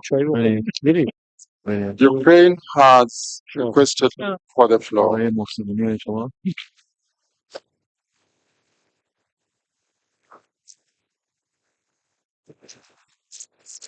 Thank you, Mr. Chairman. It is well known that Lake Baikal is a unique natural object of universal importance. Let me remind you that this is the deepest lake on our planet, where a huge reservoir of fresh water are concentrated, which is becoming even more valuable and important resource every year. In addition, this lake is known for its rich biodiversity, which includes a significant number of endemic species. But the active economic activity within the property has led to numerous problems that threaten the OUV. However, a significant number of critical problems still occur. This is particularly noted in the report of the Joint Directive Monitoring Mission of World Heritage Center and EUCN, which took place in December 2023. Let me quote briefly. Based on the findings of the 2023 Reactive Monitoring Mission, the World Heritage Center and the UCN conclude that OUV of the property faces significant certain and potential threats. The environmental condition of the property is deteriorating, notably due to the long-term degradation of the water quality of Lake Baikal Lake. Take into account all of the above, it is necessary to intensify action to preserve the unique nature heritage. In particular, we propose to amend paragraph 11 and 12 and propose to organize a reactive monitoring mission to the site in the summer of 2025 and to submit the relevant report to the World Heritage Committee at its 47th session. We support proposal of Belgium. Thank you.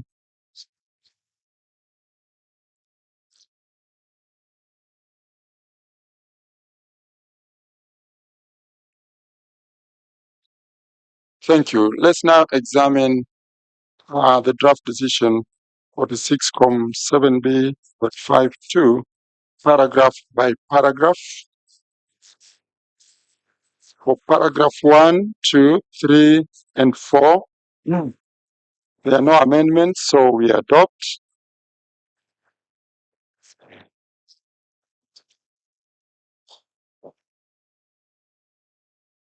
We go to paragraph 5.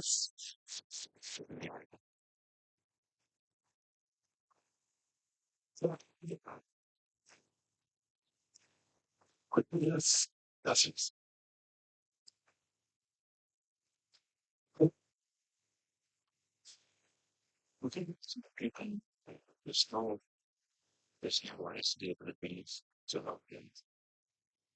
Paragraph 5, no objection.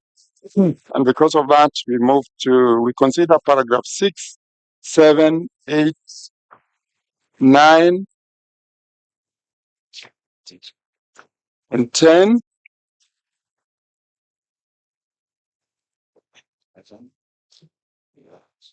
Eleven two over the page.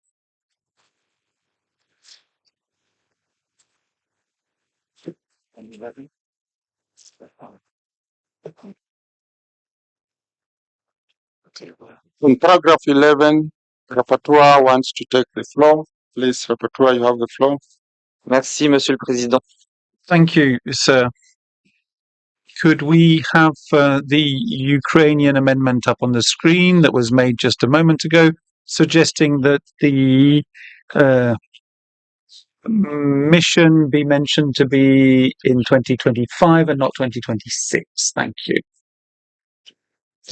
Correction there.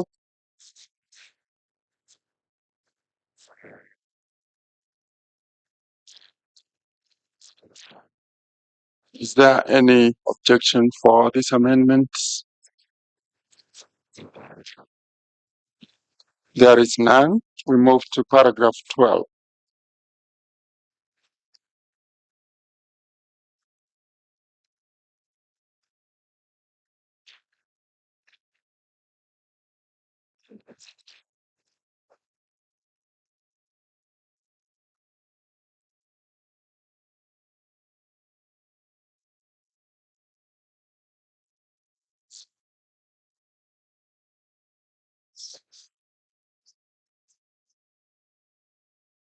We are now in paragraph 12.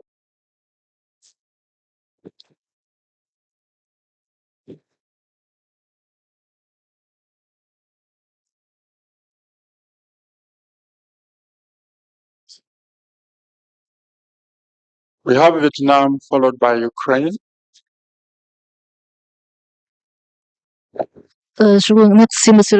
Thank you very much, sir. Can we ask the Secretariat or the advisory body's opinion on the need and the possibility of actually sending a mission in 2025 rather than 2026?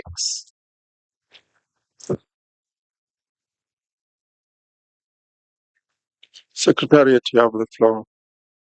Thank you, Mr. Chair. I want to point out that the mission just visited the property in December 2023, and the mission did recognize that there was a need for a new mission to follow up on some of the points, which is proposed in the draft decision for 2026. I think we also need to give the state party the time to be able to respond to some of the recommendations of the 2023 mission, and therefore I think a mission in 2025 might not be the best solution. It might be better to keep the mission at 2026 to allow for the state party to implement some of the recommendations that were established by the 2023 mission. But of course, if the committee decides otherwise, we will definitely see how we can do that. Thank you.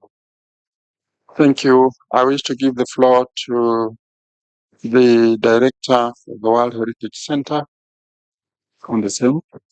Thank you, Mr. Chairperson.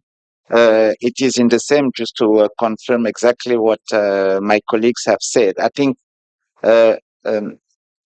we really need to give the state party the time to implement the 2023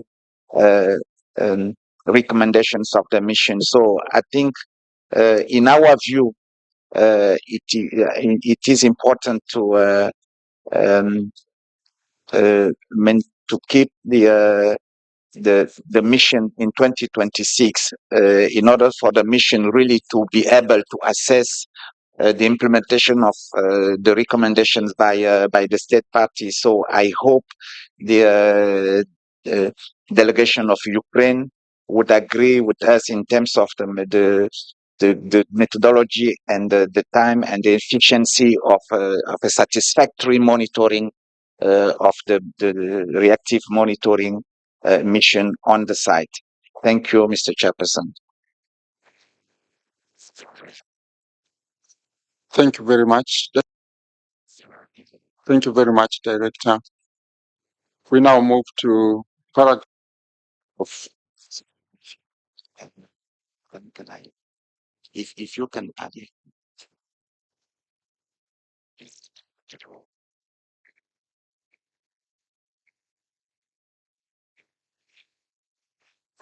Ukraine, are you agreeable to retaining 2026 on paragraph 11? No.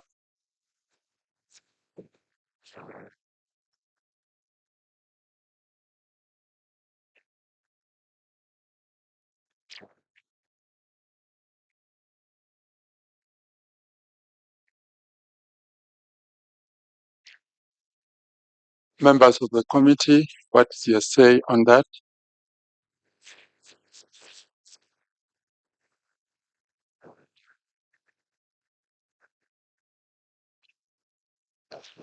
Vietnam, please, you have the floor.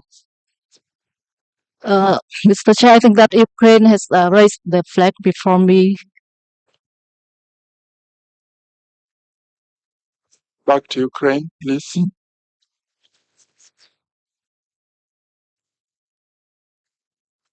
Are you discussing point 11? Yes, we are still on point 11.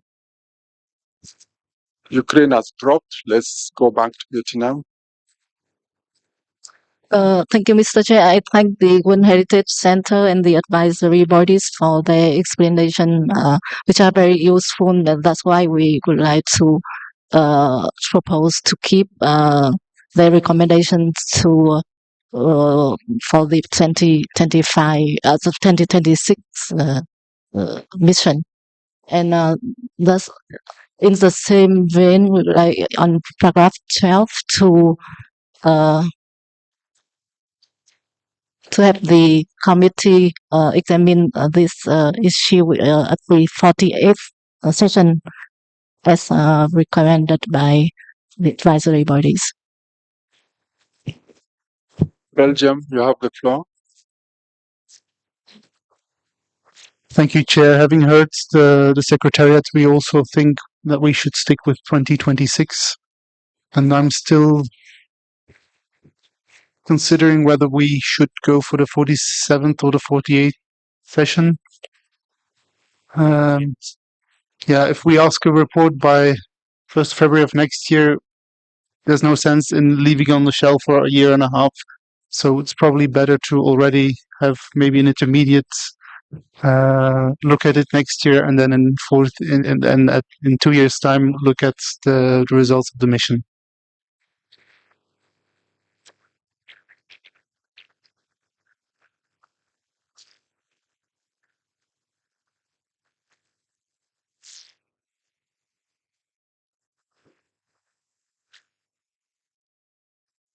Ukraine, we want to pose a question to you so that you can be able to find a way of sorting out paragraph 11.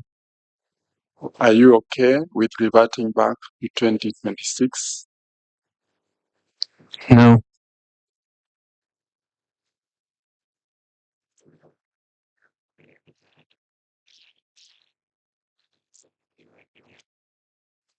St. Vincent, you have the floor. Mr. Chair, after listening to the Secretariat, to the Director, maybe it's more logical to keep 2026. This was a clear explanation. Thank you.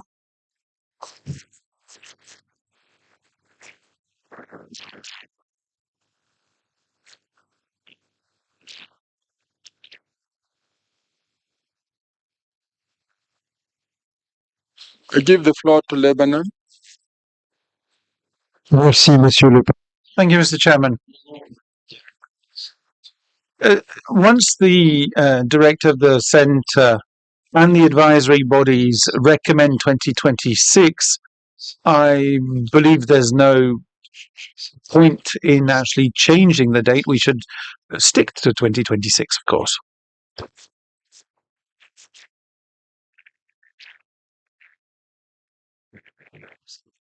We are back to Ukraine. We wouldn't want to get stuck, but in the spirit of consensus and having heard the different opinions from the Secretariat and our esteemed committee members, would you then accept to work with 2026?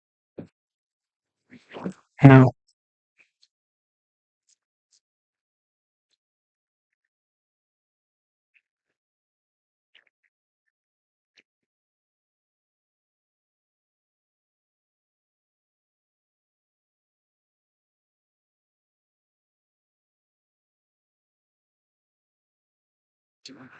We are compelled to open the floor for other committee members to contribute to the current debate.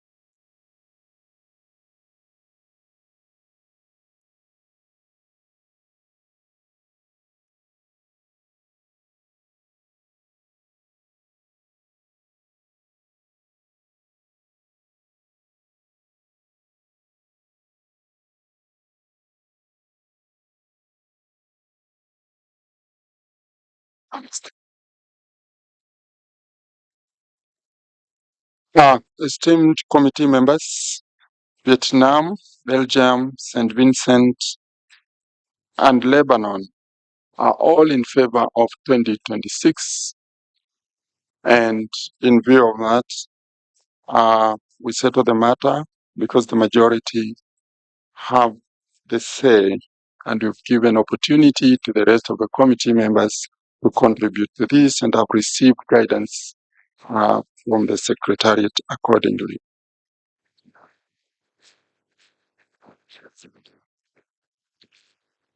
Thank you, Mr. Chairperson. Allow me to make perhaps a clarification that may help the committee to take this decision. the fact that the Center and IUCN consider the right time to the reactive monitoring mission in 2026 would not prevent the committee from requesting a state of conservation report by 1st February to be brought to the attention of the next committee session. So I just want to make that clarification. The fact that the reactive monitoring mission doesn't happen in 2025 doesn't mean that the committee cannot request a state of conservation for examination at its next session. So I hope this helps. Thank you. Thank you for the clarification.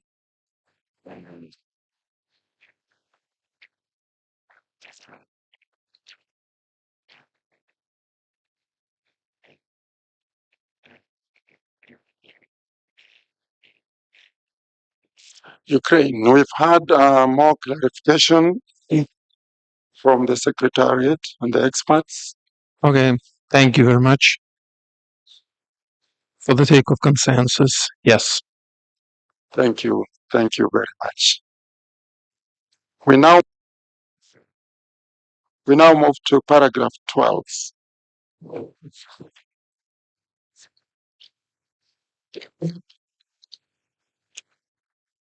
We are on paragraph 12, the last paragraph.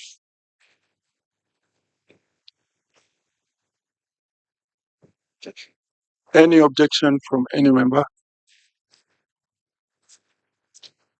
There's no objection. And we now, I believe, are ready to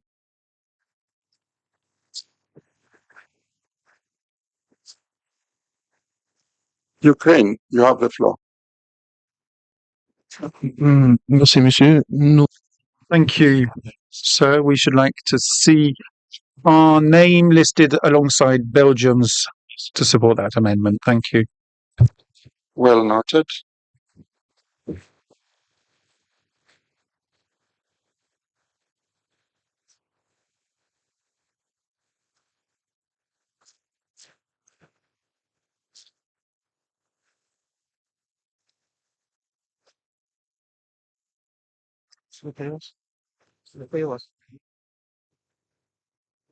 I want to give the floor to the Secretariat for some clarification. Sorry, we are not moving as fast. I should have put an L if you come from my country, or an A if you come from France. No, thank you, Mr. Chairperson. No, I think the 2025, 1st February 2025, it's of course corresponding to the 47th session. So I think it should be, I hope the Vietnam ambassador is in agreement with it, so that I just wanted to clarify.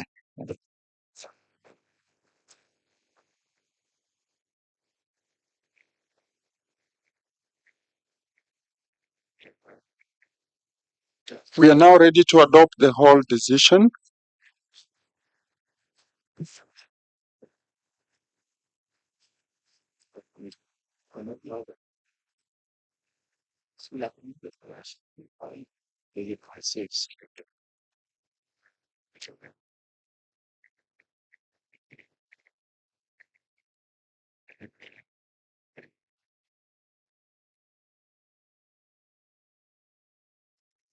Rapporteur, you have the floor to consider the whole. Merci, Monsieur le Président. Thank you, Chair. Before we make a decision on the entire draft resolution, I'd like to ensure that we're talking about a report that should be submitted by the 1st of February 2025 for consideration by the World Heritage Committee at its 47th session that same year. Thank you. Is that correct?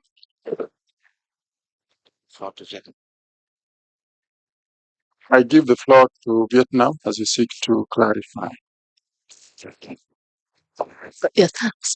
Thank you, Mr. Chair. So is it the initial recommendation by the advisory bodies that the reports will be submitted in 2025 for the examination at the 47th session, right? Okay, so we can go along with that. Thank you, Vietnam.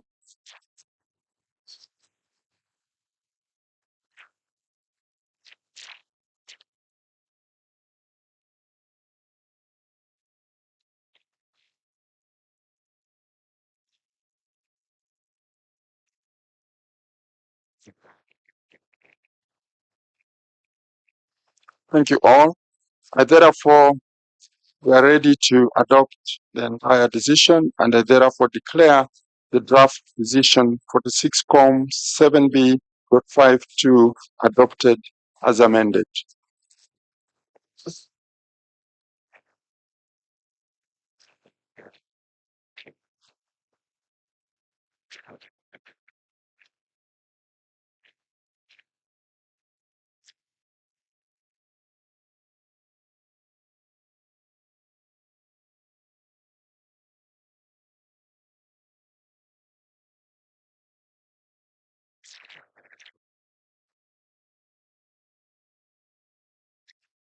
Thank you very much. I would now like to ask whether any observer delegation would like to express themselves about this property.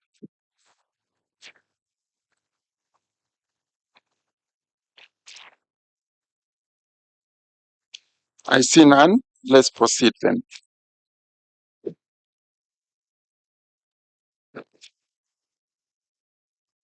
Moving on to natural world heritage properties, I now invite Mr. Inando Kisomo to read the list of the natural properties inscribed on the World Heritage List located in the Europe and North America region, for which all the reports are proposed for adoption without discussion. You have the floor. Thank you, Mr. Chairperson. The following 4 properties for which the reports are proposed for adoption without discussion are Yellowiesza Forest, Belarus, Poland, Wadden Sea, Denmark, Germany, and the Netherlands, volcanoes of Kamchatka, Russian Federation, Western Caucasus, Russian Federation. Thank you very much. If there is no objection in the committee on this state of conservation report, I declare the decision read out adopted. I would now like to ask whether any observer delegation would like to express themselves about one of the properties for which we have adopted the decision without discussion.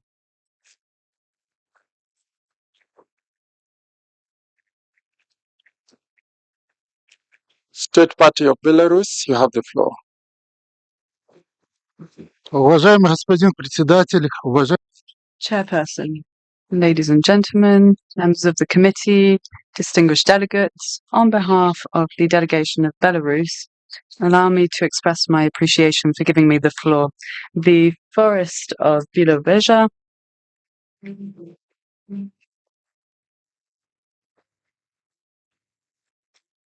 is the last forest in Europe where you can still observe nature in its almost initial state. We are concerned by the construction of artificial fences by Poland around the site. This is an infringement of the hydrological and ecological system. There are also invasive plants and species appearing, which prevents the free circulation of animals in their natural environment. This represents a threat to the conservation of populations and wildlife. We wish to thank the World Heritage Centre for having organized in March a reactive monitoring mission in the Białowieża forest. We thank the experts for this mission. The findings of this mission are reflected in the decision of the committee, and we wish to draw your attention to the need to adopt specific and urgent measures in order to mitigate the negative impact throughout the site in coordination between the 3 concerned parties, and this will assist us in improving the state of conservation. Since January 2022, there has been a lack of response from the Polish authorities to our requests. The reactive monitoring mission highlighted the importance of trans-boundary cooperation, at least when it comes to the exchange of technical information. Belarus wishes to ask the World Heritage Center and IUCN to work as an intermediary between Belarus and Poland in order to renew trans-boundary cooperation between our countries in order to effectively implement the recommendations. Interrupted by the chair. Belarus, please could you wrap up? We are wrapping up, sir, says Belarus. This will serve to mitigate the negative impacts in the Białowieża forest. We wish to have this reflected in the report of this meeting. Thank you. Thank you, Belarus. Poland has the floor.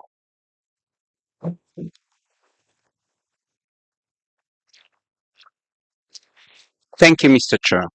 Mr. Chair, first of all, let me seize this opportunity to thank the World Heritage Center and IUCN for the work on the World Heritage Site Białowieża Forest and for an excellent cooperation and understanding we have had with them in this regard.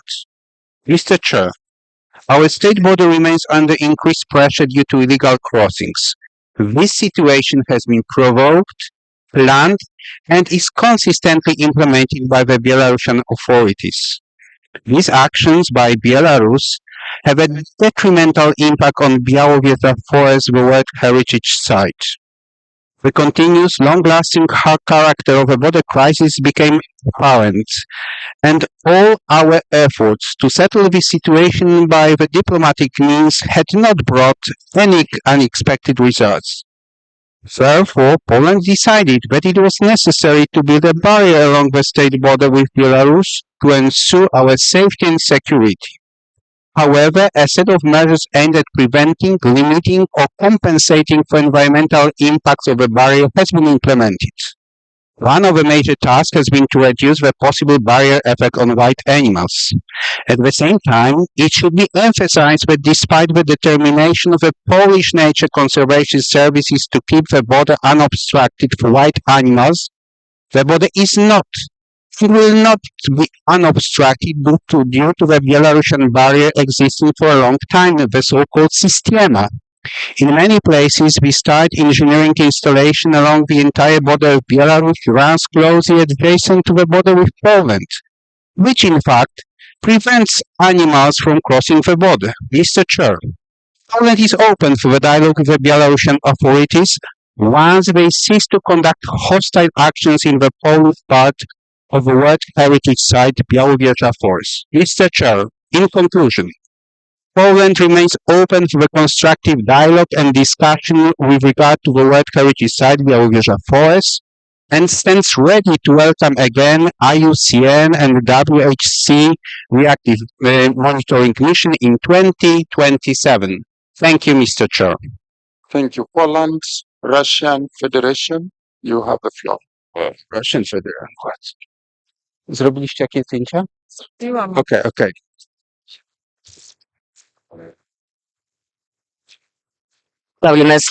Господин председатель, спасибо большое за предоставленное. Chairperson, thank you for giving me the floor. The Russian Federation wishes to support the Republic of Belarus in its efforts to conserve this unique site, the Białowieża Forest. Since 1945, Belarus and the Russian Federation have been carrying out a project in order to preserve the population of bison. And we are currently seeing a drop in the numbers of these animals due to the construction of artificial and, in our view, pointless fences along our territory borders. We are open to a constructive dialogue between Poland, Belarus, and the Russian Federation in order to establish corridors for the circulation of these animals, which are unique in this forest and worldwide. Invite back the substantive chair, Your Excellency. Thank you very much.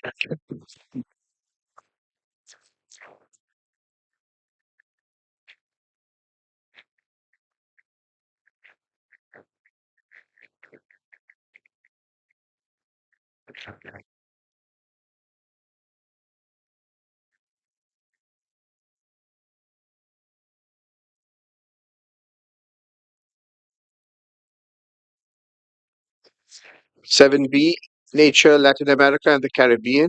I now invite Mr. Elendo Asumo to read the list of the natural properties for which all the reports are proposed for adoption without discussion.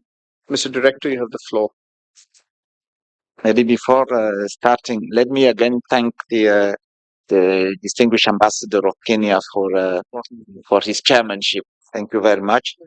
The following property for which the report is proposed for adoption without discussion is El Pinacate and Gran Desierto de Altar Biosphere Reserve, Mexico.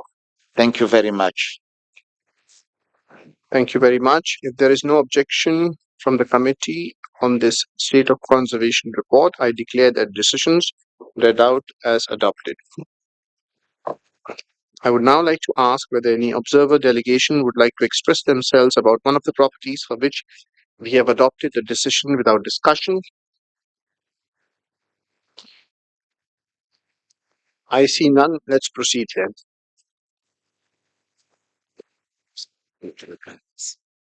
7B, Natural Properties Africa, Ivindo National Park, Gabon. Concerning the Africa region, I would like to give the floor to the delegation of Kenya to present to the committee the reason it requested to open the state of conservation of the Ivindo National Park, Gabon. Kenya, you have the floor.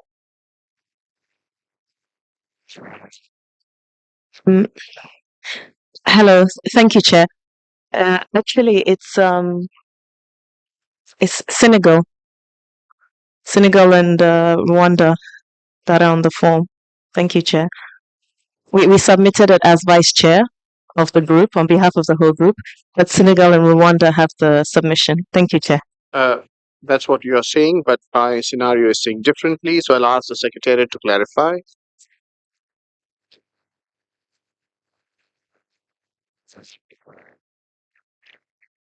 Sorry for that, Senegal.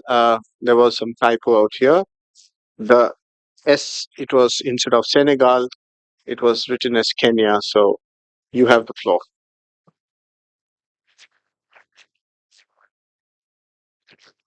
Yes, thank you, Mr. Chair. This is draft decision that actually completes and clarifies the decision taken at the 44th session, and which requested the state party to submit a report before the 1st of December 2025. This includes the property management plan delayed due to COVID-19. Donc, Monsieur le Président. Mr. Chair, these are simply technical amendments to the draft decision. Overall, we agree with the state party. There is a slight change,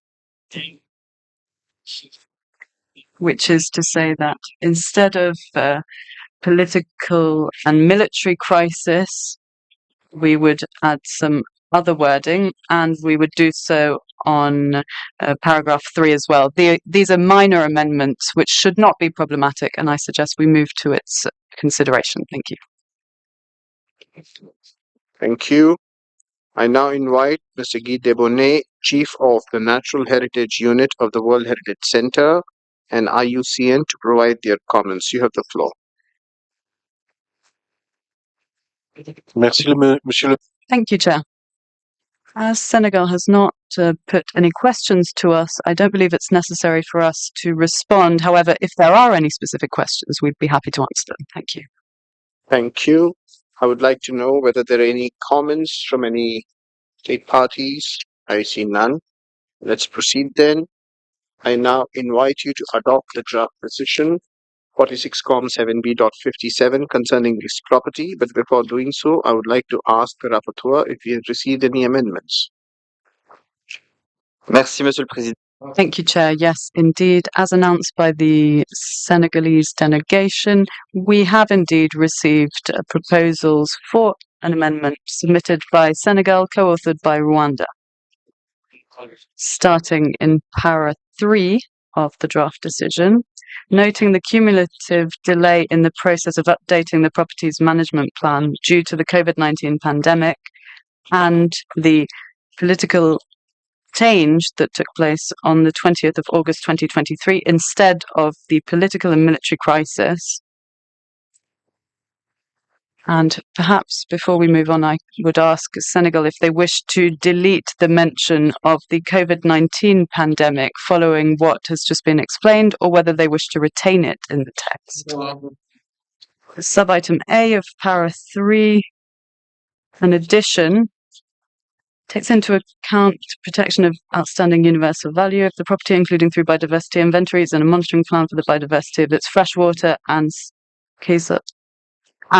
forests, as well as capacity building for phenological monitoring based on tree fruiting and flowering, as recommended in the State of Conservation Report of 2024. And here I wish to thank the Senegalese delegation for teaching me the word phenological. Senegal, it's all your day.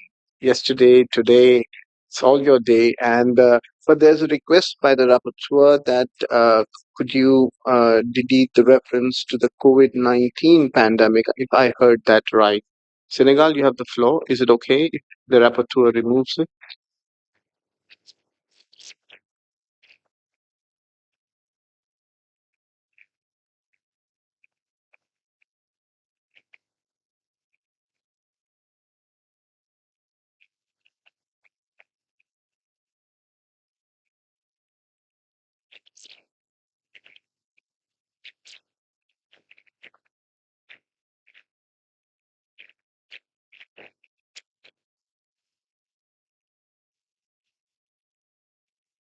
Please unmute Senegal.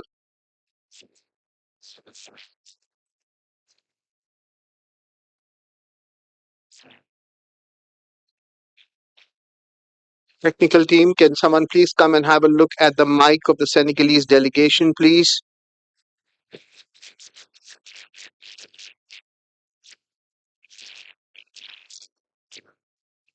We will wait. Can I request somebody from the technical side to come and look at the mic of the Senegalese delegation?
Hello.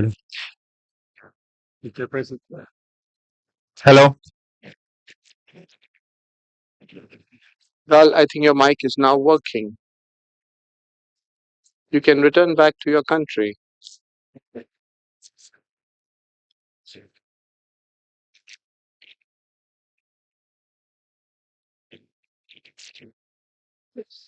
French is like that, Mr. President.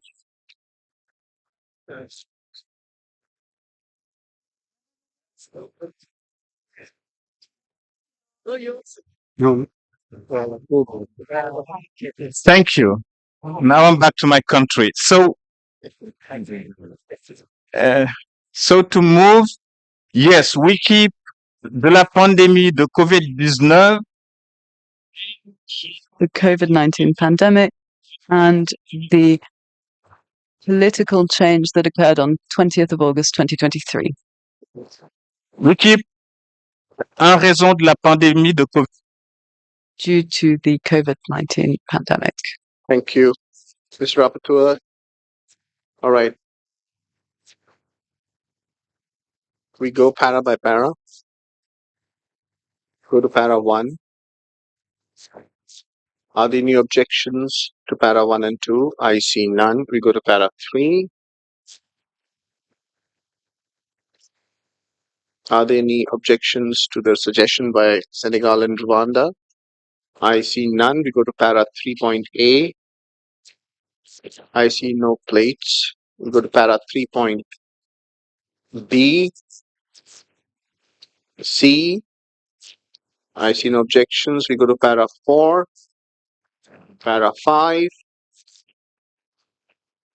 We go to para 6. Para 7. Para 8. I see no objections. Are there any objections to adopting the decision as a whole? I see none. This decision is adopted without amendments. 46 Com 7B.57. Thank you very much. I would now like to ask whether any observer delegation would like to express themselves about this property. I see no plates. Let's proceed then. We go to Mosi Wa Tuna, Victoria Falls, Zambia, Zimbabwe. I now would like to give the floor to the delegation of Kenya to present to the committee the reason it requested to open the state of conservation of Mosi Wa Tuna, Victoria Falls, Zambia, Zimbabwe. Kenya, you have the floor. Thank you, Chair. We wish to open the DR draft decision for amendment, as it includes certain elements that were dealt with in the 45th session in Riyadh, and yet they appear again in the current DR, and we wish to therefore amend the DR. Also, we were informed of a recent meeting, actually was held yesterday, between the two state parties concerned, Zambia and Zimbabwe, and the IUCN, and an agreement was reached on, and therefore certain amendments have also been proposed to integrate some of the elements from the meeting. Thank you, Chair. Thank you. No questions have been asked from the Secretariat, so I assume you would be saying the same thing, or would you like to take the floor? We would like to briefly take the floor, if possible. Yes. Thank you. The World Heritage Center and IUCN remain very concerned about the tourism infrastructure development in this property, which is an increasing pressure on the outstanding universal value. Already, certain tourism infrastructures, such as the Mosi Tunya Livingstone Resort Hotel, were constructed despite the committee's request to halt further activities. Other infrastructure projects seem to be planned in the areas recognized as highly sensitive zones, according to the previous Joint Integrated Management Plan. It is therefore important that the ongoing update of the Joint Integrated Management Plan incorporates necessary safeguards and thresholds to mitigate against the development pressures, as well as a clear donation of the property with well-prescribed limits of use and permissible activities in line with the objectives of protecting the OUV and in line with past committee decisions. We note the information provided by the state party that the finalization of the joint management plan has been delayed for the purposes of alignment with other respective national documents. However, we stress the urgency of putting in place the mentioned safeguards and consider that no further developments should be permitted unless these are in place. Mr. Chair, IUCN also has a compliment to make. Thank you. Thank you, Mr. Chair. The World Heritage Center and IUCN would like to thank the states parties of Zambia and Zimbabwe for the constructive discussions that were made possible in the meeting between the two states parties, the World Heritage Center and IUCN yesterday, which was just raised, which allowed for an open and constructive exchange regarding the draft decision wording and the proposed amendments that were tabled today. As has been outlined by the World Heritage Centre, overall we continue to remain concerned about tourism development projects and their pressure on the OUV of the property, and it remains critical that a strategic approach to tourism planning and management is undertaken, including through the finalization of the joint integrated management plan for the property, as well as environmental impact assessments, so as to ensure that tourism development is appropriately planned, assessed, and managed in relation to the property and its OUV. Thank you, Mr. Chair. Thank you for your presentation. I would like to know whether there are any comments. I see none.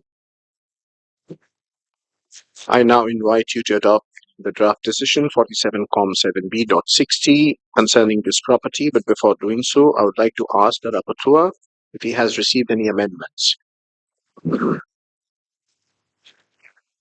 Merci, Monsieur le Président. Thank you, Chair. We have indeed received an amendment from Kenya for this draft decision on Mosoi wa Tunya, Victoria Falls, Zimbabwe.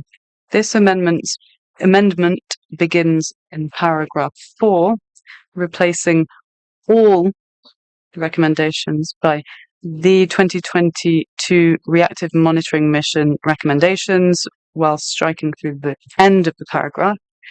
New paragraph 5, also recalling its concern regarding the increasing pressure from tourism infrastructure within and around the property, exacerbated by insufficient implementation of strategic planning, acknowledges that the revision of the Joint Integrated Management Plan, JIMP,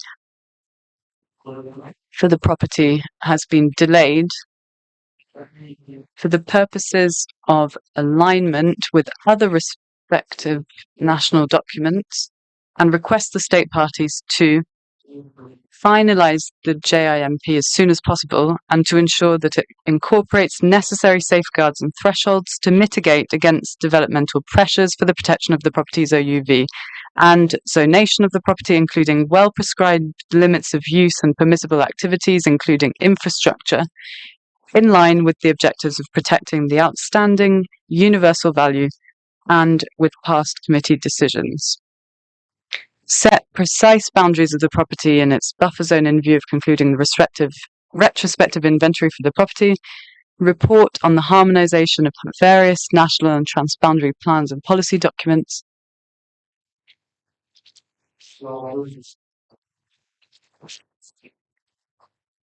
in French it would be de politique. D. Submit the JIMP to the World Heritage Centre by 30th of June 2025 for review by IUCN before it is adopted.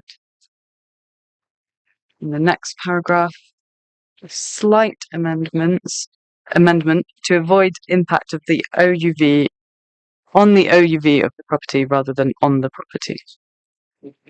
And then it is proposed to delete former paragraph 8, and that is all for this amendment. Thank you, Chair.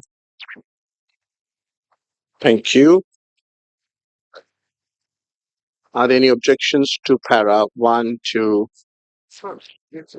3, 4, 1, 2, 3? I see none. We go to para 4. Yeah, amendments. Are there any observations to para 4? Republic of Korea, you have the floor. Thank you, Mr. Chair. The Republic of Korea, first of all, greatly appreciate the continued cooperation between the state parties of Zambia and Zimbabwe and their partners to improve the state of conservation of the Mosi Owatuna Victoria Falls. And we take note of the improvement efforts made by state parties, such as the ongoing research, monitoring, and management activities. And regarding the amendment submitted by the Kenya, regarding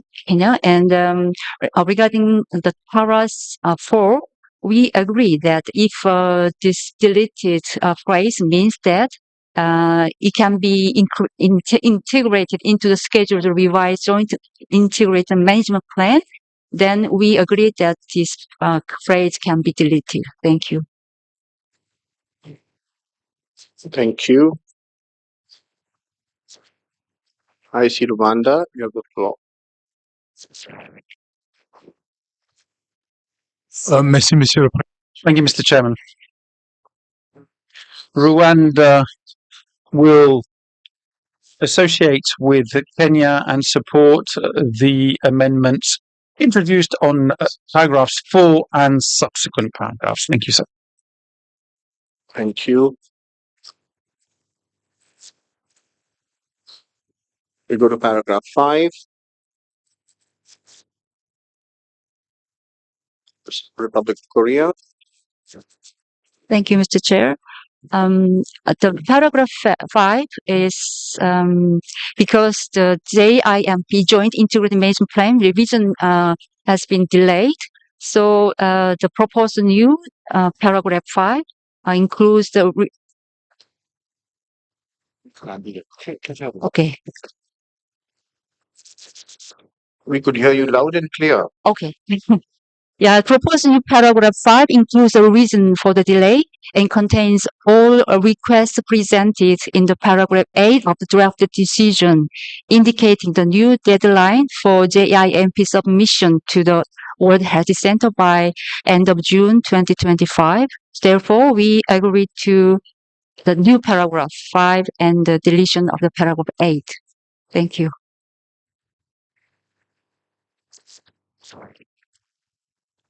Thank you, the Republic of Korea. You have agreed to this paragraph 5. And the second part was deletion of paragraph 8. Okay, because you agreed to that. Thank you. So we go back to para 5 quickly. All right, para 5 as amended and along with its subsections A to A, B, C, D. Are there any objections to this? I see none. We go to para 6. I see no objections to this. Para 7. No objections. Para 8. No objections. Deletion of the old para 8. I see no objections. We go to para 9 and para 10. I see no objections. Now we go for adoption of this entire draft decision as amended as a whole. Are there any objections? I see none. I therefore declare the draft decision 46-7B.60 adopted as amended. I would now like to ask whether any observer delegation would like to express themselves about this property.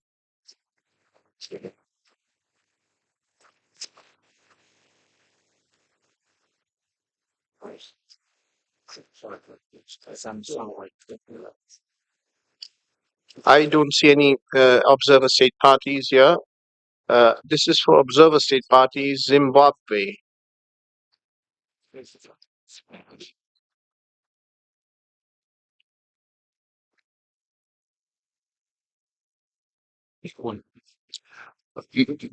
Mr. Chair, since Zimbabwe is taking the floor for the first time, we'd like to thank you for the excellent steering of the deliberation so far.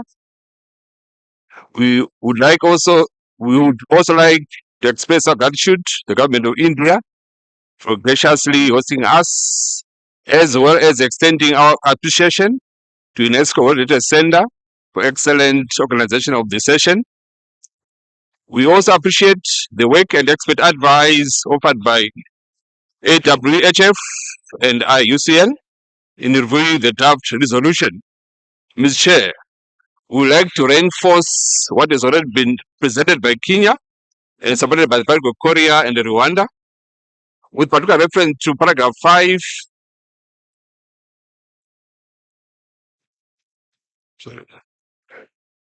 Paragraph 5, the issue of blueprint is discussed and settled Saudi Arabia during the 45th session of the HWC during decision 45-7B10. We therefore note that the same issue is recurring in the current draft resolution, yet it is a settled matter that needs no further intervention. Therefore, they should be struck off from the draft resolution. Both said parties of Zimbabwe and Zambia commit submit the joint integrated management plan to IUCN for review not before the 3rd June 2025. I thank you. Thank you. Any other state party, observer state party would take the floor? I see none.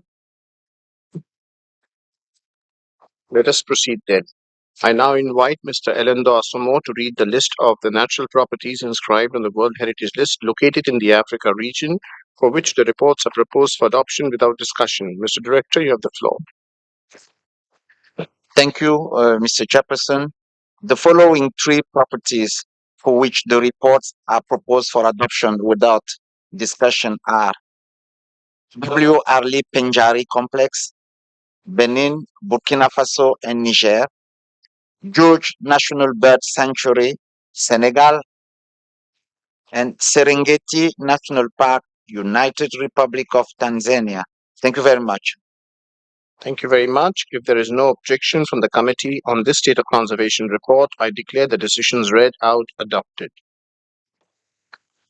I would now like to ask whether any observer delegation would like to express themselves about one of the properties for which we have adopted the decision without discussion. I see none. Let us proceed then. This is now related to Socotra Archipelago, Yemen. I now would like to give the floor to the delegation of Belgium to present to the committee the reason it requested to open the state of conservation of the Socotra Archipelago, Yemen. Belgium, you have the floor. Thank you, Chair. Socotra Archipelago, inscribed on the World Heritage List on 2008 based on Criterion 10, is globally important for the biodiversity conservation because of its exceptionally rich and distinct flora and fauna. 37% of Socotra's plant species, 90% of its reptile species, and 95% of its land snail species do not occur anywhere else in the world.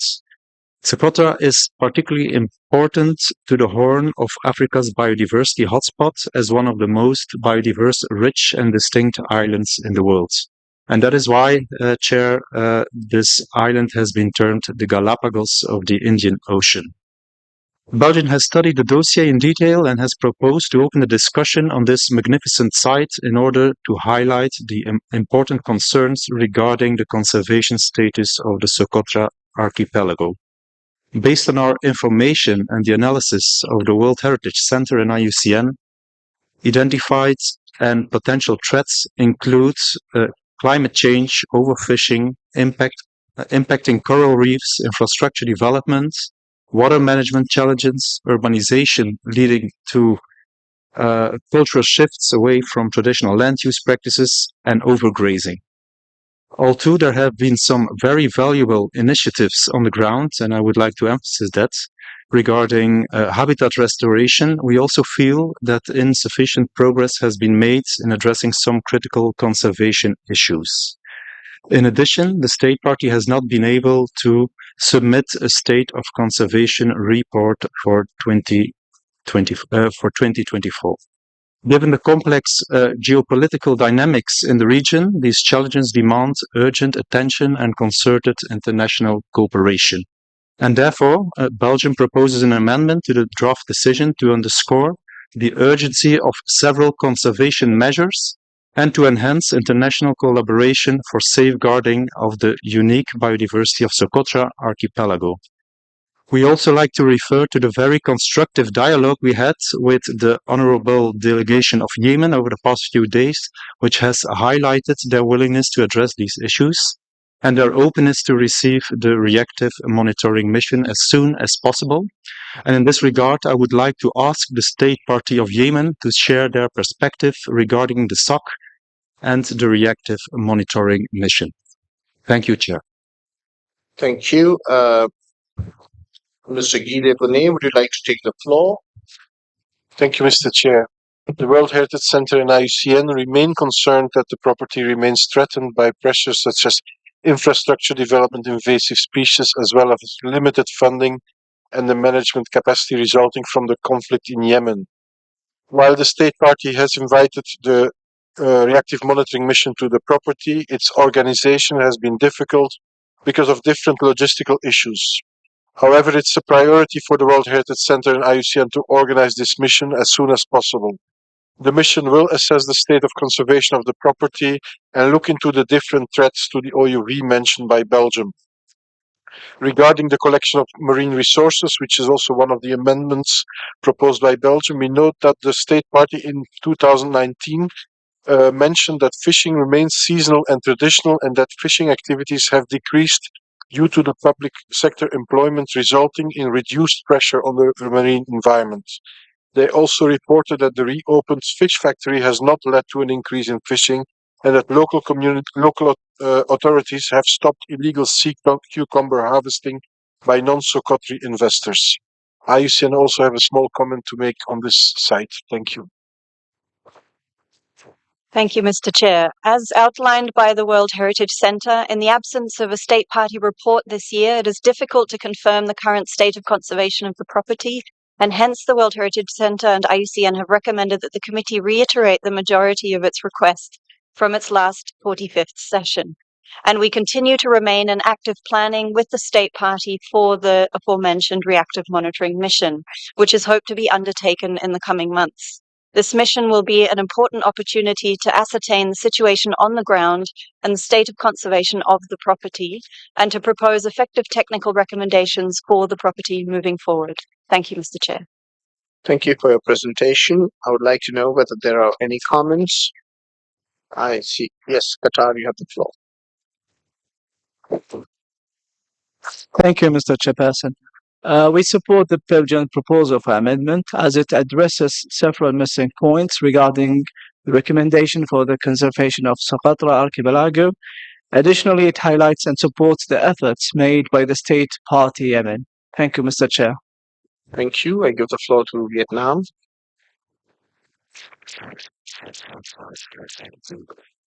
Thank you very much, Mr. Chair.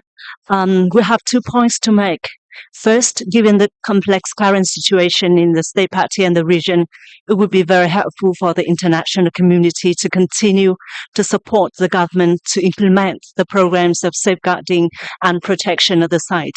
And second, we welcome the willingness of the state party to receive the reactive monitoring mission, and we also welcome the announcement that the Secretariat has mentioned that the mission will be taken very soon. And this will be very useful so that we can have better understanding about the state of conservation of property. And in this regard, we wish to support the amendment proposed by Belgium. Thank you. Thank you. I see no more further requests. I will now invite you to adopt the draft decision 46-7B.61 concerning this property. But before doing so, I would like to ask the rapporteur if he has received any amendments. Vous l'aurez compris, Monsieur le Président, nous avons reçu un. I'm sure you'll understand, sir, that we have indeed received amendments from Belgium, supported only just now by Qatar and Vietnam. Amendments start at paragraph 5. And it says, further request that the CZP is finalized as a matter of priority and submitted to the World Heritage Centre, and reminds the state party that any development project planned within the property, its buffer zone, or its wider setting should be subject to a specific assessment of the potential impact on the property's OUV in accordance with the guidance and toolkit for impact assessment in a World Heritage context, before decisions are taken that are difficult to reverse. Then there's a new paragraph 7, also recalling that previous reports have identified fishing and the collection of aquatic resources in marine core and buffer zones as significant threats. Request the state party to evaluate the potential threats to marine wildlife due to overfishing and the collection of aquatic resources.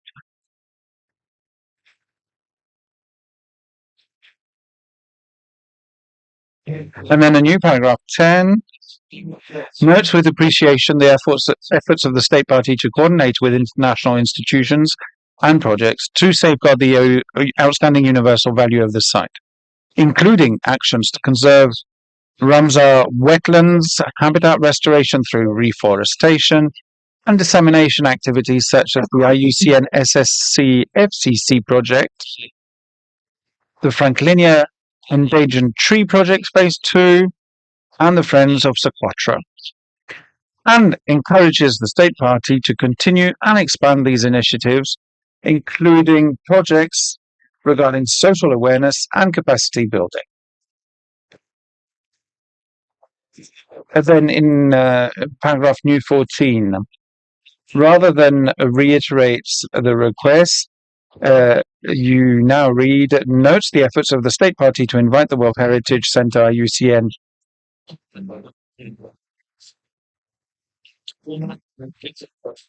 joint mission on the property to be undertaken as soon as possible to assess if the property might meet the conditions for inscription on the list of World Heritage in danger and make recommendations on options to ensure that the property's OUV is safeguarded.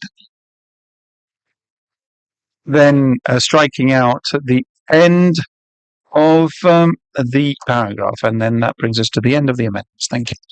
Thank you. Let's go paragraph by paragraph quickly. We go to para 1. 1, 2, 3, 4,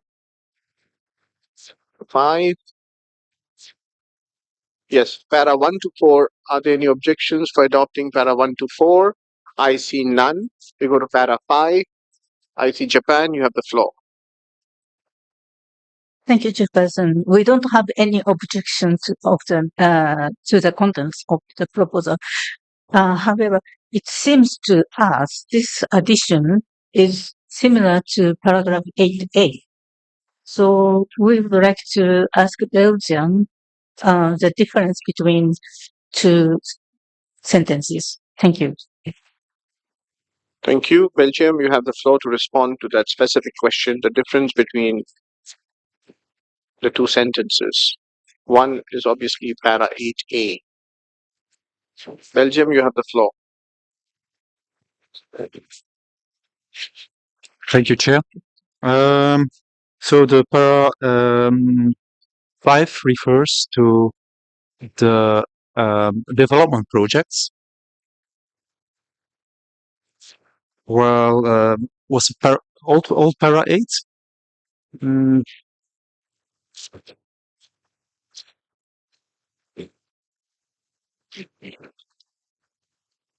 7A, old para. Yeah.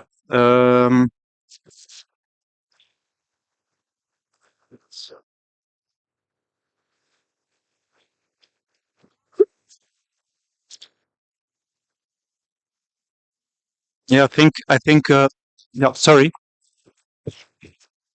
Yeah, I think it's effectively right that there is an overlap in this. It refers also to the development projects. Would you like to delete something from para 5?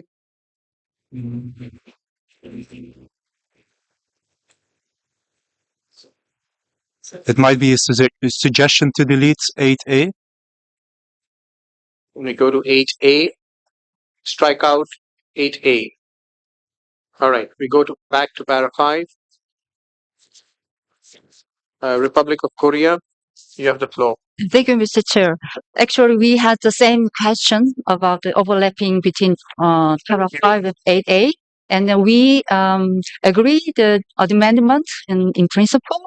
And the main difference between two para will be the comprehensiveness. So the proposed amendment in para 5 mentioning the property, not only property but also buffer zones and its wider setting. So if the amendment intends to give more stronger comprehensive action, then we can the Belgium's amendment can be in 8A, including property areas and also buffer zones and wider setting. In that direction, I think the amendment will be improved. Thank you. Thank you. 8A has already been striked out by Belgium. So I see there are no further objections to this para 5. We continue to para 6. Are there any objections to para 6? I see none. Para 7. Are there any objections to para 7? I see none. We go to the new para 8. and A8A has been striked out by Belgium. And we go to the new para 8A. B, are there any objections to that? We see none. We go to new para 9. Any objections? I see none. We go to para 10. Are there any comments for para 10? I see none. We go to para 11, 12, 13. 11, 12, 13. Are there any objections? I see none. We go to para 14. Are there any objections? I see none. We go to para 15. Para 15, please. Are there any objections? I see none. We will now adopt the entire para as a whole.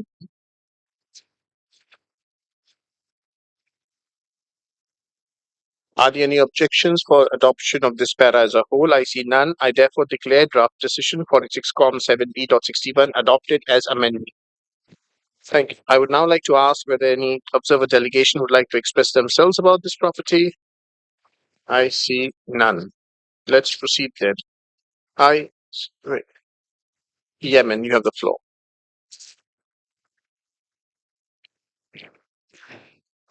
Thank you very much, Mr. Chair, and congratulations for your elections. I also commend India for hosting the committee sessions and hospitality. I also commend the World Heritage Center and the advisory bodies. Yemen is strongly committed to the World Heritage Convention and in protecting and safeguarding all its cultural and natural sites. Despite the difficult situation in the country, the protection of our heritage remains our priority. I want to reiterate the following regarding the exceptional Socotra Archipelago World Heritage Site. Yemen is coordinating with various international partners and projects to help mitigate specific threats, and we are fully committed to continue this work. Yemen is also committed to limit urban development zone and regulate such activities in the site. The revision of the management of the protected areas in the site is a priority. The government has collaborated with UNESCO and IUCN in 2023 to effectively clean specific coastal sites in Socotra. We do not think that the site at this stage needs to be included at the endangered list, and we wish to emphasize that we have requested a reactive monitoring mission a few years ago and we repeat this request to be met as soon as possible. Yemen is also committed to submit to the World Heritage Center next year an updated report on the state of conservation of the property without delay. Yemen call on UNESCO and the international community to support the government during these challenging, difficult times and to help ensure the effective protection and management of this exceptional property. Thank you very much. Thank you very much. We now proceed, go to Phoenix Island protected areas, Kiribati. I have been made to understand that the delegation of Belgium would like to go directly to the draft decision.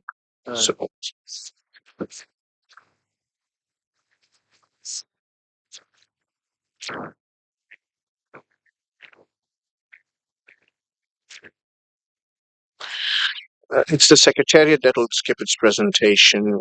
So I would now like to give the floor to the delegation of Belgium to present to the committee the reason it requested to open the state of conservation of the Phoenix Island protected area, Kiribati. Belgium, you have the floor. Thank you, Chair. The Phoenix Island Protected Area, or PIPA, inscribed on the World Heritage List in 2010 based on criterion 7 and 9, is the largest designated marine protected area in the world. The property encompasses the Phoenix Island group, one of the 3 island groups in Kiribati, and conserves one of the most largest intact oceanic coral archipelago ecosystem. Belgium has looked at the documents in front of us with a lot of attention, and we propose to open a discussion on this spectacular World Heritage property in order to highlight important concerns regarding the state of conservation of the Pipa. We regret the absence of a state of conservation report and the lack of response from the state party to the requested reactive monitoring mission during the 45th session. This has hindered us in our ability to assess and address emerging challenges effectively. Furthermore, we are concerned that there has been no official communication from the state party in response to inquiries, including correspondence from the World Heritage Center in 2021. The recent resumption of commercial fisheries within the property raises immediate concerns regarding its ecological integrity. In 2021, the state party introduced a marine spatial planning program aimed at balancing natural resource use to benefit of Kiribati's livelihood while safeguarding the property's OUV. However, there remains a need for more detailed information on clarity on the MSP program, including comprehensive maps and specific conservation measures being implemented. Even though the danger listing is not part of the amendment proposed, Belgium believes that a discussion on the potential danger listing of PIPA would be appropriate. As has been stated before during the committee, this is not to be perceived to reprimand the state party, but to highlight the grave concerns regarding the site and make available international assistance. The amendments we propose emphasizes the urgency of obtaining updated and comprehensive information from the state party regarding the raised issues and encourage the state party to address the potential threats. We invite the committee members to have a constructive debate on this matter in order to support the state party in safeguarding the outstanding universal value of the magnificent Phoenix Island protected area. Thank you, Chair. Thank you. I think the Secretariat will skip this presentation. Are there any further comments from Member States, St. Vincent and the Grenadines? Thank you, Mr. Chair. St. Vincent and the Grenadines thanks Belgium for opening the discussion on the report of the state of conservation of Kiribati, Phoenix Islands protected area. We note in the document that the last amounts granted to the property date from 2008 from UNESCO as part of the stakeholder workshop for the Phoenix Islands candidacy organized by the UNESCO office in Epia with funding from France UNESCO cooperation and the UNESCO Italy Funds in Trust to support the finalization of the application nomination file at that time. As the state party is not present to explain how and why certain measures were or were not taken, we understand that some issues are beyond the control of the state party, such as the threats of climate change and the economic and environmental vulnerability of the island. And we recall that unsustainable fishing is not from Kiribati's one fishing fleet, but the bottom trawling or of commercial boats. At the 45th session, the committee reiterated its call upon the international community to refrain from any unsustainable fishing practices that could negatively impact on the OUV of the property and to assist the state party with the necessary financial and technical support to assess the implications of removing the no-take protection status. We would like to know from the Center what is the status of the implementation of this paragraph in the decision taken at the 45th session? What financial and technical assistance has been allocated to the state party since the decision has adopted? Having said that, this is one of the capacity building activities to be offered to seeds in terms of conservation and protection. And we recall that World Heritage Site does not only belong to the state party, but to all humanity. Thank you, Mr. Chair. Thank you for your very specific questions. I see the state party of Kazakhstan would like to take the floor.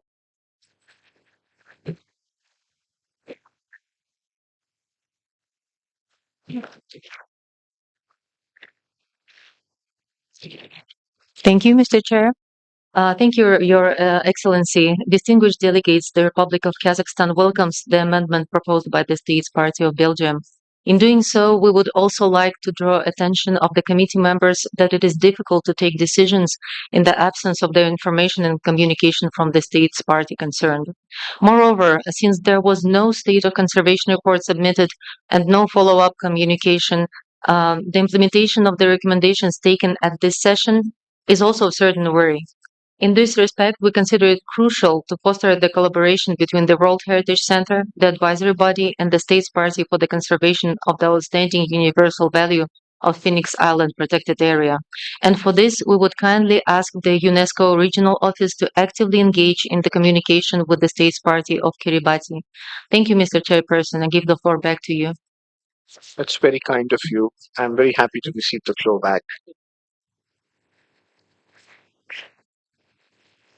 I see that there are no further requests to take the floor, so let's proceed. I now invite you to adopt the draft decision 46.7b.66 concerning this property. But before doing so, I would like to ask the rapporteur if he has received any amendments. What will be found by the into the second ballot. If you allow 1 minute. Yes, Mr. Rapporteur, I will ask you to just hold on and request that the Secretariat responds to the questions asked by the distinguished representative of the St. Vincent and the Grenadines. Thank you, Mr. Chair. I can confirm that the Center has done quite a lot of effort to engage with the State Party, either directly or through the regional office in Apia. And we have had certain online meetings, but it has been quite difficult since apparently there have been changes in the management of the property, which make direct communication very difficult. But we still continue to engage, to try through the regional office in Apia to engage with the State Party. In terms of financial assistance, we have not received any request for financial assistance under the World Heritage Fund from Kiribati at this stage. Thank you. Thank you. As there are no further questions, Mr. Rapporteur, you have the floor.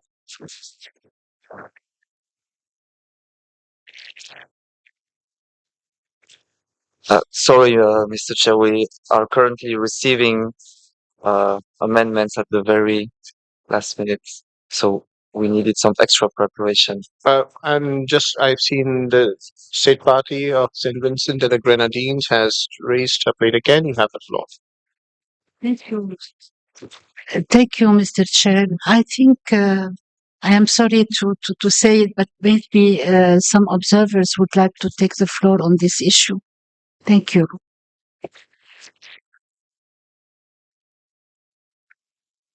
The observer state parties would be given after the adoption of the decision, not at this point in time. Mr. Rapporteur, you have the floor. Monsieur le Président, nous avons reçu. Chairperson, we have received 2 amendments on the Phoenix Islands protected area of Kiribati. One submitted by Belgium, which is supported in the room by Kazakhstan, and amendments from St. Vincent and the Grenadines, which have just been submitted and which we haven't yet had time to circulate among delegations.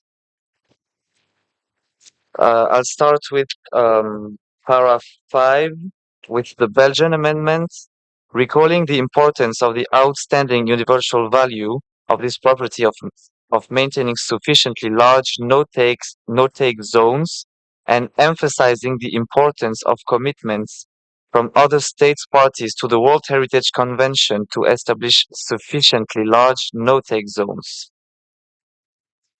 Then there's an additional para 6 from Saint Vincent et les Grenadines reiterates its call upon the international community to refrain from any unsustainable fishing practices that could negatively impact on the OUV of the property and to assist the state party with the necessary financial and technical support to assess the implications of removing the no-take protection status. Si vous le voulez bien, Monsieur le Président. If you'll allow me, Chair, I will continue with the amendments I had already received from Belgium, because I have to admit I haven't been able to look at the rest of St. Vincent and the Grenadines amendments for the time being. Perhaps the delegate of St. Vincent and the Grenadines could present them orally herself. Now, for paragraph 7, also reiterates serious concern instead of reiterates.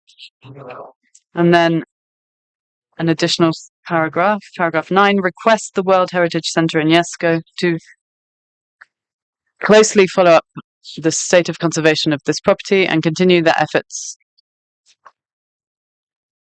Fin du premier amendement. It's the end of the first amendment, Chair. Thank you. We'll go to the first para.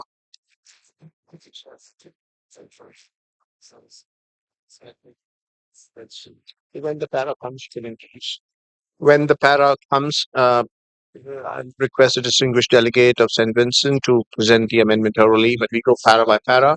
Para 1, 2, 3, 4. I don't see any amendments there. Would anyone like to take the floor for 1, 2, 3, 4? I see no requests. We go to para 5. Are there any amendments to para 5 in addition to this? Any further comments? I see none.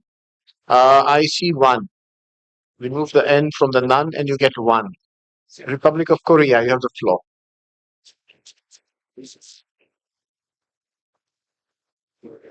Thank you, Mr. Chair. Okay, it's working. Yeah. We from Korea echo the concerns expressed by the World Heritage Center, IUC, and several member states regarding the conservative status of this property, and especially also the no response from the member country and difficulties that the country has, the state party has at the moment.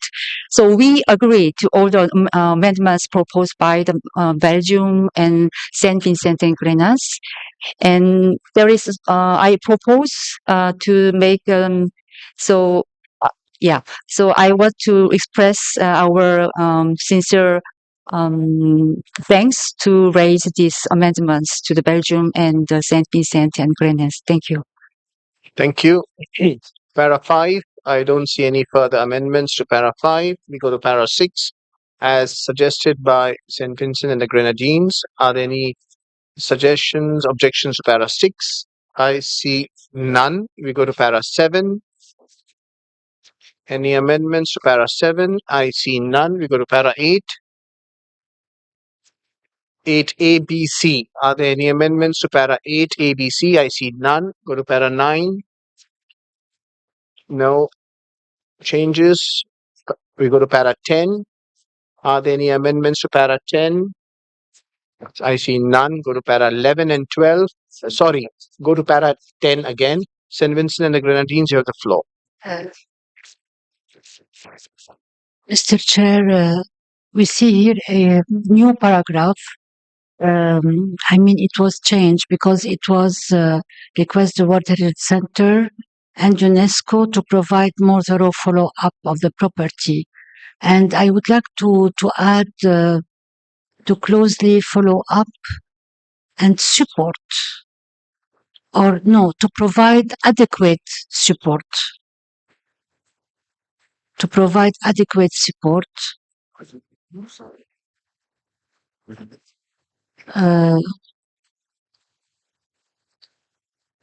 to the conservation of this property, maybe.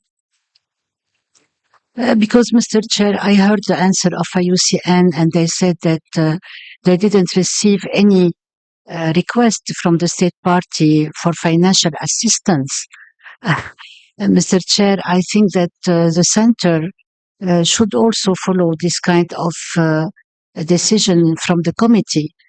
Nothing was I mean, we had a decision at last year and we didn't receive any, the state party didn't receive any support, financial or technical support. So I think the dialogue should be established between the state party and the center, at least through the regional office. Thank you. Thank you.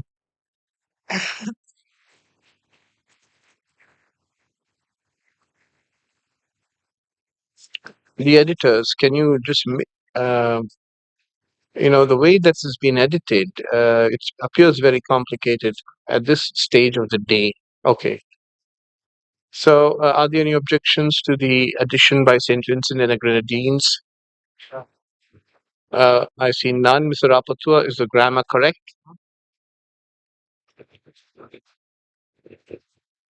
Okay, I would suggest requests the World Heritage Center and IUCN to closely follow up and provide adequate support to the conservation of this property, as well as continue their efforts to engage with the state party, including through their regional offices in the region.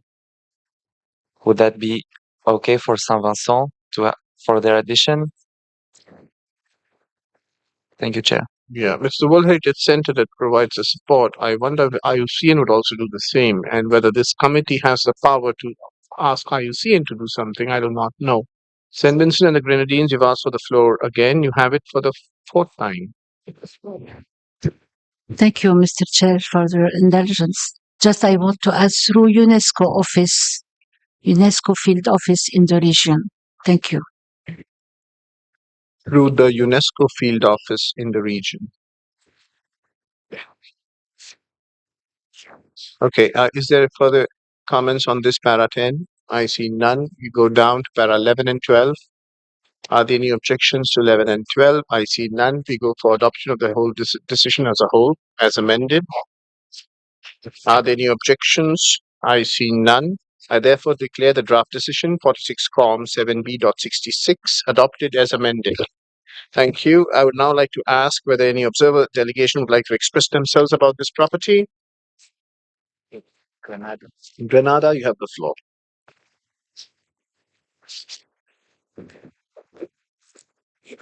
Thank you, Mr. Chairman, for giving me the floor.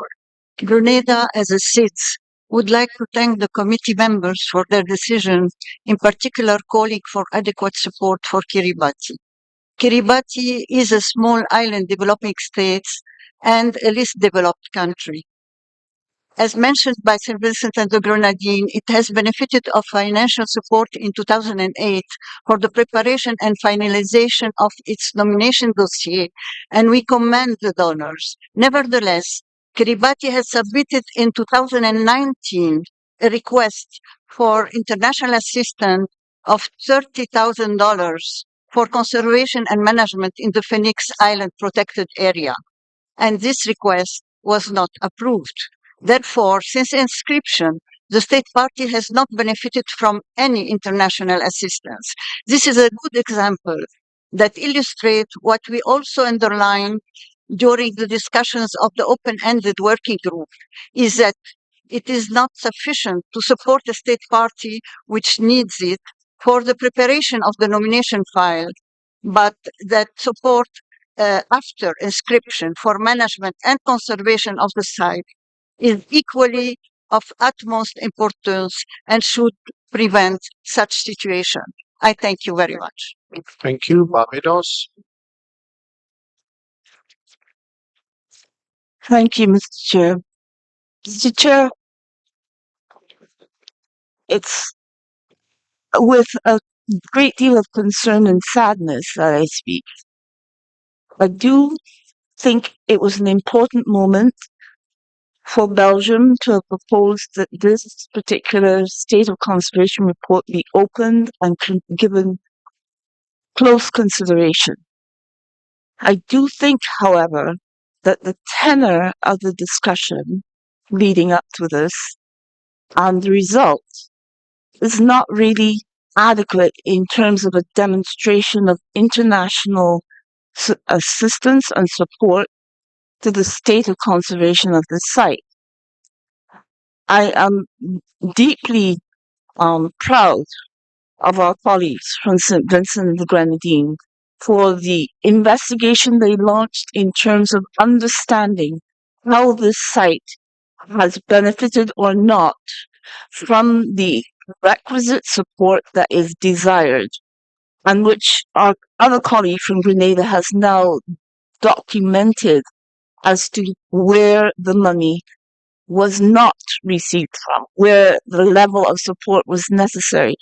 So I do think that while it is important that we have this discussion and this decision on the table, that the World Heritage Center, the advisory bodies, and the members of the committee and the non-members of the committee who are resident in this region and are knowledgeable about their sworn duty to support this conservation of this site should give deeper consideration as to how and in what way we can offer the necessary support and assistance and guidance to help this state party achieve the goals that we have all agreed to set. Thank you. Thank you. As there are no further requests, we shall proceed now. I now invite Mr. Elendo Asomo to read the list of the World Heritage located in the Asia Pacific state regions for which the reports are proposed for adoption without discussion. But once, let me announce, once this agenda is over, I'll give the floor to the state party, the host country, India, to make an announcement. Mr. Director, you have the floor. Thank you, Mr. Chairperson. The following 5 properties for which the reports are proposed for adoption without discussion are Great Barrier Reef, Australia; Manas Wildlife Sanctuary, India; Great Himalayan National Park Conservation Area, India; Lawrence National Park, Indonesia; Halong Bay Katba Archipelago, Vietnam. Thank you very much. Thank you very much. If there is no objection from the committee on this state of conservation report, I declare the decisions read out as adopted. I would now like to ask whether any observer delegation would like to express themselves about one of the properties for which we have adopted the decision without discussion. I see no one has raised a plate. Let's proceed then. I now give the floor to the host country, India, to make some announcements.